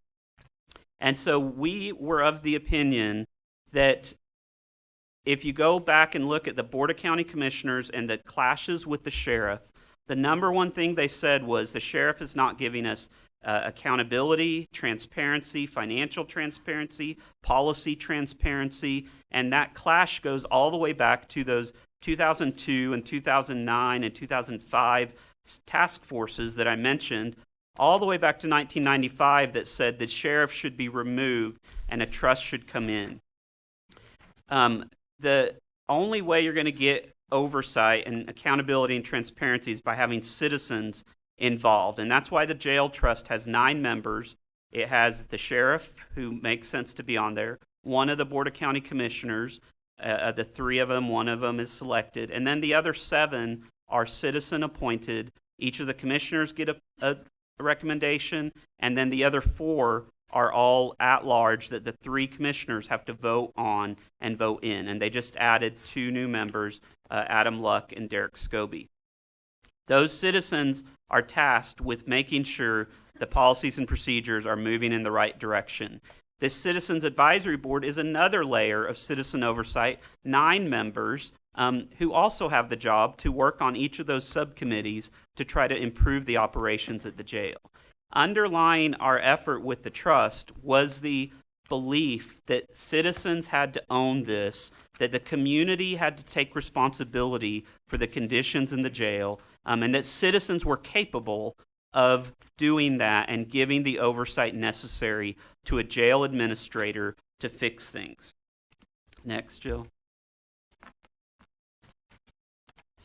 And so what's one of the other current trends? 988, this is a great opportunity, and if you want, the Commissioner of the Department of Mental Health, I think would be happy to have come out if you guys haven't heard about it. Instead of calling 911 when someone is having a mental health episode, you can call 988. It directs them to professionals, and then they can make a determination whether the mobile crisis teams would go out to intervene, or whether it can just be done by video through an iPad or some other mechanism. And since that time, they've had, as you can see, a tremendous response. It only started in July, but that's, we think, going to be a potential game changer on preventing people from going into the jail that are having mental health episodes. Okay, so next. So that's a little bit of the trends that we currently see happening in the justice system. And as you can see, again, it's not just the jail, it's the courts, it's the police, it's the whole system comprehensively. Go ahead, Jill.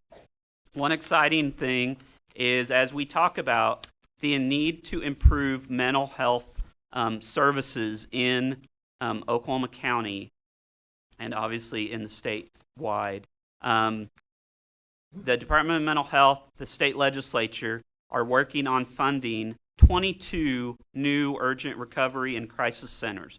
Those are different levels of being able to bring someone in either crisis and either a 24-hour stabilization or 72-hour stabilization, then hopefully flowing them into services that are in the community. And as you could see, there's a cluster right there in Oklahoma County. And part of that cluster, Jill, if you will, is what's happening with MAPS 4 in Oklahoma City. So part of what MAPS 4 did is fund building new buildings of multiple things that are going to further help us alleviate the problems in the jail. At the top, you have the diversion hub. The clients in there, there's about 1,600 clients that are working with the diversion hub. A vast majority of them would be in jail if it was not for the services of the diversion hub. So when you look at why is our jail population going down, they're going to the diversion hub. The Restoration Center is a community-based, county-based program related to substance abuse. And then right below there, you have two, as you saw on the previous slide, two of those crisis centers are mental health crisis centers in Oklahoma City that the Department of Mental Health advises on making all of those happen. And then finally below that is transitional housing. The homelessness problem, the people that are leaving the crisis center, leaving the diversion hub, have to have a place to go and to be housed. And so the MAPS 4 project puts transitional housing services for those people that are leaving the jail, leaving the crisis centers. And so going all the way up, you can see the projections of the jail, the new jail, and that construction, how that lines up with how the other pieces are being constructed at the same time. And on that, and I see you all have an agenda item, but even the concept of the jail construction, we are going with the Citizens Oversight Committee to advise the jail, advise the county commissioners on how to build the jail and how to do it properly. Why did we recommend, and that was a C-JAC recommendation for a Citizens Oversight Committee with the bond vote? Why did we do that? Because 30 years ago, there was no transparency, there was no accountability, there was no citizen oversight, and frankly, we messed it up royally. We believe 7 citizens, and you all obviously believe that if you think there's someone that should be on that, as I can see on the agenda below that. These 7 citizens are going to be responsible for telling the Board of County Commissioners, are there overruns, is the construction not going properly, working with the owner's representative on how to build the jail properly. And again, that goes back to more sets of eyes that are going to be on this process to make sure we don't have the problems we had 30 years ago. Next. And so what is the new jail going to look like?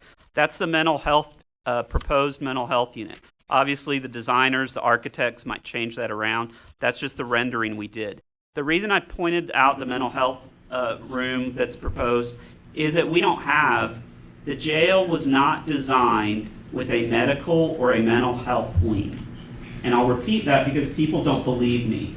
The jail was not designed with a medical or mental health wing. It was supposed to all be outsourced. That fell apart in the late 90s. And so they went up to, of all floors they could choose under that sheriff, they went up to the 13th floor which was just a regular housing floor, and they put medical patients and mental health patients, not to mention the doctors and the nurses that work there. So if you walk through there, the doctors and the nurses are in a cell that they've just taken the door off, they've taken the beds off, and they put desks, chairs, and computers for them to do their work. You can just look at this and see the outdoor light that's coming in unhindered by a screen because it was designed properly. You can see the openness of the room. The dramatic improvement that would happen to mental health services if that was what our mental health service was, our facility was in the jail. And then the next one, just an average cell, a pod. And so here's, again, the things you notice over to the left, sunlight. Those doors open to an outdoor pod where they can have recreation at any time. We have no outdoor pods in the jail right now. The only outdoor air in the current jail is on the 13th floor on a ball court that's about the size of where you all are seated over there. It's not a full ball court. And that's the only place. And when you think about trying to move 1,700 people around through 3 elevators, people aren't getting on that ball court except for only special occasions that they've started implementing since the jail trust took over. They hired a program director. That program director brings programs in like Calm Waters for grief sharing, Prison Fellowship that does programs for moms and dads, and a program called Angel Tree so children can have Christmas presents. All those things never happened under the previous sheriff. They're happening under the jail trust because they recognize the importance of programs in the facility. The new jail would have designated program and education areas that we simply don't have in the current situation. So you would have the ability to walk outside. As you look at the bunks, you can see that you don't just have those 3 people crowded in. You've got a sort of dormitory setting, but you have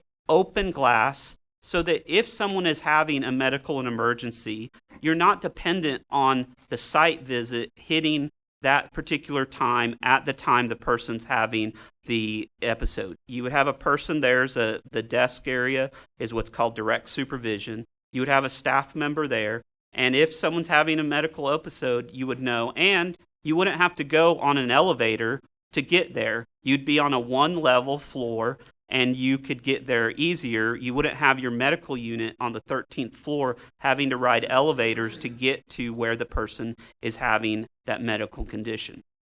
These are the things that drove our desire, and I'll be honest, the facilities subcommittee, which I'm going to talk about later, is the one that did the study that recommended that we did the study.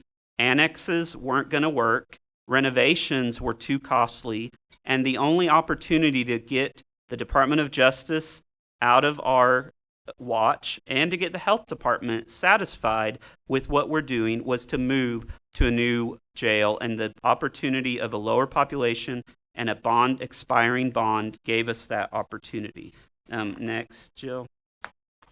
And here's the other big one that I think is so wonderful. As much flack as our legislature takes sometime, they've finally recognized the importance of mental health treatment and mental health funding. And so with a combination of ARPA funds and legislative funding, and in fact, today's the 27th, 28th is a special session where some of these beds are going to be approved.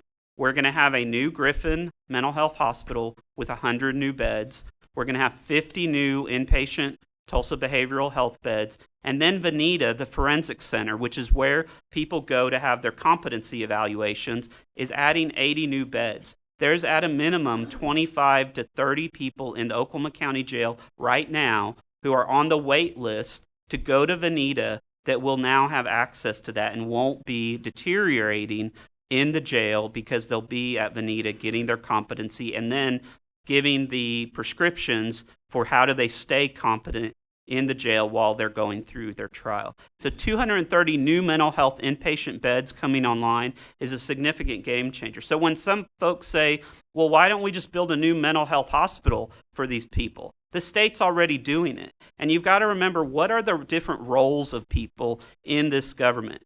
The state is the one who runs mental health hospitals, and they're stepping up to the plate to expand those beds. Cities are the ones who usually, because of their police departments, are facing those mental health crises immediately. That's why they need the Mental Health Crisis Center, the Urgent Recovery Center. But once a district attorney files charges on someone who has a medical or mental health condition, the only setting for them, unless the DA is willing to change it, is in the jail. So we have to have services in the jail to deal with mental health care and medical care. And right now we do it very poorly because it was designed very poorly. Next. Now, I mentioned subcommittees. C-JAC works through 3 subcommittees. One's called the Facility Subcommittee, the Pretrial and Case Processing Subcommittee, and the Data Subcommittee, and I'll go through each of those. These subcommittees are where, at the start of the year, the chairman of those subcommittees work with the members of those subcommittees to plan out what are we going to work on this year, what problems are we going to solve.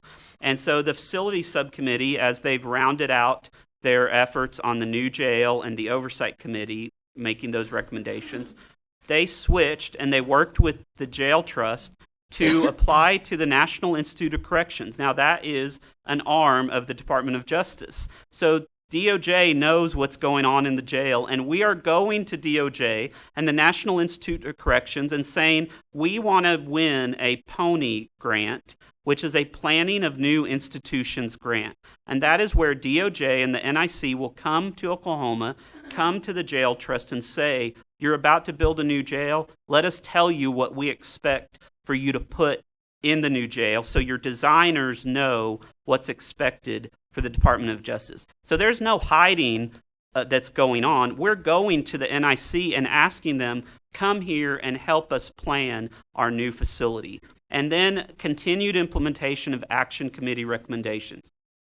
Councilwoman Bana was on the action committee. They made recommendations in September, and there is an ongoing spreadsheet that is updated on the things they are doing to make progress. Now, some of those things they can't do because of the staffing shortage. So direct supervision that you saw in that room, we have wanted, and I'll give credit to Sheriff Taylor, he wanted it. They want direct supervision because it's a more humane, a better system for the residents of the jail. You have to have specialized staff to run that, and you have to have enough staff to run that on 6 floors with 4 different pods. The manpower is tremendous, and Sheriff Taylor wasn't able to get it done. So far, the Jail Trust hasn't been able to get it done, but they want to get it done, and the question is, how's the best way to get to direct supervision? That was one of those recommendations that they continue to work on in the Facilities Subcommittee. The next subcommittee is the Pretrial and Case Processing Subcommittee. Tulsa County has an innovative program where the district attorney in Tulsa County, and it was very sad news today, and I'm hopeful that the district attorney, he had an attack on him today, Steve Kunzweiler. But I think the news said that they think he's recovering. Steve had an innovative idea to take a Bureau of Justice Assistance grant, take a public defender and hire him as a district attorney with the purpose of working with the jail and the outside mental health providers to find people in the jail that are severely mentally ill, that are unlikely to be competent to stand trial, and to drop the charges or lower the charges so they can flip that service into an out-of-custody, outpatient service. We don't have that in Oklahoma County, and the pretrial subcommittee has a working group that is proposing that same project, and we think it will be operational in January of 2023. And the other thing that the pretrial service committee is working on is that a lot of those providers that I mentioned way back, there's no data sharing because all of them are independent nonprofits. Most of them are nonprofits. We only have one county program that works on pretrial release, and then we have other county programs that deal with probation or other violations with the district attorney's office. So this we'll set up a system where we're going to have data sharing among each of the pretrial release and alternative sentencing programs so that they can more quickly get people out of jail into these programs, or determine that I'm really not the best person to do this service. We should let the other person do the service because they serve that person better. That kind of collaboration hasn't happened yet, and we were the ones that brought them all together. And we were seen as the best person to bring them together because we have built trust and relationships with each of those pretrial providers, and we were seen as the facilitator for that conversation that needed to be had. And finally, the data subcommittee. So the data subcommittee, if you look in the VERA report, there are 4 things that the data subcommittee needed to accomplish. One of them is the dashboard that we now have on our C-JAC website. But one of them is data sharing, and Jill, go ahead and move that over. And so this draws us all the way back to the start, where I said that this system isn't a system without collaboration and cooperation. And so those are each of the identified systems that have data that no one's sharing. And what we're working through, it's technically difficult, it's financially difficult, but we at least have the players at the table. And part of these 4 entities that are at the table are, because of you all, your leadership, you're able to participate in this effort, which is how do we create a data hub where we won't get into anyone's system, but where it's needed for Midwest City to talk to the jail or to talk to the county or even to talk to Oklahoma City or Edmond, there will be a data sharing pathway where those push and pull efforts can occur.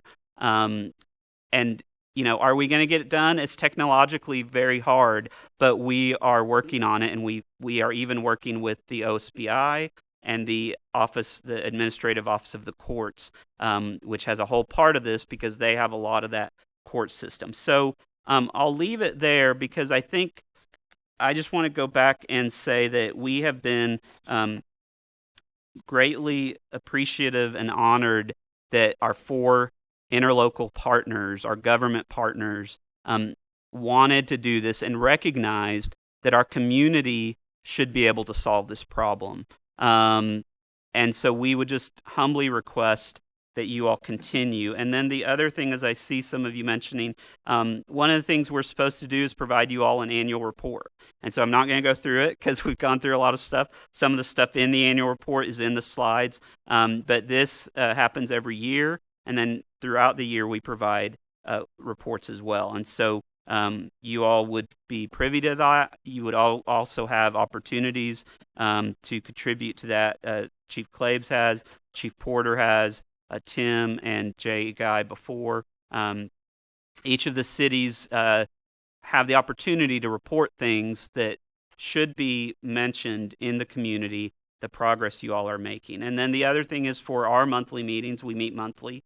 We usually have one of our partners or a service provider talk about the things that are happening in their community. So when Chief Claibs and Chief Porter, with the mental health services and the innovations that you all have done related to mental health interventions, mental health services, we've had them talk about what you guys have accomplished. So I'm sorry I went long, but I felt that it's important to look at the system as a whole, not just one piece of the system. Ms. Manna, you had a couple of questions, Mr. Chairman. I would like others to proceed, and then I'll follow up if that's okay. That's fine. Mr. Byrne? Can you explain, or simply, but can you tell us in your own words why you think it's a benefit for the city of Midwest City to be involved in C-JAC? Because there's not a solution outside of the community working together. And you all are one of the biggest cities in our county, and you have an important stake and important contributions from the members that have served before. And we value all of our partners, and we think all of our partners have something to contribute because you all represent a different part of the county. And so we'd be missing a wide swath of what's happening in your community related to these justice issues if you're not at the table, either receiving information or contributing information. Solutions don't happen in silos. Solutions happen collaboratively because different people have parts of that solution. And sometimes all C-JAC does is bring people together in those subcommittees or those committee meetings, and the collaborative collision that occurs as people start talking and recognize, oh yeah, that's a good idea. We're doing it a little differently. Why don't we try this, or why don't we come together? We have subcommittees, but we also have numerous working groups on smaller items, or sometimes I'm just brought in to bring the people together and to sort of facilitate a conversation across jurisdictional boundaries. Governments have territories, and sometimes they don't like to cross those territories, or they're skeptical of those territories. And so we bring a facilitating function to let you all as a member and other members, and then these community partners, talk about solutions and identify problems. Okay, there's been a lot of talk about C-JAC and the jail trust. Can you be more specific on, I know hopefully they're working together, because the way I understand the C-JAC concept is you're trying to make it better. But you guys don't have anything to do realistically with the day-to-day operation. C-JAC doesn't have anything to do with the day-to-day operation of the jail. That's right. What I read was that you guys, C-JAC is basically an advisory. Is that correct? Right, and so that's correct. So there are some criminal justice coordinating councils in other parts of the country that are ran or arms of the presiding judge, sometimes the sheriff, sometimes the district attorney, where they have actual authority making opportunity because they're an arm of that particular government. We don't. We're an arm of the four of you all, and we work with all of the entities in the justice system to make improvements. So yes, C-JAC was supportive of the new jail trust, the concept that had been around since 1995. Yes, we continue to meet regularly through our subcommittees with the things they're doing in the jail. One of the things our pretrial subcommittee is working with the jail on putting some of those pretrial release advocates at the beginning of the intake system, so they're identifying people even before they get to their initial appearance, which is usually within 24 to 48 hours in front of Judge McCrae. They're trying to identify eligible people to get out, so when they show up with Judge McCrae and he does a bail setting procedure, he's able to say, are you able to make your bail? No. Can you reduce it by this much? He'll work on that, or he'll say, I'm going to give you a free bond, and I'm going to turn you over and have you go to Diversion Hub, or I'm going to have you go to Team.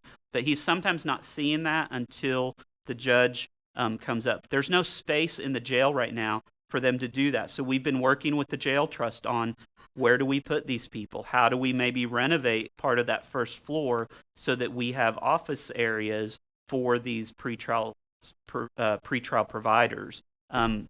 And so those are the kinds of things we do on a weekly basis, trying to make improvements at not just the jail, but other parts as well. Okay, for full transparency, I want to let the rest of the council know that myself, the mayor, and the city manager went to the Diversion Hub yesterday. And we met with Mr. Tartabono, and we met with the executive director of the Diversion Hub. We'd never been there before. And if we're going to talk about it, contrary to what people think, we probably should do our due diligence to figure out what it was, because it's on paper, or we went and looked at it. And yesterday, the executive director made a comment, and the mayor heard it and the city manager heard it, about they'd had over 1,660 people come through their doors, correct? That's right. Do you remember what she said about what she thought that did to the jail population? Well, she said a majority of those people would have been in the jail if it wasn't for the Diversion Hub. In the Diversion Hub was the new Diversion Hub. They haven't identified a location yet, but it's going to be in Oklahoma City. The infrastructure of the building is going to be from MAPS funding, right. correct? Correct. The inside, or the personnel and the programs and stuff, is a result of some grants that they're working on, some federal grants and foundations, and a significant contribution from the Arnell Foundation. But even though, correct me if I'm wrong, because we did ask this question, even though this is MAPS funding, it's going to be in Oklahoma City, that if there is somebody that is put into the criminal justice system from Midwest City and they end up in the county system, it doesn't make any difference. They're going to still have the benefits of what goes on at that diversion hub, correct? That's right. Any person in the county that has a justice involvement, whether currently or previous warrants that they need cleared up, or probation they need to get back on, anyone in Oklahoma County that has they have to have a justice in intersection, they'll work with them through what they call their justice navigators to solve those problems. And she made a couple statements that they don't hand people off, correct? They don't ship them off someplace else. They're there, and that was one of the things that impressed me, is that you got one place to go, and they can get you. Is that not what the diversion hub does? So the concept is sort of followed off of Palomar, which is the domestic violence program in Oklahoma City, where they brought all the services to one place, so the person doesn't have to go to multiple places and get lost in the government alphabet soup that happens with all the agencies. So if you have a justice involvement, but let's say you're behind on your child support, or maybe you're eligible for Sooner Care and you didn't know it, or you didn't know how to apply, all those services are there, plus the justice navigation. And even though the diversion hub is not part of C-JAC, they're partnered with C-JAC, correct? That's correct. So they're very active in our subcommittees. So you have the jail trust is one thing, C-JAC is another component in the diversion hub. Can you explain what the restoration deal is? So the Restoration Center, is an expanded concept on the mental health crisis centers, but more focused on substance abuse and the co-occurring disorders of substance abuse, plus transitional housing after they leave the Restoration Center. It's modeled off of San Antonio has one, and so it's a little bit longer than what your crisis centers would be, and it adds in that substance abuse services. Okay, and one more question is that in Ms. Banner, or Councilwoman Banner brought it up about the grand jury, and I realize that's a lot of that stuff is secret; it can't get out. But has C-JAC or any do you have any knowledge that C-JAC has been identified in any of the paperwork or filings or anything that C-JAC is a target on the grand jury? No, I've not been asked to testify, and I've not been given any papers that I would presume we would get if we were part of the process. Okay, and you have separate funding and everything from the trust? It's not, you guys, you work with We only are funded by the 4 entities, and I should say we just won a grant, a national grant, I left it off the slides, of a national organization for the purpose of expanding fair chance employer recruitment, which are employers that recruit people that have records or have just been released from the jail because employment is so critical. And I was elated to hear from Mr. Lyon that you all have been a fair chance employer a lot longer than that term existed. And so I commend the city for recognizing that importance. And if anybody wants to look that up, it's called the Fair Chance Hiring Toolkit for Businesses. Is that accurate? That's a separate piece. We created on our website a toolkit that would help an employer that's wondering whether they should do it to answer some basic questions. But then our grant specifically is to highlight stories of employers and employees that are in the system and why employers would want to do it in a hope of getting more employers to do it. Okay, I promise this will be the last one. In your budget online for fiscal year 22-23, there's an entry for a research study by CGI. It's a 5-year progress report. Can you explain what you're going to do with Yes, that? CJI, the Crime and Justice Institute. So, because we hit that 5-year, anniversary, the Vera report's now 5 years old. We wanted to do a Vera report 2.0, and so we've contracted with the Crime and Justice Institute for them to come in, and in fact, they're on site this week. They're meeting with various programs. For them to take the Vera report, look at it and say, what are we not doing so well on? What are we doing well on? And then say 5 years has transpired. The world of pretrial release and alternative sentencing has changed. What should Oklahoma County be shooting for in the next 5 to 10 years to continue to improve? So again, we don't say that we've solved everything and we're the end-all be-all. We're open to continued scrutiny and oversight and recommendations from national experts as to what are the best practices that the Oklahoma County justice system should be implementing. I have a question about the C-JAC's end. Let's just say that everything in here works. We make a new jail, everything else. Do you have a sunset at some point where we're not going to have a C-JAC anymore, or do you foresee this as going on and being funded by the 4 entities forever? I think in 10 years, if everything goes the way we hope it would go with a new facility, expanded mental health services, I think that's a real good question to look back on and say, is it necessary to continue? Ask me in 10 years.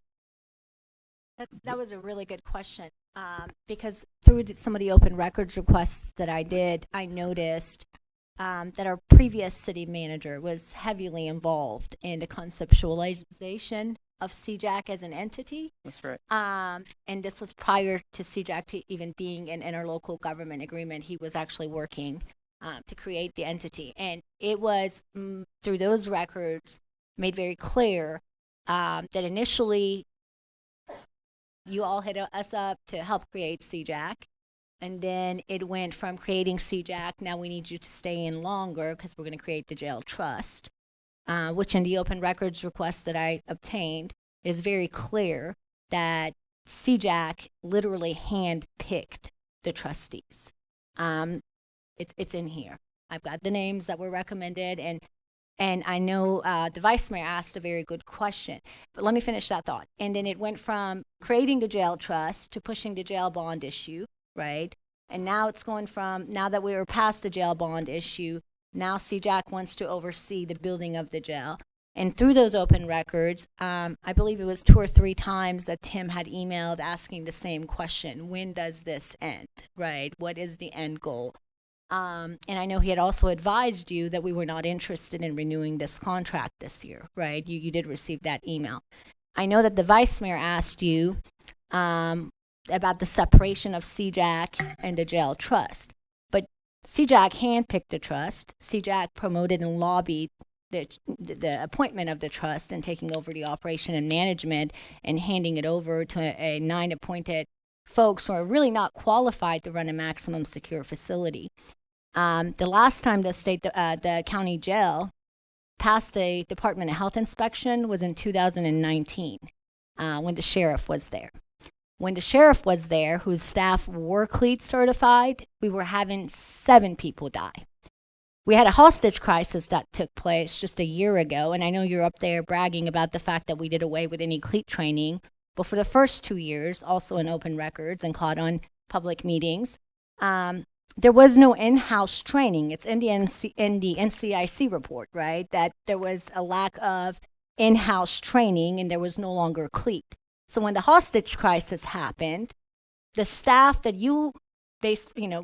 was created based on the advisement of your group was not equipped or trained to respond to that hostage situation.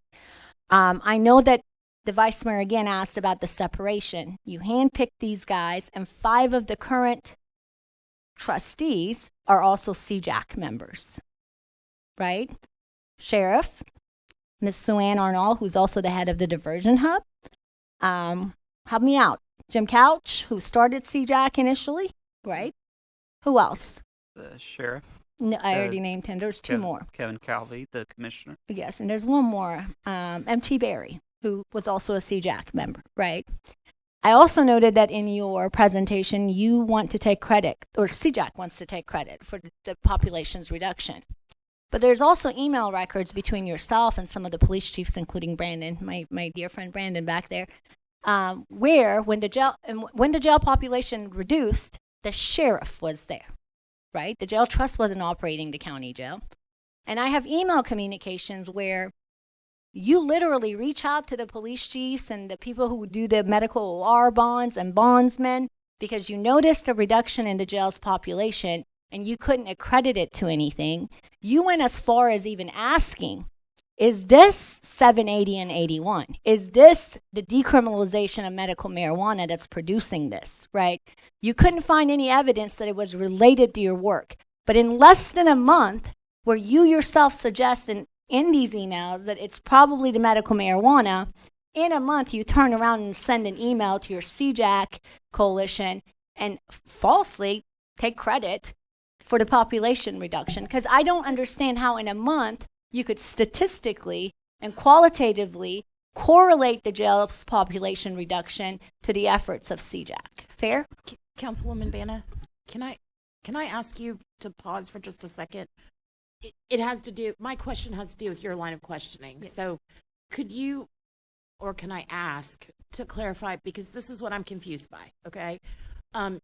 You're making comments about taking credit for these objectives type of thing. And we just had this slide presentation and I keep hearing we did this and we did that. And there's all these different, pieces of information put up there, but I'm confused. And maybe I'm the only person here who is, but I'm confused.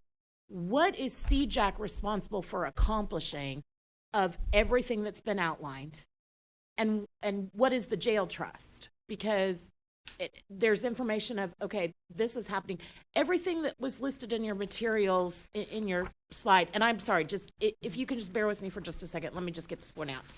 But this whole thing, the slide that references the Oklahoma mental health and substance abuse and the new mental health inpatient beds through ARPA and legislative funding, okay? Is C-JAC responsible for that, or was that the Department of Mental Health and Substance Abuse? So we assisted the Department of Mental Health in pushing forward with that. And so through meetings at the Capitol, at the legislature, but it was the Department of Mental Health does the work. They're the ones who do the beds. They're the ones who oversee it. But we support and push forward their efforts. So we are a facilitating, a convening force. We are not a service provider. Okay, and so of the slides and the information that you put up there, can you clarify for me what was the result of C-JAC versus what was the result of what the jail trust undertook? So the slide on what the jail trust has done to improve that is their efforts. But for example, the jail locks were something that the C-JAC recommended the county do. The sheriff could not get done. Mm-hmm. The C-JAC was the one who pushed forward with the basic simple premise that we should have working locks in the jail. We then continued to push the jail trust and the county to implement the rest of the jail locks that needed to be put on. So one of the primary issues of safety was something we did. And then those subcommittee slides, those are the things, this concept with the Tulsa County out of custody court-ordered mental health treatment. It is a C-JAC working group that is working with the judge, the public defender, the police departments, the sheriff on transportation, all the pieces that go into putting that program together. C-JAC is the one facilitating that. And Judge Andrews, the presiding judge, put Judge Bondurant over our working group. And so we do whatever she wants us to do to set up meetings, to do research, to do other things so that we can have this program ready in January 2023 that Tulsa's been doing for a long time. And the data warehouse wouldn't get done without C-JAC, because Okay, I'm sorry, let me pause you for 1 second. So you're saying that Tulsa County has been doing this for a long time? Yep. Okay, so was there a C-JAC that was in Tulsa County that you guys are modeling the ideas after? no, C-JAC, through one of our partners, the Oklahoma Disability Law Center, came to us and said, we work in Tulsa, did you know about this? How can we get it in Oklahoma County? So the Oklahoma Disability Law Center didn't go start this on their own. Because they're on our subcommittee, they came to us and said, we think C-JAC should facilitate the procedures to make this happen. Okay, Councilwoman Banna, can I just, one more? Okay, so the other thing is, I've been interested to see this annual report because I saw that in the information provided to us that there was going to be an annual report provided by April and or by May 31st at the latest type of thing. And here's what I find interesting in this report. For members of council who have a copy of this, I'm referencing page 5, the right upper column. To assist both groups, the city, and it's referencing the city of Oklahoma City, conducted a public bidding process to select a consultant. 21st Century Policing Solutions was selected to facilitate community discussions, policy reviews, and help develop reform recommendations for the Oklahoma City Council. 21CP is the acronym, regularly works with cities and communities to effectively tackle the challenges of delivering safe, effective, just, and constitutional public safety services in the 21st century. The organization is led by former police chiefs, lawyers, social scientists, academics, community leaders who've turned around troubled police departments and renewed the community's confidence in their agencies. Okay?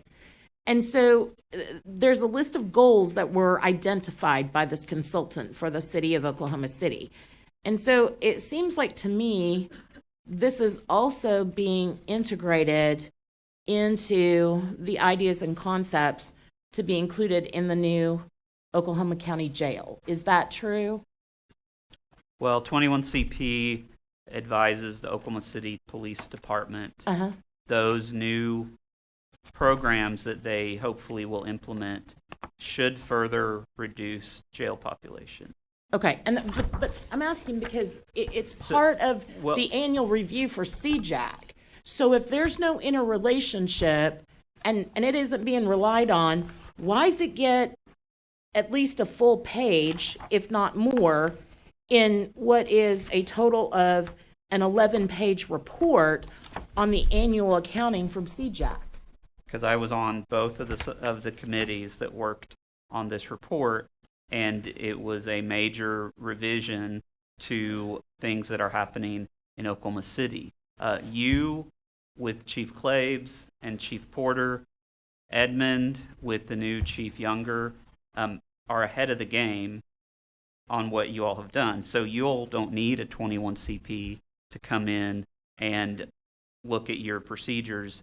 They've already done it. This annual report is a reporting function. Again, we look at data, we look at trends, and then we report out on what is happening in the criminal justice system in Oklahoma County. So this annual report is a reporting function where we look at various things that are going on in the county. But I think that 21CP is a very great analogy to what C-JAC is. We are the 21CP for the county. 21CP only advised the police department.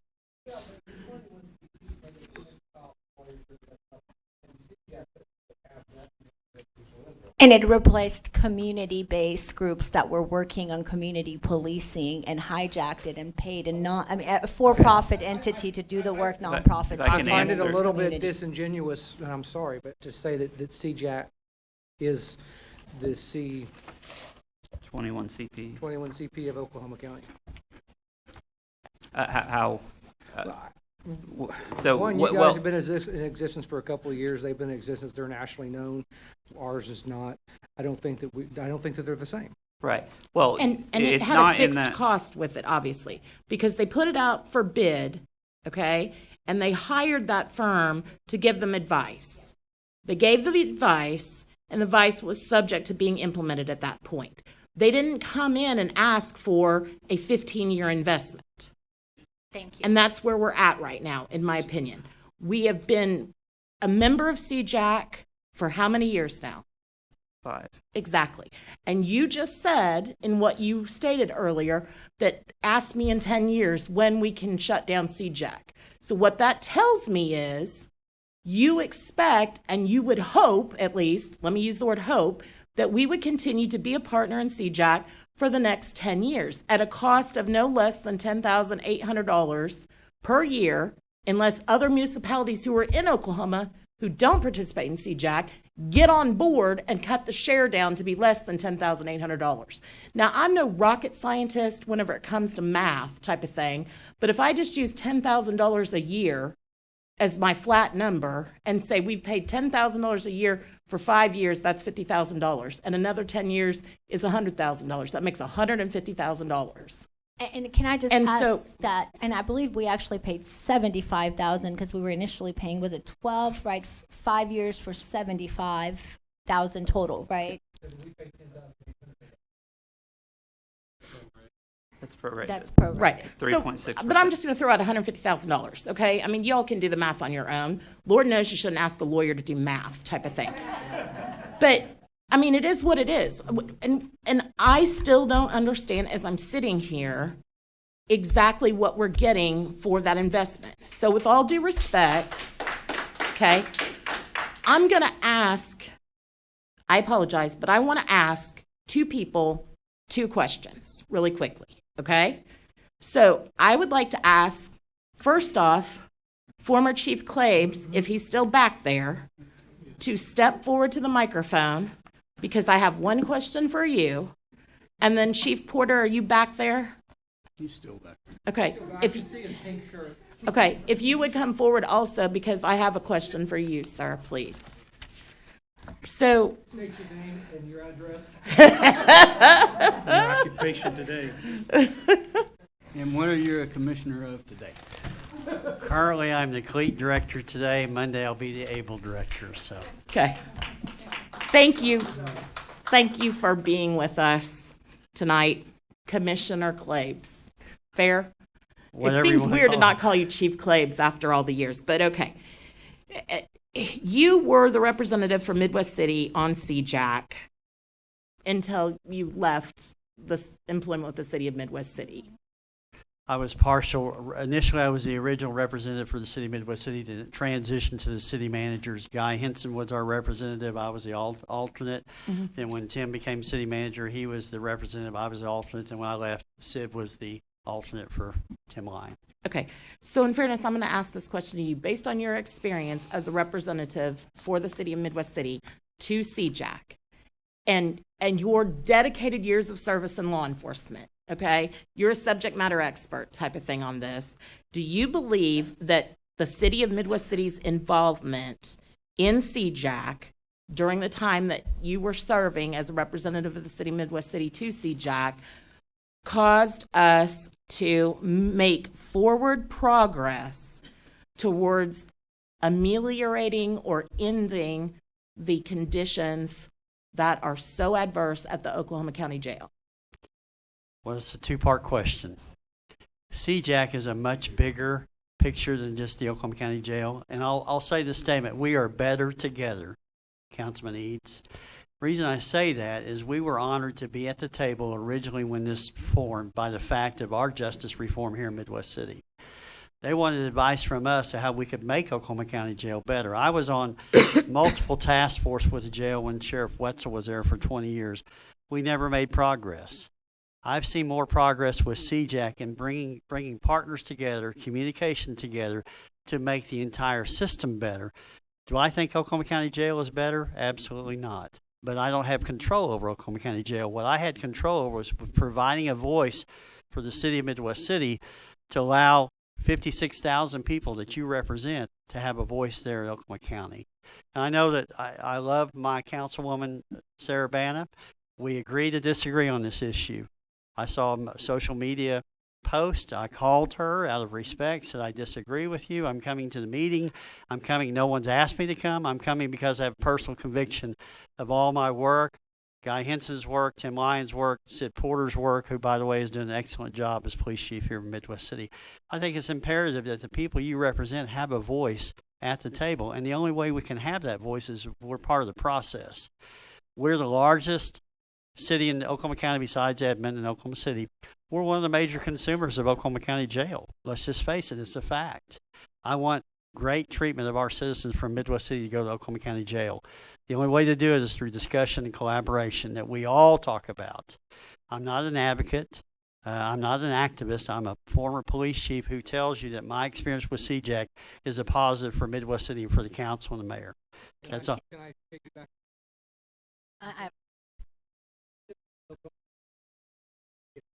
Sorry, guys, my microphone went on. You said, has Oklahoma County Jail gotten better? Absolutely not. Do you foresee with us staying in C-JAC, if we choose to stay in C-JAC, that Oklahoma County Jail will get better? I do, because now the process, the bond issue is passed, Councilman Reed. So now you have the opportunity to provide input of how that jail is created, how it's built, how it's run, how the mental health aspects is facilitated. The drug courts are facilitated, the communication, the data. There's a lot of things, there's a lot of components to this equation. Yes, I firmly believe that. But do we not want to have a seat at the table to have that input as to how we want this done?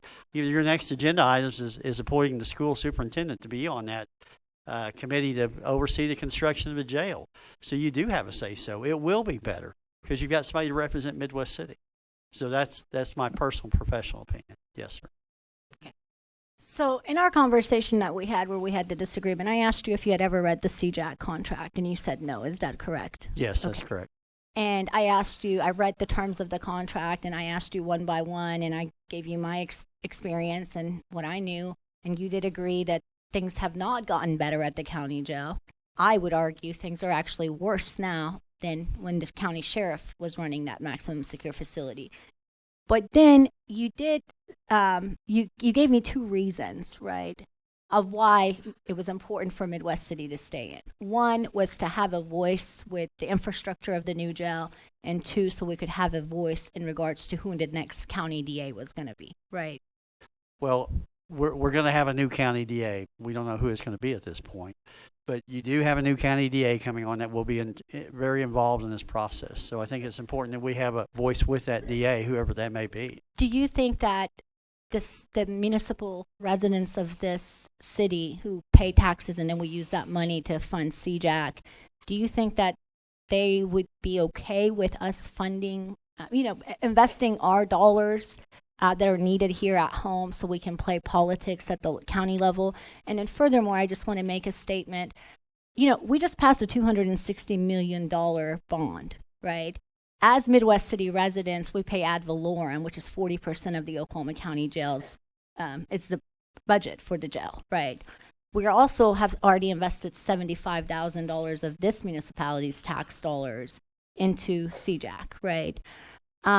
Why would we need to pay as residents, as taxpayers, to have a voice in what the future of our county jail would look like? And the concern I have with C-JAC, and this is a new trend, social justice work, criminal justice reform work has become a monetized issue for these consultation firms. It's like a new venture now, right? And I'm afraid what is happening is the privatization of our county criminal justice system. And Chief, I love you dearly and I respect you, right? But, some of the things C-JAC claims to do is enhance public safety. A woman was raped, handcuffed to a wall inside a maximum secure facility while a man who had been 4 times convicted of violent crimes was able to run around, rape her, caught on tape. And because the C-JAC and the jail trust decided to privatize and not plead certify people and not allow OCPD or sheriffs to come in there, they hired private investigators, right? And while the district attorney was ready to review that tape and file charges the next day, it took them 2 months because they didn't have the training, right? They don't have the procedure and policy in place. And that gentleman was able to walk out of the Oklahoma County jail and make it all the way to Florida. I mean, is that our new version of public safety? We've had 30 people die at the facility in the past 2 years alone. We've had over 12 guards criminally charged. We've had a hostage situation in the first time in the history of the Oklahoma County Jail. And we've had, and another gentleman got, and the other problem is the classification system, and I don't know where Mr. Tardibono went. But nearly 2 years ago, Mr. Tardibono, on that action committee, I took you to Cleveland. Well, you didn't come. The rest of the committee went. I provided you a classification system for free from Cleveland County. They built it down there that met the DOJ standards, right? That classification system to this day has not been implemented in that county jail, right? And one of the issues we continue to have at that county jail, and please correct me, we've had multiple individuals who were nonviolent offenders who were placed in a cell with violent offenders. One gentleman was placed in the same cell after getting his butt kicked the first time. He was then taken to the hospital, brought back, put in the same cell with the same violent man, and now he's got brain damage. How many more times are we going to repeat the same types of errors at cost to human life and liability to taxpayers? And so I have a hard time believing that the suggestions that are tangible, this is another one. The Cleveland County intake form I gave you 2.5 years ago, right? That's a simple screen that has helped the Cleveland County Jail reduce deaths statistically at their facility. I gave this to you 2.5 years ago. It was just implemented, what, 4 months ago? Do you know how many lives this could have actually saved? So that's my concern. But Chief, do you think we are safer as a result of C-JAC? Well, I'm going to close out with this, Councilwoman Banna. As I said earlier, we're better together. I think C-JAC has a purpose. I think it's important we're involved. It will be up to the wisdom of the council and the mayor who's sitting here tonight to make a decision whether you enter into that agreement or not. I firmly believe my history with C-JAC has been a positive for the city of Midwest City.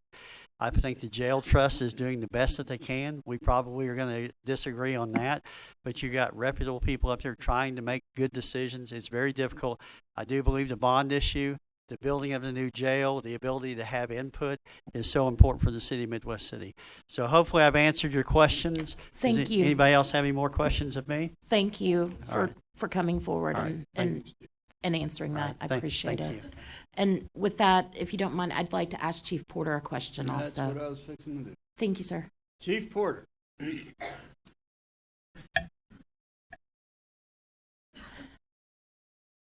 So, Chief Porter, you currently serve as a representative for the city of Midwest City to C-JAC and also as the city manager's designee to serve to C-JAC, correct? I am the designee if Mr. Lyon cannot be there. Okay. I'm not on the board. Thank you for clarifying that. I didn't mean to misspeak type of thing. But again, kind of like what I ask of Commissioner Claves, I mean, you have years and years of law enforcement and, you know, again, we have confidence in you as our police chief and thank you for all you do. But as the highest ranking law enforcement official in Midwest City and, you know, having had the experience to serve as a designee to C-JAC and given your knowledge and training and experience for years in law enforcement, I'm asking you, do you believe that it's in the best interest of Midwest City to renew involvement with C-JAC? Okay, well, you have to remember, I wasn't at the beginning when all that, Yes, sir. so I come in when Mr. Lyon's not there. Yes, sir. But, you know, I have my opinions just like everybody else, but like Councilman Burns says, I don't agree with how things are going on down there. I think there's a lot of problems, but we're not going to get them fixed if we're not at the table. We have Pastor Theodis Manning of Divine Wisdom Church here, been pastor there for years, does a lot of outreach in this community. He's a Midwest Citian. He's trying to help the people, which includes people that get in jail. Mm-hmm. Yes, sir. I don't want to just leave him on there feeling by himself. Bob Ravitz, who's the public defender's office that's been down there, I believe, since 1987. Long time. Some long 30-some years. Yes, sir. Gets up there and pleads and begs and tells things about what needs to go on and stuff. We can, you know, talk about who's in and who's out and everything, but Who's got the authority to release these people? Judges. There's no judges down there, or very few. And you hear a lot of things and stuff, and some of the things you're talking about. Okay, the state of Oklahoma does not want nonviolent people in the jails. Okay, well, who's keeping them in then? That's the judges and the DA's office that decide on that stuff. So a lot of this, I know you get upset about some of the things that's going on, but it's not Mr. Tarbano can't go down there and get them released. It's not anybody. It's not down there. It's the judges and the district attorney's office that needs to be, in my opinion, more involved. But I don't want to jump away from it and not know what's going on, so you can hear what's going on with the people and voice opinions. And from what I hear, we all want a safe community and everything. It's horrible every time someone passes. I have personally had a family member in that jail, and I'm not going to go into all that stuff. I understand it, and I agree things have to be I'm very compassionate about it. The diversion hub that you all went and visited, if it wasn't for the person down there with the situation I was dealing with my family, I don't know what I would have done. They were the only one to help me. It wasn't the DA's office. It wasn't the judge or anything. It was them, because they have programs. Some of these people with mental health and the drug problems that we have now, all drugs are misdemeanors. And we don't want those people in jail, but we can't just leave them on the street without having some place to put them. And then they commit crimes to try to get their fix or whatever, and on mental health, and it all goes. So putting them in jail is not the answer. Nobody wants to, but you've got to have a place to put them. The diversion hubs and things like they were talking about, that goes for everybody. They don't check a card and see where you live at. It's all for, coming from the jail. But programs like that are coming forth because these committees, whether whoever's on them or whatever, but people speak and come together. And that's the only way it's going to get solved, is people come together on this. I truly believe that, we need to be involved in that, because if we're not, I can't believe these other smaller cities aren't involved in it. I don't know what they're thinking, but anyway, we're trying to stay on this, because eventually, I believe that we're going to get this all taken. But it's going to take time. We passed the jail bond to build a jail, but that's going to be there 4 or 5 more years, and so we got to try to work with that. Chief, I have a question. So you mentioned nonviolent offenders, right? Nonviolent offenders are typically in there because they can't afford bail or bond, right? Right. And so we've kicked around, and Mr. Tardibono is very aware of this, the idea of a revolving bail fund, which Oklahoma City actually has, the bail project. They'll bond anyone on a low-level offense up to $5,000. They'll do it once a year for anyone. We don't even have a program like that here in Midwest City. One of the things we've advocated for example, is we talked about the reduction of the jail's population. The city of Midwest City, the city of Oklahoma City, which has the largest police department that arrests more people than anywhere else, during the height of the pandemic, and one of the advisements we suggested to C-JAC and the trust was, since Oklahoma City is a stakeholder, right, could we do a cite and release program?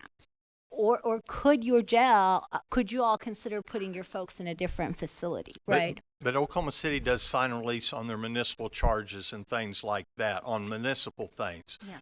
We do the same thing. Yep. They don't with the county. It's county charges are filed. They're going to have to arrest them, and they're going to have to get bonded out. It's just like the medical. I have municipal people here. If they're sick or something, I can do a waiver deal where return to custody afterwards. I cannot do that on a state charge. Only a judge with a DA can authorize it. But that's what Oklahoma City does. They do the cite and release on the municipal stuff, because they don't keep them in there. Yeah. Thank you. I do have one more question for Mr. Tardibono. I hope so.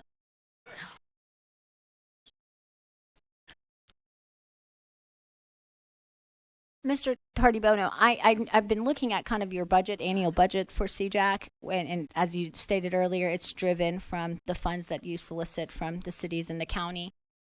Usually it's about $300,000 a year, right? Is it true that out of that $300,000, $145,000 or so is your salary? That's not my salary. That's myself and a 3/4 time person, and then all the benefits and things that go with it. So your salary and a part-time employee and benefits, right? That's the chunk of the money, right? Is it true that you guys spent nearly, was it $5,000 a year on your website? That was to originally set up the website and to continue to keep it running and to run the dashboard through it. Okay. And then there's a $36,000 annually being spent on strategic communication and community outreach. Right. So that's for things when we're reaching out to media and press and things of that nature. That I will rest my case there, Mr. Favors. Yes. So I'm going to ask Sarah a question, and it might be for each of the five of you that get up. It might be the same question for each of you. Let's say we kill our involvement in C-JAC today. The Oklahoma County Jail is going to be built. We have no seat at the table. What other option is there for us to be able to help going forward to ensure that mental health facilities, diversion, everything else is going to impact not only our residents, but every single resident that goes there? We remove ourselves from a seat at the table on something that's going to be built. What's the other alternative? Just first, again, I want to refer back to the statement I made. We shouldn't have to pay additional money to be members, to have a say in the future of our county jail, which we ourselves are funding to build. And my other concern is, I mean, to answer your question, typically what happens, and that's part of what the money was spent on, they hire consultation firms. So, for example, some of the, and I know this sounds like a great sales pitch. I bought it. I'm telling you. That's why I served on the action committee. It sounds really great on paper. But if you're at the county courthouse and you're at the county jail, and I've been to the diversion hub and I've been to the remerge, you realize things aren't working as they claim they are. As a matter of fact, in certain areas, things are actually further deteriorating, even at the courthouse. For example, I have a Midwest City resident who's been waiting at the county jail for over a year. It took a year for him to get his preliminary hearing, which is one of the things that should have happened a long time ago, because he couldn't get access to his psych eval for a year. But what they do is they hire consultation firms who construct things, right? Particularly jails, right?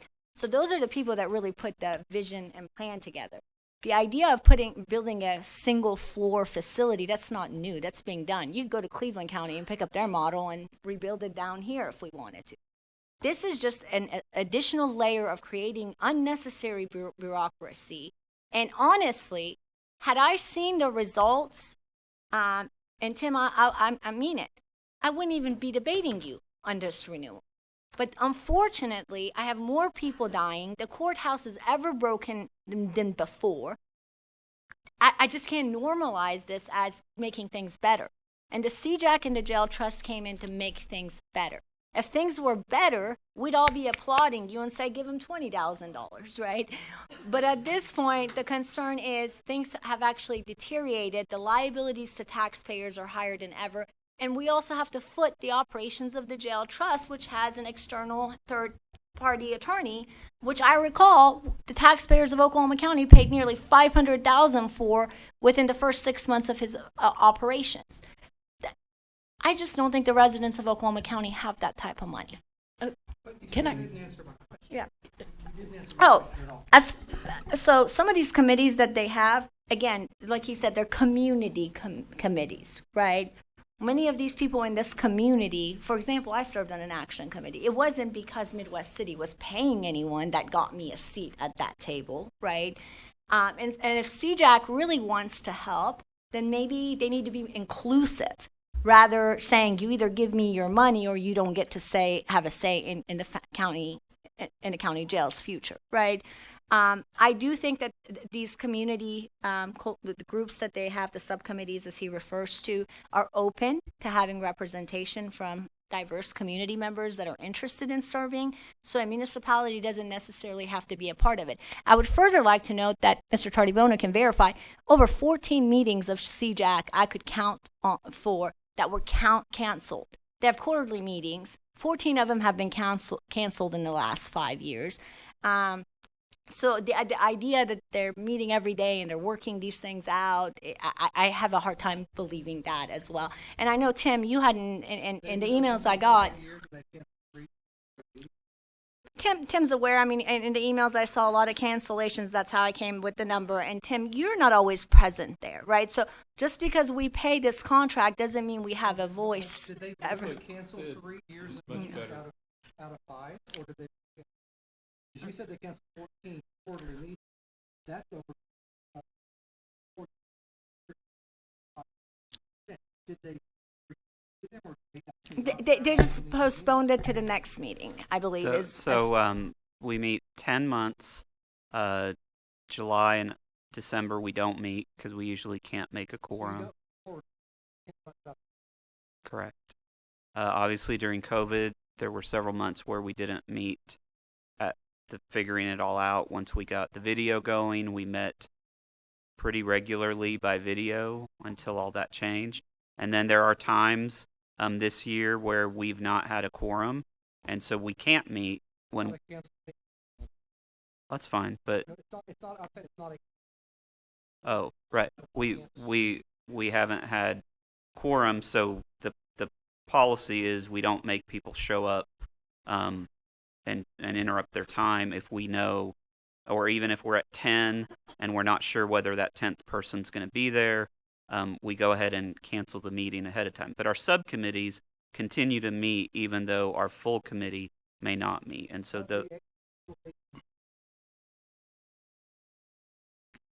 I'll have to go back and look. I know we've no, there's been 2 or 3 where we didn't meet we met in July. But there's several. We missed a few this because we didn't have a quorum. Okay, there's a statement I want to make or clarify as far as who's on the C-JAC committee. Okay, and I think did Brandon stay or is he gone? No, okay. He left. Here's what happened with the C-JAC, and on his first slide, he did have Brandon Clave's name down there. Brandon Claves, Chief Claves, was actually the original person that was supposed to be on C-JAC. Politically, we couldn't tell we're not allowed to tell the city manager how he assigns his work out, but the original ask was for Chief Brandon Claves to sit on the C-JAC committee. When it got back to the city of Midwest City, the city manager at the time, for whatever reason, said, I'm not going to let him do that anymore. Because Brandon, correct me if Brandon was the one that was there at first, correct? Brandon was on the Vera task force, yes. Correct. Which made sense that he would be the one that would stay on it. Well, it didn't work out like that, and you guys can fill in the blanks on why you think it didn't work out. So that's how the city manager got on the task force or on the C-JAC committee. It had nothing. Brandon.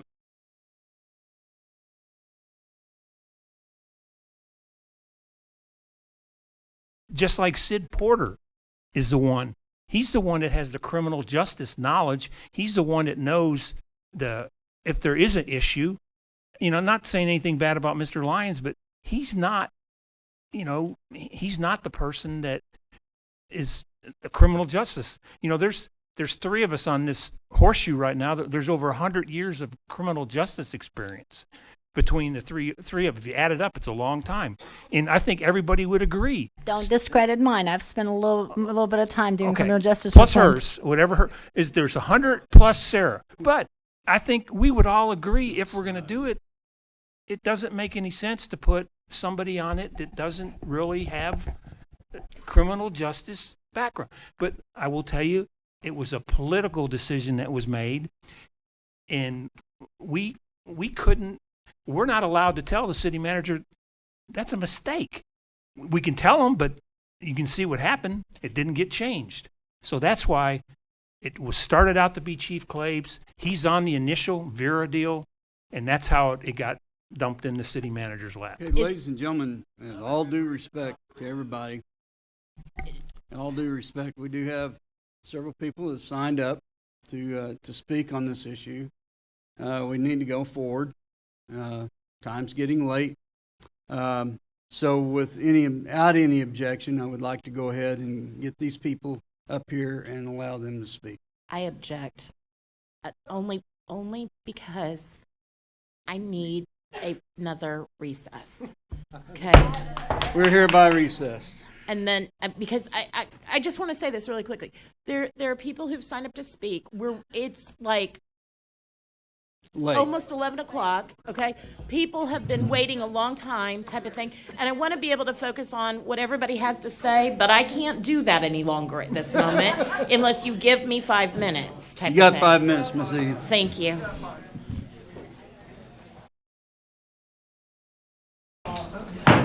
We're back. Thank you. Mr. Mayor, before we take comments from the public, I just have one question that I need to ask for clarification from Mr. Tardy Bono. Could you allow me to just ask him that one question? Absolutely. Please? One. It's one. I promise. I promise it's one.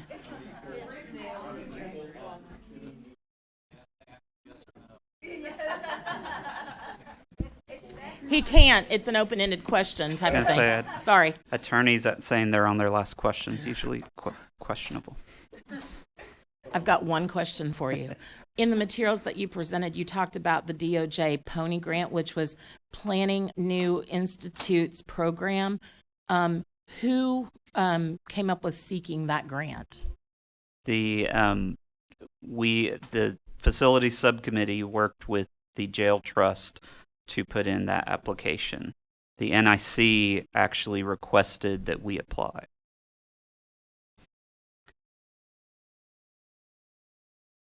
Just gonna go more.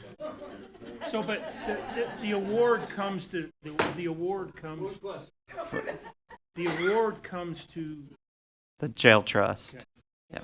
to be used to facilitate planning the new jail. Yeah. Is that what? That's correct. Their job is to help municipalities or counties get the new construction process or the new design process correct. Okay, so now I have to follow up on Councilmember Burns' question. It's not my fault. It's a follow-up. It's a follow-up. It's good. She's good. So was that as a result of C-JAC's endeavor? Because when you speak about the NCIC asking that the application be made. So the NIC requested that the jail apply.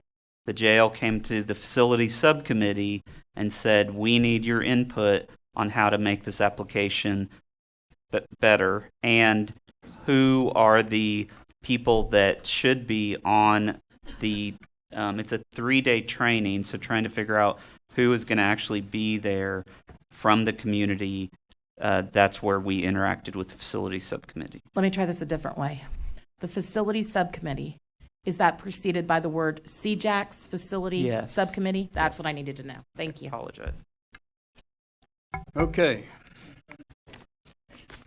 If the attorney responding is evasive, the attorney asking the question has no result but to ask a follow-up.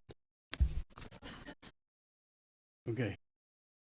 All right, ladies and gentlemen, once again, we're going to get into the public discussion of this particular item. There are several of you that have signed up to speak. I would ask, for the sake of time, that you make your comments succinct and to the point. Mr. Cummings, I'm getting this look from you. 40 minutes. Well, I would ask out of professional courtesy that you don't take 40 minutes. So, Mr. Cummings, you're on deck.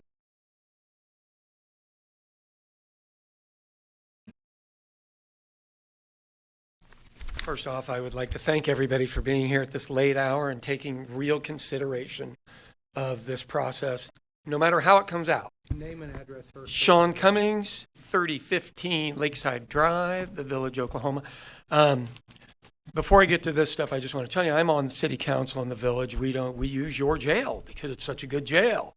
because we don't want to send people down there where they die. And it's worked out just fine. So whoever wondered how it works out just fine. Nobody died. If we want to be in a meeting, we show up to a meeting. Okay? So, as our city chose Midwest City, the reason we did it is because Oklahoma County was too dangerous. Okay? Now, I've looked over the now 10-year agreement. It was 5 years a week ago. I would like to know what happened in the week for you guys to think about marrying with these folks for your next city councilor, your 2 next mayors, and pin everybody else into that. Because we're not talking about you. We don't. This is a 1-year thing, what we do. This is a 10-year deal. He says he wants us to go for 10 years. We're only voting doing the tonight one. just for 6. Thank you. Okay. We're only voting tonight if to either accept or not to accept 1 year. Can I just make it, I want to make sure we're clear on that, though. Yeah, thank Oh, you. it's 10. Okay, let's right, let let's the move gentleman on. continue. The Okay. city attorney, actually, please clarify that.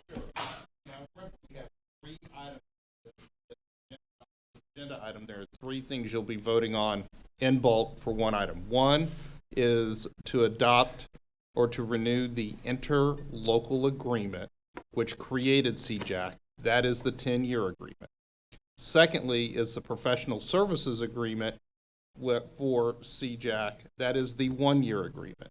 And then the third item is to do the budget amendment to pay for the professional services agreement. So there if are we 3 come back items. in a year and decide not to budget it, we're done. You can decide however you want to. Yeah. Well, so actually, follow up. Doesn't the interlocal act technically kind of lock us in for 10 years unless there's like a breach of contract that gives us, right? The renewal on the PSA that's annual, if we signed a 10-year, right, we can't just, we would have to have valid reason as to why we're not renewing. Fair? Well, the interlocal is for 10 years. The professional services agreement is for 1 year. That is on a 1-year renewal each and every year. The city could choose to fund it this year and not fund it next year. Okay. So we're still at 10 years. Well, no, actually, we're 1 year. Okay, we've got 3 line items on this, correct? We got One's a for the 10-year interlocal agreement for 10 years. The next is the funding for 1 year. If we decide to punch out next year, we're done. The 10-year doesn't matter. Right. The 10-year is a long-term, So How do we go from 5 to 10 in a week? Tim, how do we go from 5 to 10 in a week? Okay, it was 5 years. How did it go from 5 to 10? Okay. Sean, I'm going to ask Well, you. I mean, I've got all these different answers. Okay. Well, we just explained it. Okay. The interlocal's 10 years. All right. We can decide to punch out next year and we're done. I think what he's referring to is the fact that we were in it for 5 years prior to this, and now we're And this going one's 10. from 10. Okay. All right, let's roll through what you are supposedly doing, which is advice for improvements, effective administration, cost controls, reduction of jail population, and community support. All of those things Midwest City does, and does it very, very well. You all do fast track booking. You do mental health screening. You do no one stays more than a year. You have decent food, no torture reports, no bed bug infestations. Your laundry is cleaned, a well-maintained facility, properly funded, no deaths versus 14 deaths. Your reviews between Google and Yelp, you guys are a 3, which for a jail is pretty darn good. They're a 1. Now, he says it's separated between C-JAC and that, and you saw the convolution on all that stuff. Takes credit for half of the other things. I really didn't want to read this. I just wanted to deal with the lies he told because there's that many of them. I could stay here for 40 minutes and challenge every one of those. Look, you know how we had to do a tour for the jail? I had to ask him. You know the address he gave? That's for the Chamber of Commerce. He didn't give you his home address. He gave you the Chamber of Commerce because that's also where C-JAC operates out of. The guy can't tell the truth to save his own life. And I'm going to solve it there so I don't bore everybody all night. Thank you. Thank you, Mr. Mayor. Cummings. I appreciate it. Mr. Falk.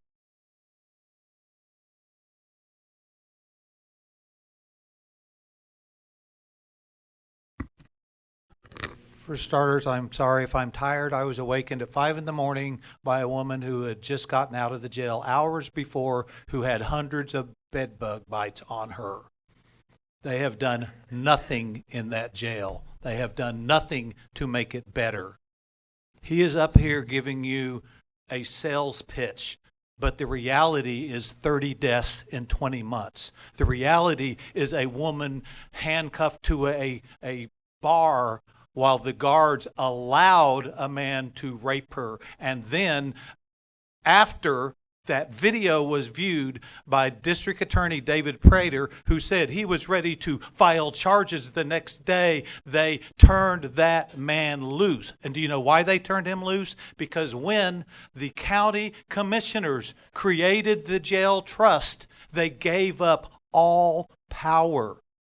The jail trust is controlled by the Chamber of Commerce and C-JAC. He offices in the Chamber of Commerce. The Fix the Jail website, when you called the phone number, it was answered Oklahoma City Chamber of Commerce. They created the jail trust. They control the jail trust. C-JAC, the chairman, Clay Bennett, the friend who called you and had lunch with you and convinced you to put this back on here, I'm sure it was him, unless you want to deny it. Am I wrong? Mr. Falk? Okay, yes, it was. It was him. I know for a fact it was Mr. him. Falk, don't make any accusations. All right, Get to your point. my apologies. Name and address, Mayor. I am telling Oh, you, yeah, I'm speaking truth. I do need your name and address. Okay, my name is Mark Falk. My address is 803 Northwest 32nd Street. Stay on point. Oklahoma City. I have spent the last 15 years researching jails across the country. I'm a filmmaker and an activist.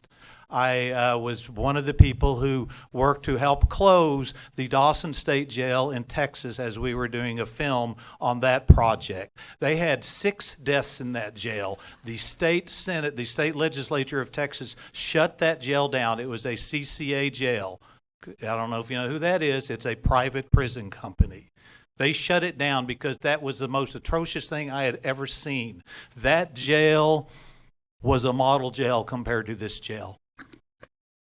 It is the deadliest jail in America. If you put your money into that jail, I am sorry, I'm going to say it, that makes Midwest City complicit. It makes you complicit. I don't care what he's promising you. They have not reduced the jail population. The jail trust took over. A Gaylord is the head of C-JAC. Another Gaylord was the first chair of the jail trust. Both of them are vice chairs in the Chamber of Commerce. When she resigned, Jim Couch took over. He is also on the board of directors of the Chamber of Commerce. So tell me that this is not run by the Chamber of Commerce and billionaires. They privatized that jail. That is my specialty. I'm editing a 5-part documentary series about prisons in Oklahoma. Right now, or not now, theirs is over with, there is a fundraiser where Frank Keating, who is the father of privatizing and opened the first private prisons in Oklahoma, is holding a fundraiser for Kevin Calvey. Sue Ann Arnall is also there. There is so much financial nepotism in this that it is insane. Sue Ann Arnall sits on the jail trust. She owns the diversion hub. He keeps saying that reduced the jail population. It opened in June of 2020. It has not been reduced since June of 2020. 2 weeks before the jail trust took over, she opened the diversion hub. She is now taking taxpayer money after she cashed her $975 million check from Harold Hamm on their divorce. She doesn't need this money. So these people understand that there's a thing that I've learned interviewing people from the ACLU and every expert across America, which I have done. It's called vertical integration. And that's what happens when CCA, Correction Corporation of America, became Core Civic of America. When Geo Group bought all of the ankle monitor, the largest companies in the world, and then began to do that. What they decided was you can't lock everybody up, but what you can do is create a bigger financial tent, and that's what this is. The Sue Ann Arnalds of the world, they want to run these jails. The reason we have a mental health facility in the new jail is because they want control of it. They want to be the ones to farm out the contracts. The person who runs a team that he talks so highly about, someone I actually respect, but he sits on one of the committees. The new oversight committee that they named, the vice chair works for the Arnold Foundation. There is so much nepotism in this that it is insane. The lies that he has told up here are ridiculous. What he did not tell you is that people die in that jail. We get calls multiple times a week. What you hear on the news is 1/100th of what goes on in there. It is shameful. And frankly, do you know what we use as a model? Midwest City Jail. So I don't know if we have officers still here. I want to compliment them. I want to compliment you on your jail. Frankly, C-JAC and Oklahoma County should be paying Midwest City to learn how to run a jail properly. There's so much I could say here. I have him on tape saying that at one point he just said, you know what, we're in violation of the recreation facility because we can't get enough people in there. And I said, well, what are you going to do? How are you going to fix this? He said, it's not a priority. He got up here and lied about it. I've got the video. I'll put it on YouTube, on Facebook tomorrow. You can watch it yourself. Please stay on point. I'm staying on point. This is the point. No, I'm going to wrap you're it up. making He accusations. spent 30 minutes Okay. up here. Give me some time. I know Very much little about. I time. know more about this than he dreamed of knowing ever. The 988 number that he hyped, that's a federally mandated number for mental health. We know that. We have begged them for years not to criminalize mental health. The very institute that he talks about, their actual procedures are, what they recommend is not to put people with mental health issues in jail in the first place. They gave them ways to reduce the population, the same things that we as a group have called for 2 or 3 years. If they did transitional housing, I do this like a mantra, transitional housing for the homeless. Mental health facilities, community-based, right here in Midwest City, because who better knows mental health than your own community, right here in Midwest City. Drug and alcohol addiction programs, a revolving bail fund, those things in other cities, they have been implemented in numerous cities. Philadelphia, New Orleans, Miami-Dade County did it. I will give you the information on all of those. They reduced their jail populations by 50%. Why didn't they reduce it by 50% once the jail trust took over? Because they wanted to build a bigger jail. Clay Bennett and the Chamber of Commerce spent millions of dollars pushing that through, while we took our $800 total and did town hall meetings and tried to alert the people that this is a scam. This is the privatization and the monetization of bodies. They grind up those people and they don't care whether they live or die. And I'm sorry if I sound passionate about this. I'm sorry if I'm emotional about it, because we're sick of it. And all we know is this. You have only 2 choices here. You can make the moral decision to protect the citizens of Midwest City and your reputation as a good, fair city with a good police department and a good jail, or you can hitch your wagon to the deadliest jail in America, where we're due for somebody else to die in the next 3 days, because every 3 weeks somebody dies in there. There's so much I can say, and I'm not even going to bother, because I think you understand what's going on here. Do you understand that you have a good city? Yes, we do. Sarah is proud of the city. You know, she holds it up. When we had people who would get arrested and we were afraid to put them in Oklahoma County, we brought them here to turn themselves in. And they fast-tracked them right through there. When I got arrested for telling a police officer to stop shooting people in response to him mouthing off to me, they put me in a jail in a jail cell with 14 people at the height of the pandemic, took our masks. I watched people get bed bugs in there that night. None of us had masks.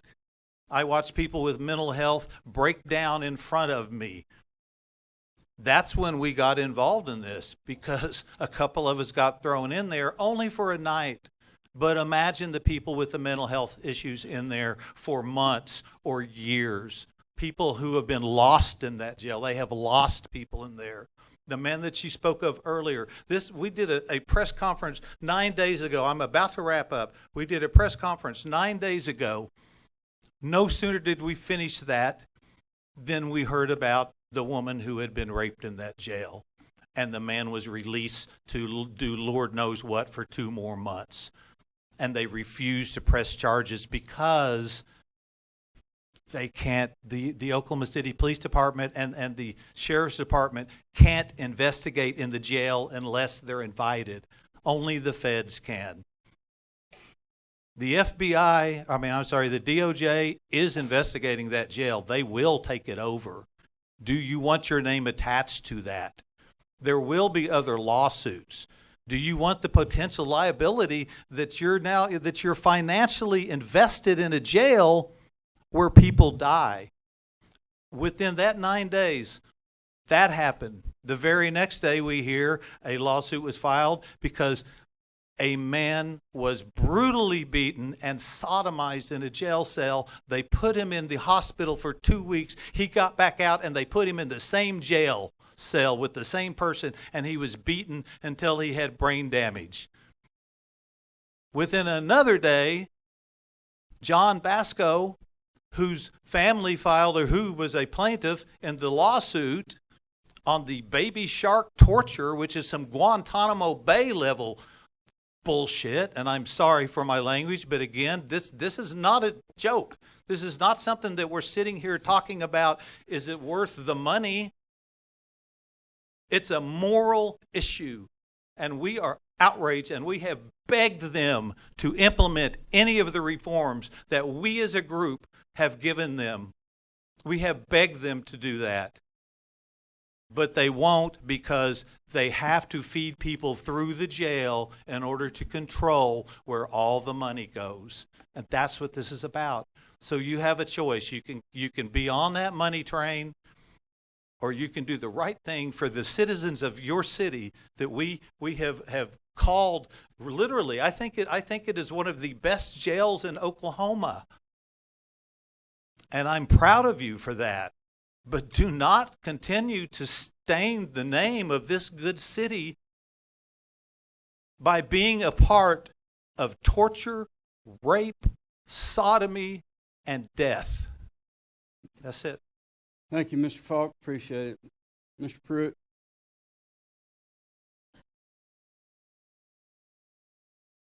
Garland Pruitt, 952 North Triple X Road, Choctaw, Oklahoma. I'm here for concern, empathy, caring. Now, I'm sure each and every one of you all here is concerned. But we got to make that concern be about fixing, changing, and correcting where we find ourselves at today. If one of you all's loved ones, your child or your grandchild, your auntie, uncle, niece, even your husband or your wife, found themselves in Oklahoma City jail under the circumstances in which they've just been making mention of, does that sound like a great place to be? You don't have to answer. It's a given. One of the first questions you asked the Chief Clave was it a better place now? His answer was, no. You asked him whether that was a good place. He said no. If you continue to provide the money or the funding for that operation, Veer, C-JAC, the trust, all one and the same. supposed to be in a position to fix, change, and correct, administer proper services for those that find themselves in the system. It's not working. It is not working. And if it's not working, what does it say? Definition of insanity? Continue to do the same thing, expecting a different sort, different results. That's where we're at right now. The decisions you make, you might find your child or your grandchild in that facility. Now, I asked the attorney, and he told me, I can't give you an answer. The question I asked him was, if we continue doing what we do, the Justice Department is already involved. In time, somebody's going to be prosecuted. If Midwest City is contributing to that facility, how will we become liable? That's what you run the risk of. There's no way that this source is all contributing to the same source, that everybody is dying, that you ain't going to be caught up in it some form or fashion. You got to get the big picture. You got to think long term. The suffering that is taking place there don't have to happen. Each of you play a role in that. You don't have to accept that right now, but you're liable too if you continue to support the things that are detrimental to our citizens. I could come from out of town, in town, anywhere else, find myself had an open container in the car. Now what might happen to me? Be it bed bugs, or beat up, or robbed, or raped, or whatever, in jail is not a good thing. You all have that power to deny. If you get better, we can reconsider. Does that make sense? You ever heard of a moratorium? Well, let's stop doing what we're doing right now and reconsider, reevaluate, take another look at it. And as things get better, because right now, the numbers have doubled and increased under the trust. That's a given. We don't create these situations. We just deal with what we're confronted with. And right now, you're confronted with a decision. But they say the character of an individual or a city council is not where we stand in times of comfort and convenience, but where we stand with challenge and controversy. Martin Luther King. The point being, you all have a very important decision to make. And so once you make that decision, and as the Department of Justice come down on them, which you affiliated, associated, and connected with it, you can say to yourself, I played a role in trying to fix, change, or correct the situation. I didn't just go along to get along. I didn't just accept it because I could and can't nobody stop me. Let it be about somebody other than self. Let it be about the kids and grandkids of Midwest City in the state of Oklahoma. Let it be about somebody other than self. Don't just go along to get along. Systems are in place for reasons. You play a role of fixing, changing, and correcting that. You are the answer. You have the solution. You made mention earlier talking about, 21 CP. I was part of that. You don't have to pay. I was a volunteer. We did this for almost 2 years, putting things in place. You ain't have to pay to participate, to have your voice heard. Talking about if we don't do this, you will always have a voice. You will always have a voice without having to pay. Thank you. Thank you, Mr. Pruitt. Patricia Wentz. Sorry, I didn't mean to butcher that. You're okay. That's why it's in a different language. My name is Patricia Cifuentes, 10105 Kearney Circle, Yukon, Oklahoma. I have ties to Midwest City. I actually am a graduate of Rose State as of this past spring. I love this city. Thank you. Thank you. I'm now at UCO, and I thank Rose and all my professors and my deans for that opportunity and giving me the education that I have. Midwest City has an opportunity right now to really set an example, and I think that's what we're all here for, is that we want the city to set an example for the other municipalities that could possibly do the same thing. Like we've heard from Sean earlier, is that there are options, and one of the options is to not contribute to this anymore. This is genocide. I mean, it's crazy to think 30 people, 14 this year, and we're just going to somehow be complicit in that. I can't fathom that. And I also want to just really point out that the people here still in this room, including yourselves, it is almost midnight, and we are here because we really care about this issue. The people in that jail are there for sentences, and correct me if I'm wrong, City Attorney, are there for sentences that are no more than a year, or they're waiting. They're waiting. They're innocent. They're innocent. I mean, I don't know what the definition of due process is. I mean, I think I have an idea, but that's not it. I think Midwest City has a really good opportunity to really set an example.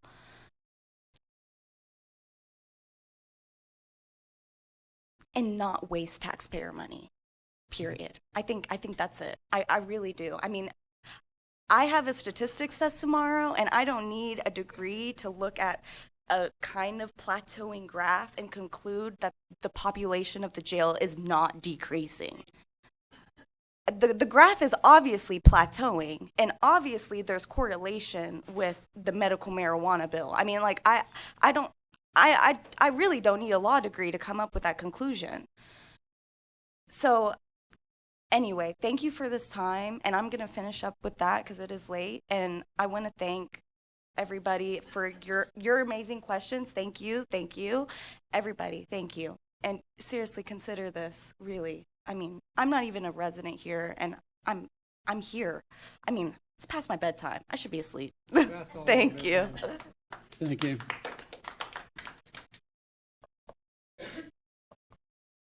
Mr. Johnson, you've already had a bite at the apple. Yeah? Okay. It was kind of like.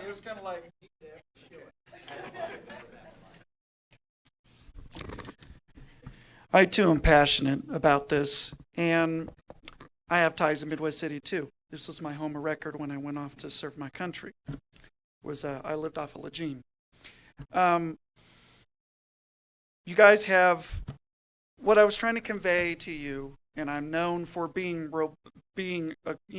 challenging. Was I want you to look within inside yourselves and just do the right thing. We're asking for justice. We're asking to follow the law. We're asking to do the right thing. It's not that hard. It's easy, right? What we're going off of is documented fact.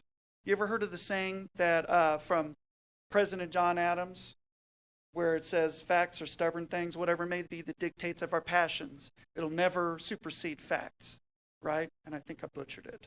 But it doesn't matter what we want.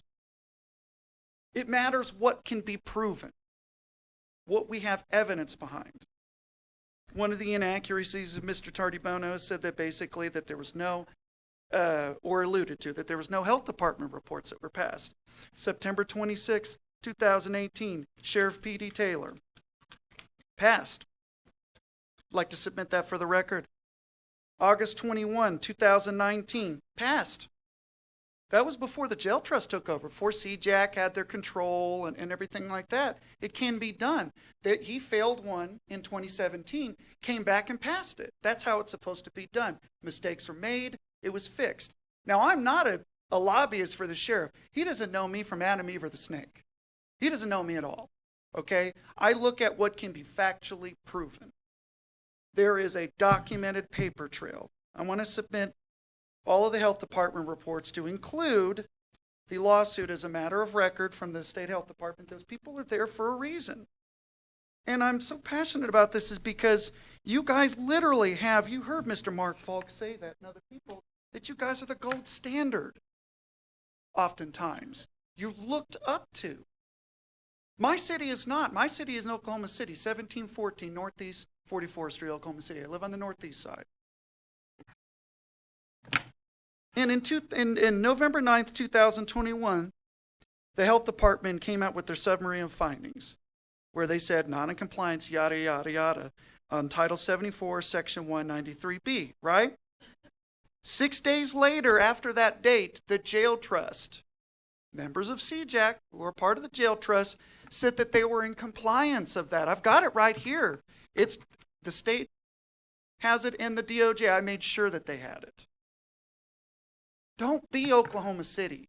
They had evidence staring right in their face. The mayor and everybody else of my city are doubling down with their lawyers and saying that, oh, it's just an aberration, what you're seeing, when this is documented fact, people. I didn't write this. It doesn't say Christopher Johnston. It's somebody who works for the health department. I want to submit for the record the statutes that they failed right here, that jail that your citizens are in right here. This is not me. This is the law. I also want to talk about, he talked about community committees, right? We're on the third one for the jail trust. We're on the third one. The third one. The first one, I'm going to submit all of this evidence right here for you guys. The first one has open meeting violations. The state and the DOJ are looking into that.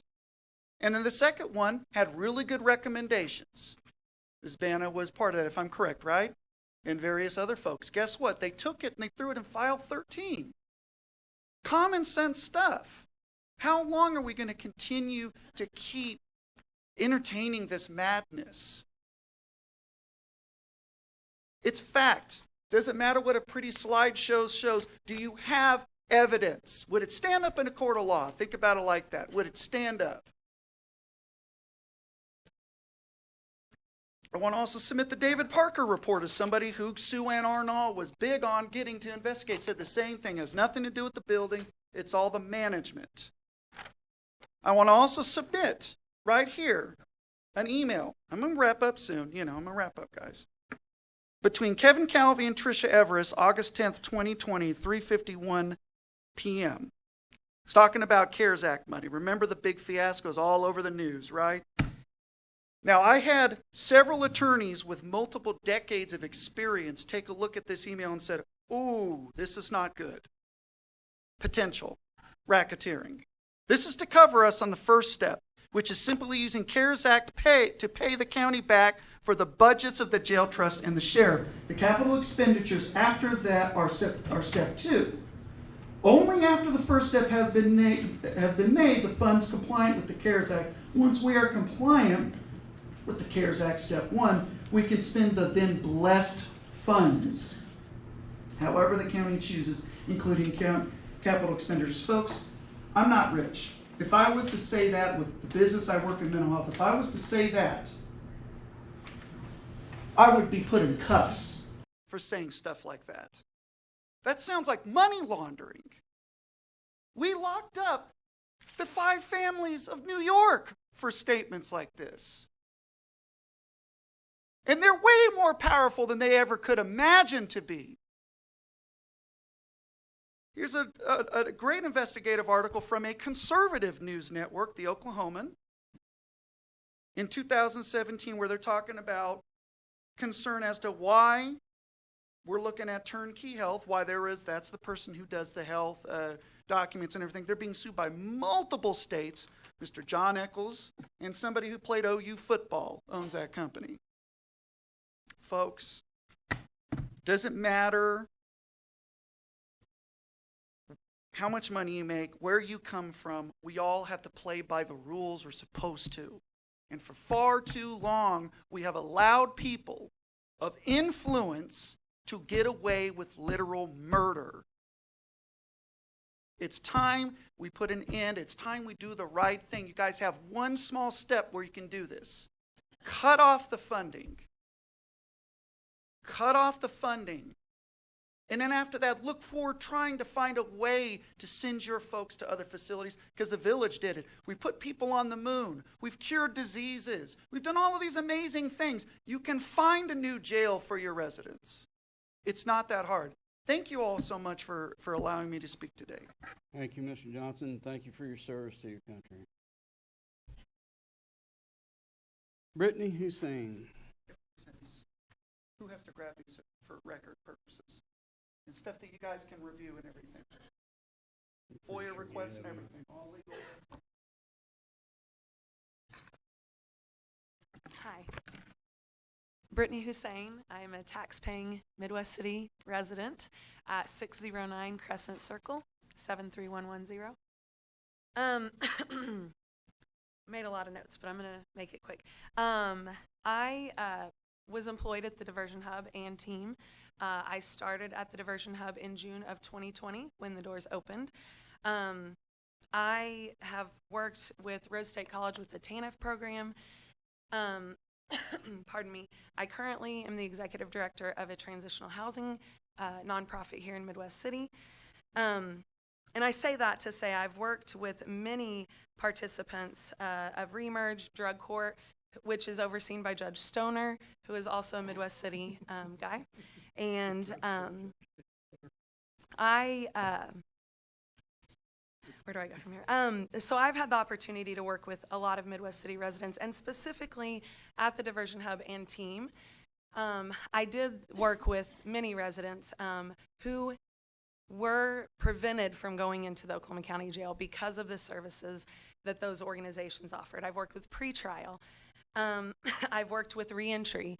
So I've worked with a lot of these populations, these demographics that we're talking about today. Correct me if I'm wrong, Ms. Vanna. Earlier I heard mentioned that these programs aren't working, and I respectfully disagree. I have worked with these individuals for a lot of time. I've seen Midwest City residents be reunited with their families, with their children. These are the children and the grandchildren that were spoke of earlier that are being affected by the conditions at the jail. But these children and grandchildren of the Midwest City are also being affected in a positive way by the programs that have partnered with these organizations that have made a difference in our community. And I believe they have made a difference in our community. I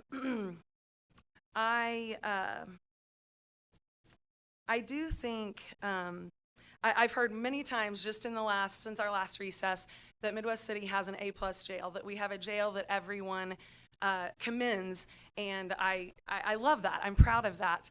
To me, I feel like it is valuable for us to be a part of this organization because we have a good jail. We're doing it right. So why don't we take that knowledge and take what we've done here to make an impact in Oklahoma City, Oklahoma County?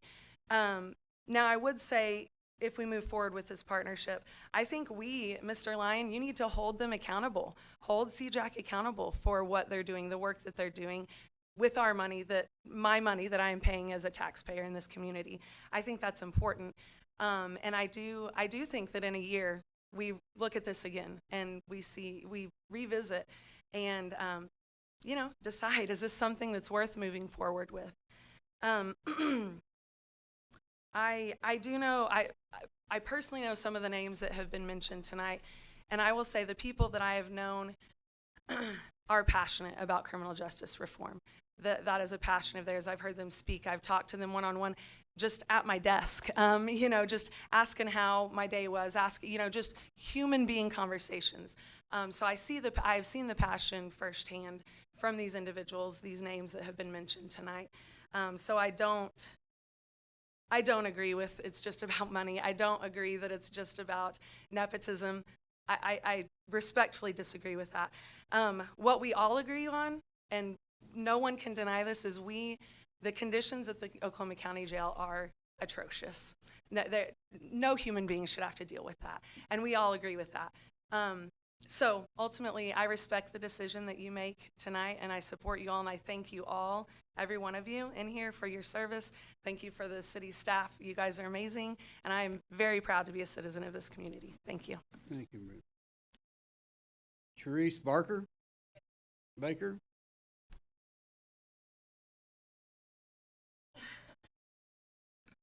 Good evening. My name is Sharice Baker.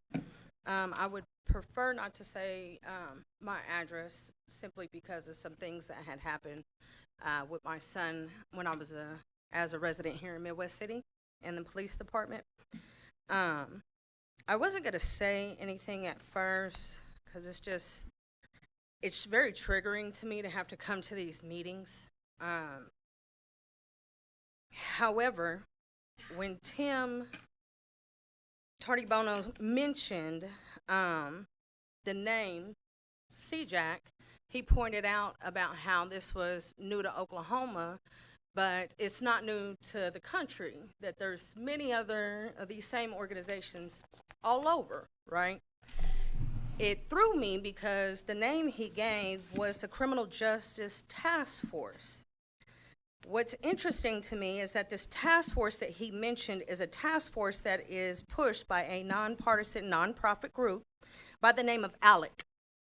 The group is, ALEC stands for American Legislative Exchange Council. ALEC has been exposed, let's just say for the last 10 years, of implementing racist, anti-LGBTQ, civil engagement, and anti-civil engagement legislation. They also have been a major push, or were the ones who pushed the 3 strikes rule, the 85% mandatory minimum, no matter the charge, along with other numerous oppressive legislation within the nation, while calling themselves a nonprofit organization and being funded by some of the wealthiest business owners in the nation. It also brags about on its website that it has the largest membership of politicians that help push extreme conservative ideas to the public by way of lobbying for these laws and legislation.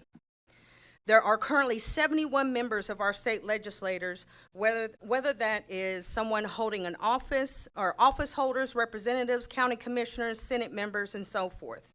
One of those members is Kevin Calvi. This is extremely disturbing to me. As a woman of color, and it's not a lot of us in here, and I'm just going to be frank, Oklahoma has a history of implementing racist and oppressive systems that date back to the conception of Oklahoma becoming a statehood. Starting back in 1907, when, according to the Oklahoma Historical Society, Oklahoma introduced Senate Bill 1, also known as the Coach Law, and the most as the state's first Jim Crow laws. This law easily sailed through Oklahoma's first legislator. I bring this up because at this time when Jim Crow laws were being implemented here in Oklahoma, Oklahoma had more black towns than any other state in this nation. And when it became a statehood, those that looked like you all implemented this very type of legislation, suppressing those in the community that look like me. Oklahoma County Jail has been facing criminal indictments that date back to 1901. It's been over 100 years, and they're still getting investigated for criminal conduct for unconstitutional conditions that violate the citizens in this state, along with suppressing those who reside here by way of the Jim Crow laws, or what they consider the new Jim Crow laws. Nothing, and I mean nothing, in this state has changed. Oklahoma's demographics of the black community make up less than 8% of the population here. Yet about 40% of that population resides in, well, let me take that back. 40% of the population in the county jail is black or a minority, okay? In this state, that's disturbing because 70% of the population identifies as white. No one can tell me that this is not an agenda that is driven by a racist ideology by those who are in charge and have been in charge since the day the Anglo-Saxons stepped foot on this land, on land that was stolen, that was once called Turtle Island. I brought all this up to say that in this municipality, about 40% of your demographics here identify as black, brown, or a minority. Okay? You guys were not just elected to serve those that look like you. You were also elected to serve those that look like me. Can I ask you a question to go back? I might be asking you. Is the ALEC organization involved with this? No. Has it ever been involved with this? So I'm asking, because that is not an organization that I support, so I'm trying to figure out where that information came from. It came from the ALEC website. He named off the Criminal Justice Task Force, and he said this is an organization that they named this. However, across the country, it is called the Criminal Justice Task Force. Is she misunderstanding?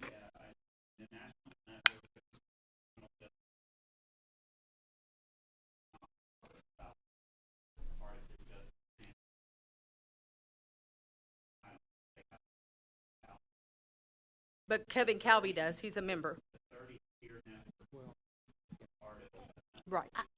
I think we need to verify that because I think there's 3 layers. I think Thank you. ALEC funds the middle guy who then funds the other organization she's referring to. But I think it'd be valuable for clarity to do that research. He gave a map, and the map that he put up there that showed the other organizations that called themselves the Criminal Justice Task Force.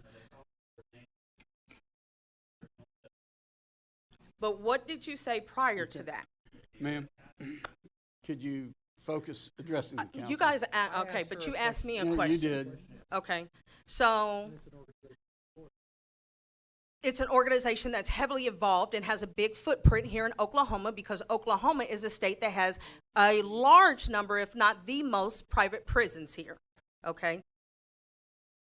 And Kevin Calvi is a member of that organization who sits on C-JAC, who also sits on the jail trust, who also sits on the Board of County Commissioners.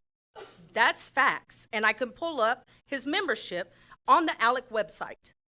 It shows all the politicians here in Oklahoma that are members.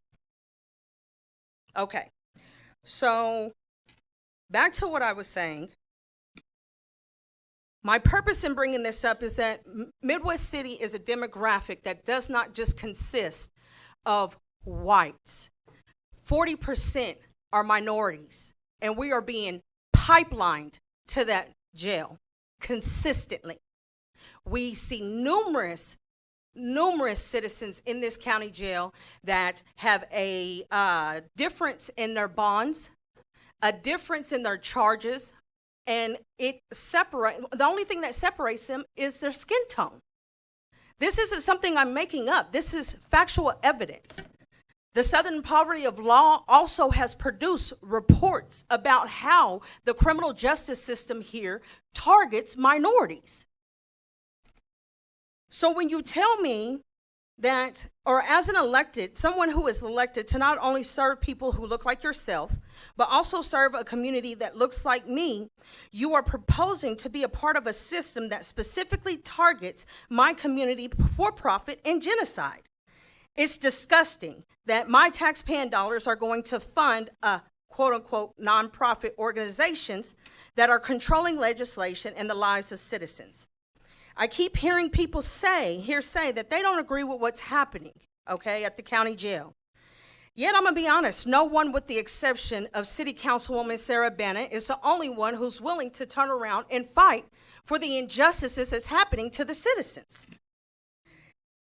It is deplorable and asinine that I have to sit here and listen to this garbage coming from elected officials. I've heard several people saying that you all want to have a seat at this table. But please, please, someone tell me where's the seat and the table for the people that look like me? I'm just asking. At what point in time in our lives are those that look like me going to be listened to? And I'm sorry, but if you are not someone who can identify with my community, then I don't care how much you help us. Because what you're actually doing is profiting off of us being pipelined and then calling yourself helping after the fact. Where's the preventative resources? Where's the preventative programs?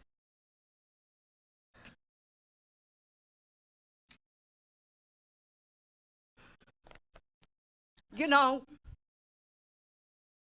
I'm sorry, excuse me. My grandfather and my grandmother were a teacher. Both of them were teachers. They were educators here in Oklahoma. My grandmother was Jamaican. She was the first Jamaican woman out of Kingston, Jamaica, to be offered a full ride scholarship in America. She was so happy because she honestly thought she was coming to a place that was free and that she was going to be able to experience a different type of life. And my grandfather moved from Virginia, where his family was, we are descendants of slaves, okay? Coming here, my father was one of the first groups that were integrated in to an all-white school during a time of desegregation. My father grew up very angry, and he will tell you that he had to fight every day because he was fighting kids that were white, fighting white kids' parents, all because he was black. He got shipped and moved from Moon to go to Nichols Hills Elementary in the 60s. And I still see the same type of behavior that plagues him and the trauma that he went through going on today in 2022. That's what I'm witnessing. I'm witnessing people make excuses for not finding the proper solutions to make sure that we have a safe community, because it is pushed that we don't believe in police and the system, and that is not true. I just feel that if this is a system that I have to pay for, then the same rules that apply to those that look like you guys should apply to me too. I'm paying for it. I'm no longer a second-class citizen. And I'm tired of being treated as such. I'm tired of our voices not being listened to. At some point in time, it has to stop. I heard people say, well, we have to work together. How are we working together?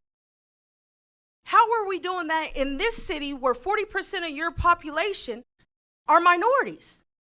And 40% of the population in the county jail are minorities. That's large. That's a large number, you guys. For a state that has 8% of black. That don't seem troubling to you guys? That doesn't seem like, as elected officials, those who sit in these seats to protect us, those who sit in these seats to make the right decisions for those in the community, that doesn't bother you? Because I don't care what color you are, if you're not being treated properly, I have a problem with that. That's an issue for me. I don't care what gender you are. I don't care what your sexual orientation is. I don't care about any of that. What I care about is if you're being violated because someone doesn't agree with your religious background or with your race or with your status in society. That's what I care. It's crazy that we're having these conversations because I can't go home and treat my kids or put them in a living condition that the Oklahoma County Jail is in. Otherwise, you're going to take them from me, right? DHS is going to get involved. All these places, organizations are going to get involved, and I'm going to have to go through this criminal justice system to get them back. But you guys reserve the right to go and ship your own citizens that elected you and put you in this position to a facility that you know is breaking numerous constitutional violations on those citizens. You're aware of that. You're not ignorant to it. We see it. You don't have to be a rocket scientist to know that what they're doing down there is not okay. And if you're looking for if you want a solution, then look for it. Go find it. I am a solution-based person. I have always worked in corporate America. Always. And you cannot be successful unless you know how to provide solutions. So why get put in these positions if you're just going to continue to perpetuate a cycle and a system that was put in place over 100 years ago? What are we doing? I hear our governor talk all the time about moving us into a top 10 state. But then I heard that you guys were thinking about electing and recommending Dr. Cobb for this committee. That was disturbing to me that somebody who I know, because I'm a Dale City graduate, so I know exactly who Dr. Cobb is. How is it that somebody who is over the Mid-Dale Board of Education is now being placed to oversee the construction of a county jail? But then you say you don't pipeline our kids to this place. Nonsense. Stop. Because we're no longer going to listen to the ignorance. You can't convince me no longer on that. You guys know exactly how these private prisons work. You know exactly that C-JAC turned around and is privatizing this county jail. And yes, Alec is involved. Yes, smile like Tim, stop. Because we have had numerous meetings. Okay, ma'am. There's nobody up here that more appreciates your passion. So I get it. but So I'll finish up. could you? I am. So like I stated, when is it going to be my community's chance to have their voice heard? And not just hearing us, but putting into action the things that need to be done to resolve the problems that those that came before you that look like you implemented and put in place. It is you guys' responsibility. And I hold you guys accountable for that. And we will continue to hold you accountable for that. Thank you.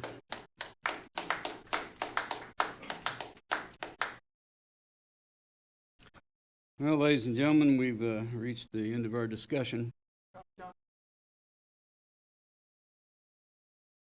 I beg your pardon? Wasn't on the list.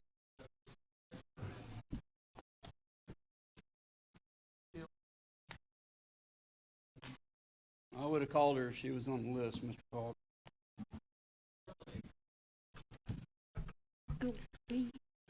Who are you?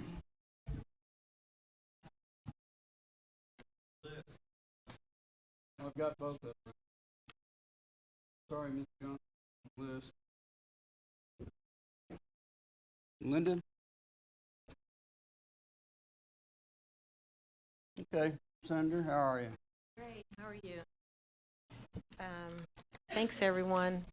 The hour is late, and I'm just like everybody else. I'm passionate about this issue. My name is Connie Johnson, former senator, but once a senator, always a senator, and a very past active participant in Midwest City in terms of the Midwest City Prayer Breakfast and one of the originating founders. But I live at 3301 East Forest Park Drive in Forest Park, Oklahoma. I have a couple of notes because I don't want to belabor the hour, but I want to sincerely thank you guys and ladies for hanging in here, because the work of a public servant is truly, when it comes down to these moments. I've listened, and I appreciate the passion that's been shared by everyone who's speaking to this particular perspective. I admire Sarah Banner, one of my mentees, a young lady that I met a long time ago, for the courage that you've displayed and the preparation that you've also displayed in coming before this group with this proposal. I appreciate how we've gone through it. We've been educated. Everybody's been educated tonight. It's been an amazing experience. I think the key to mostly everything we do as policymakers is education. I'm coming to you as a 24-year veteran policy writer with the state Senate, 9 years as a senator, the author of at least 4 proposals about criminal justice reform that were subsequently enacted by the people. And that's State Question 762, taking the governor out of the parole process, 780 and 781, decriminalizing simple possession of any drug and directing the funds to rehab. And of course, my signature legislation, State Question 788, legalizing medical cannabis. And so I have a background in this because my reasons for introducing medical cannabis had nothing to do with medicine. They were purely about my grandchildren being raised by grandparents because their parents were incarcerated for simple possession of marijuana. But we know where we are now as a result of that policy, but we haven't changed in terms of the rates of incarceration. So I'm a policymaker who has witnessed, I was at the table when we transitioned from social justice-oriented perspectives and platforms to privatization of everything from developmental disabilities, to foster care, to private prisons, to the Ethics Commission. This has been a process. And of course, what has come along with that from my level of observation has been cronyism and corruption, because there's a lot of money involved in state government. So I just made those observations just from listening to what I've heard. What I wanted to come and talk about is because this is personal for me. The issue that's before you about no longer participating in the Oklahoma County Jail is personal for me. The last person killed was my next door neighbor, John Basco. I knew John Basco from the time he was a twinkle in his father's eye, his father's only son, who has 2 boys, who was in the process of suing the county jail, who told someone he believed that if he went back in that jail, he would not come out alive. And what makes me believe that something led to his death? And I would ask each and every one of you, because next time, it could be someone you know. It won't be us. We get treated differently, right? It'll be some other person that you're immensely related to, or you know, who you know, like John Basco.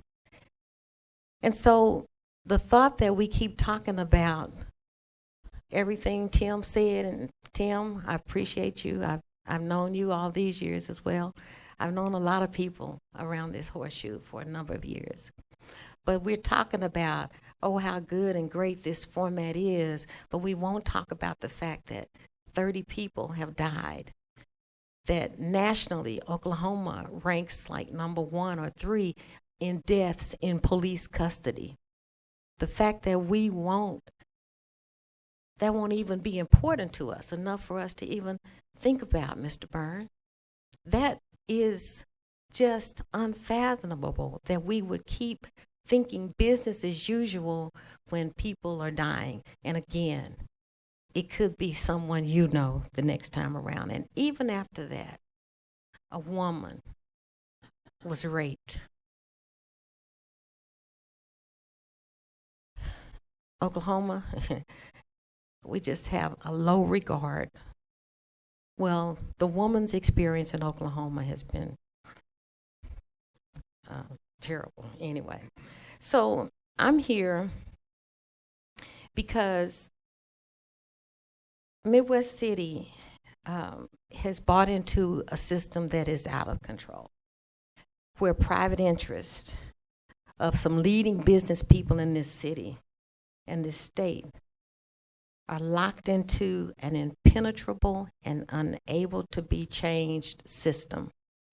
This system has to vote to disband itself.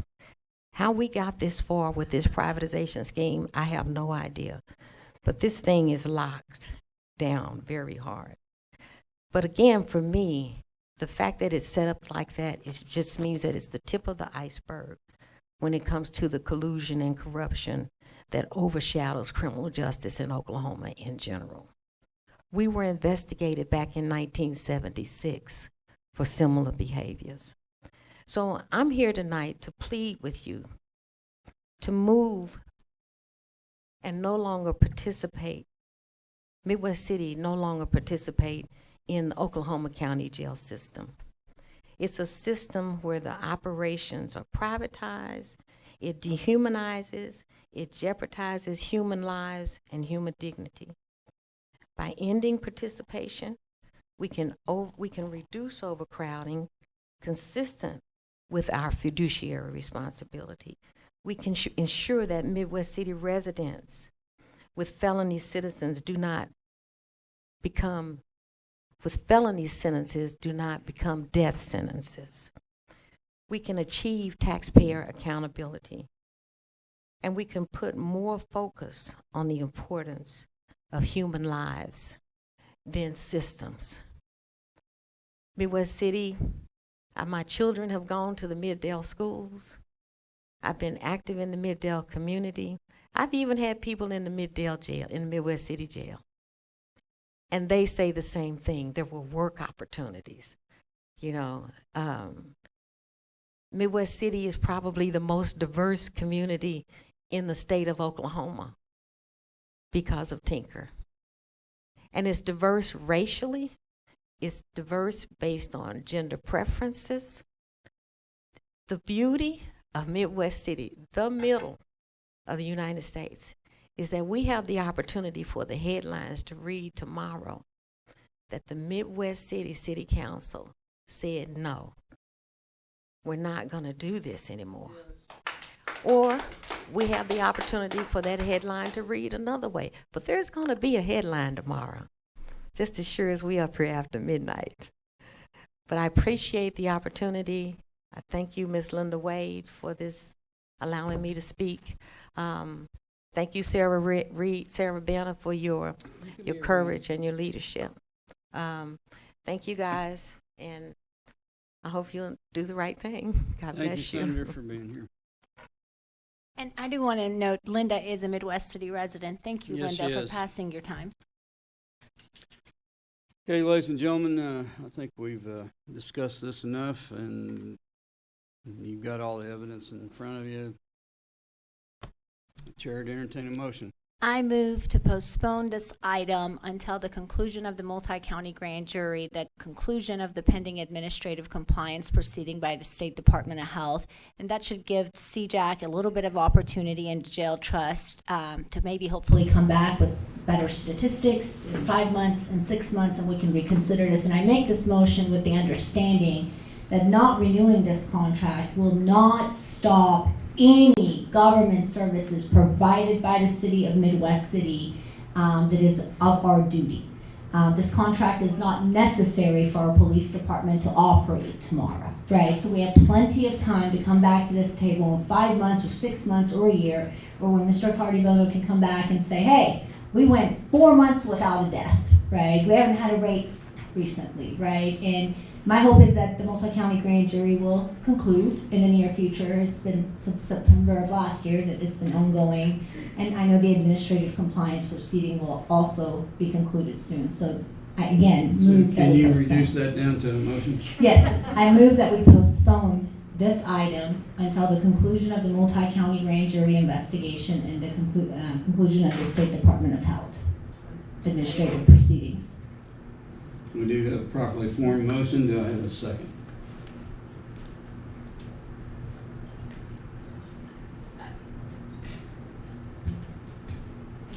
I apologize. It's late, and I respect that, but with all due respect, can I ask for another point of personal privilege to have just a 5-minute recess? I am, and I will tell you honestly, I am torn about all the information that I've heard tonight, and I respect the motion that you're putting forward right now, Councilwoman Vanna. But I'm also torn with the idea of,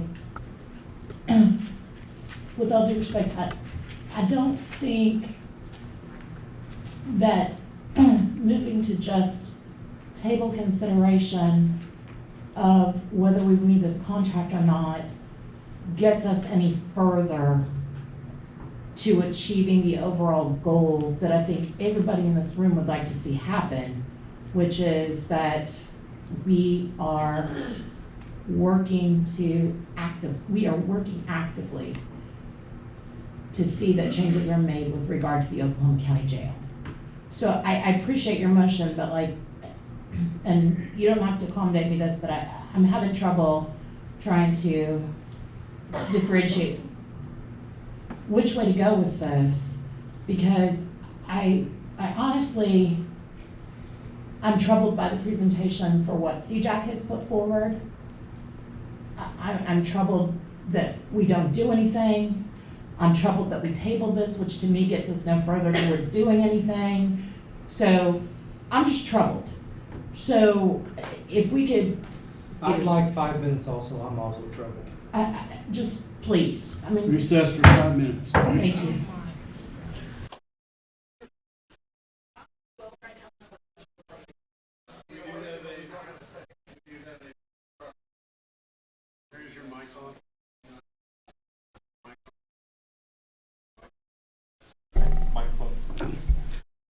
We do I have- would like to amend that motion if that's okay. Can I take that motion back from the table? Oh, why not? We violated every rule of parliamentary procedure tonight anyway. Hey, some of us are rookies in learning. So I'd like to move to reject the proposed item. I have a motion. Do I have a second? I'll second that. And I'm going to ask for a point of order to run this vote in reverse order. It starts with Rick. You're welcome. I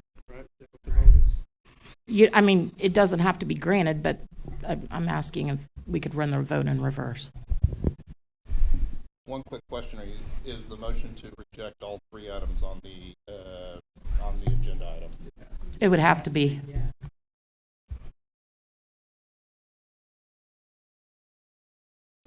Which way are we going? 6? No. Yes.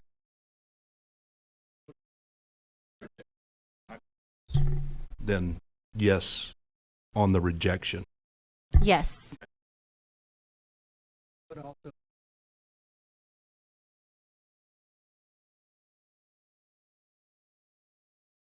No. So, according to my math, the motion passed to reject number 16.